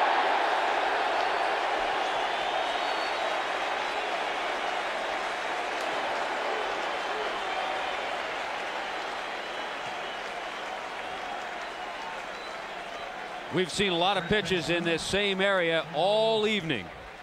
Throughout the 15 innings, we've seen some even lower than that called strikes. So Strange really can't complain because Dale Scott's been consistent most of the night with that pitch that's down. You got to know when you go up there. At this point, it's going to be a strike. First and second and 2 down. Tino Martinez.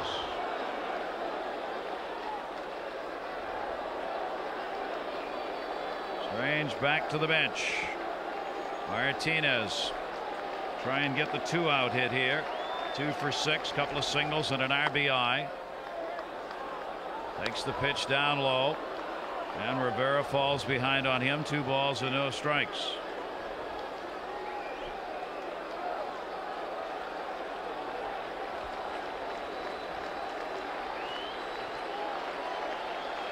Martinez off second, Buhner off first. Ooh.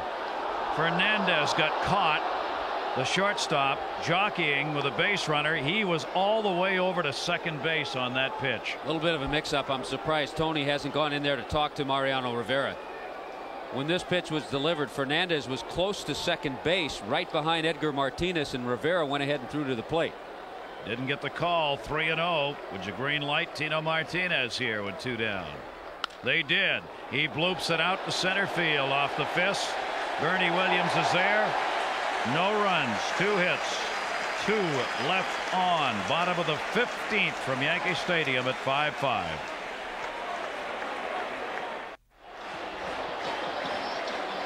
Don Mattingly against Tim Belcher in the bottom half of the 15th inning.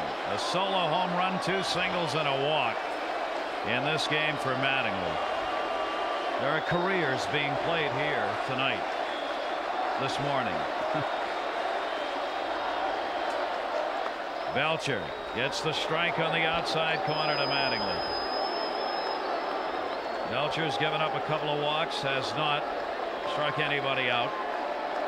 3 hits off Belcher. A starter in a reliever's role here, and most appropriate in this game. 1 ball, 1 strike to Mattingly. And you have to go back and give some credit to these 2 guys, Belcher and Rivera, who've come into this ballgame knowing that if they make a mistake, they'll pay. Mattingly to short. Soho the play. Got him. They had moved around, playing him to pull. So Luis Soho was towards that second base side, 1 away. Nice charge by Soho to come in on the ball, play a little tricky hop, stay with it.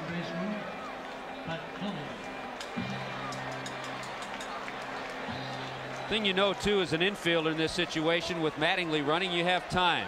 But he gets that hop, watches it into the glove, and then completes the play. One down, nobody on here in the bottom of the 15th. Pat Kelly had only one plate appearance, had a sacrifice. Kelly playing at second base, and Belcher gets the strike into him. Kelly struggled mightily at the plate this year for the Yankees. Down low, 1 ball, 1 strike.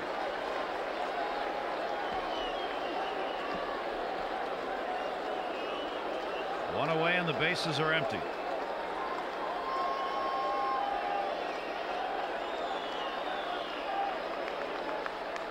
Belcher's overhand pitch, foul back.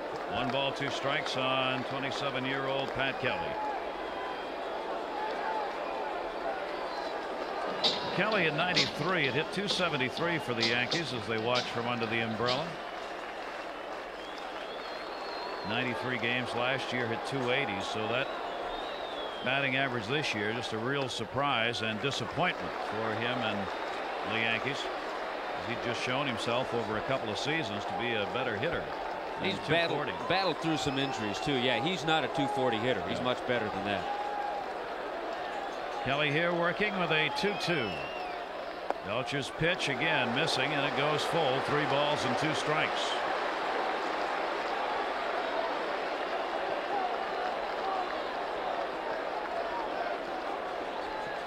Five hours, 9 minutes, and counting. Time of this game. Walked him.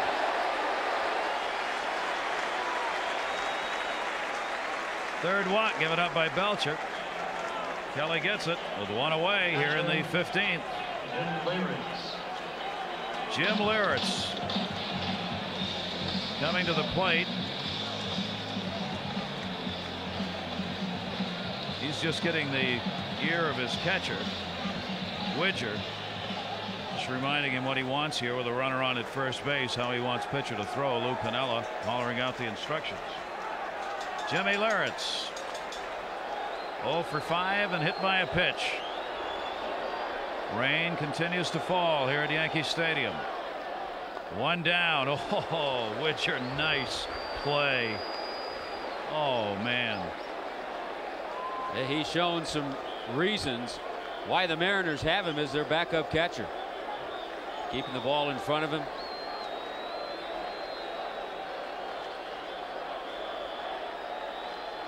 One away. Nobody playing for a bunt here with Leyritz up and a runner at first base. Missed inside on that one. 2 balls and no strikes.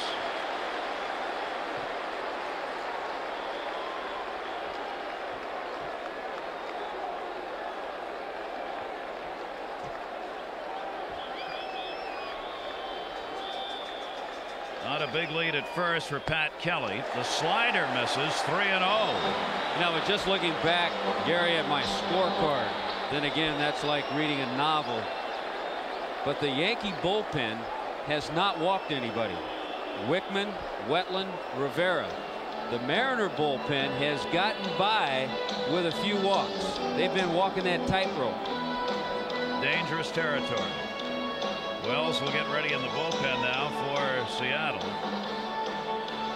You also have a team that is used to playing half of their schedule indoors, not having to deal with the sloppy mound, the wet grass in the outfield, the rain coming down. 5-5 in the 15th. Raining a little harder. 3-0 count. Leyritz takes the strike. Belcher just puts it in there. 3-1.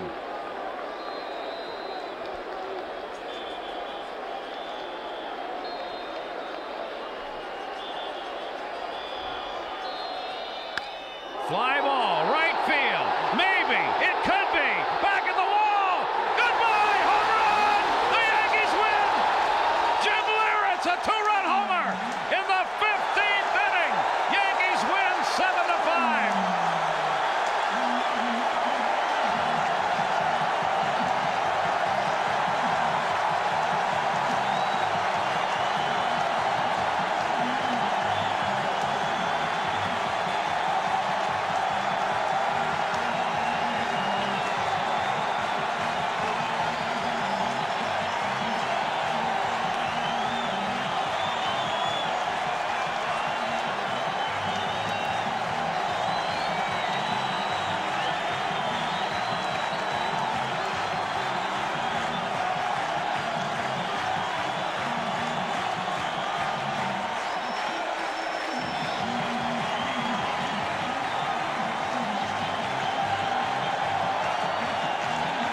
Carlton paid a price.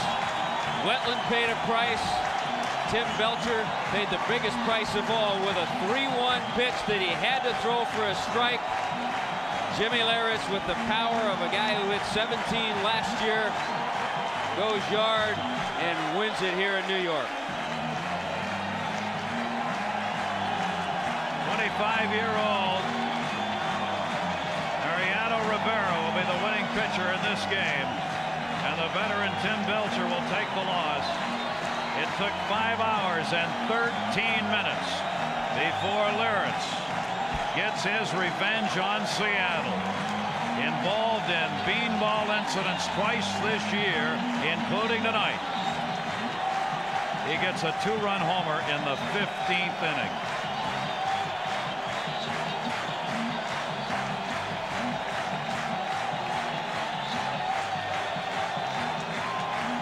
We talked about all the mistakes that were made in the ball game tonight, and every time a pitcher made one, it was costly. But again, the most costly mistake made by Tim Belcher. He had to come in with that 3-1 fastball. 12 runs and 27 hits between these two teams in a classic confrontation. And the Seattle Mariners will head home down in this series 2-0.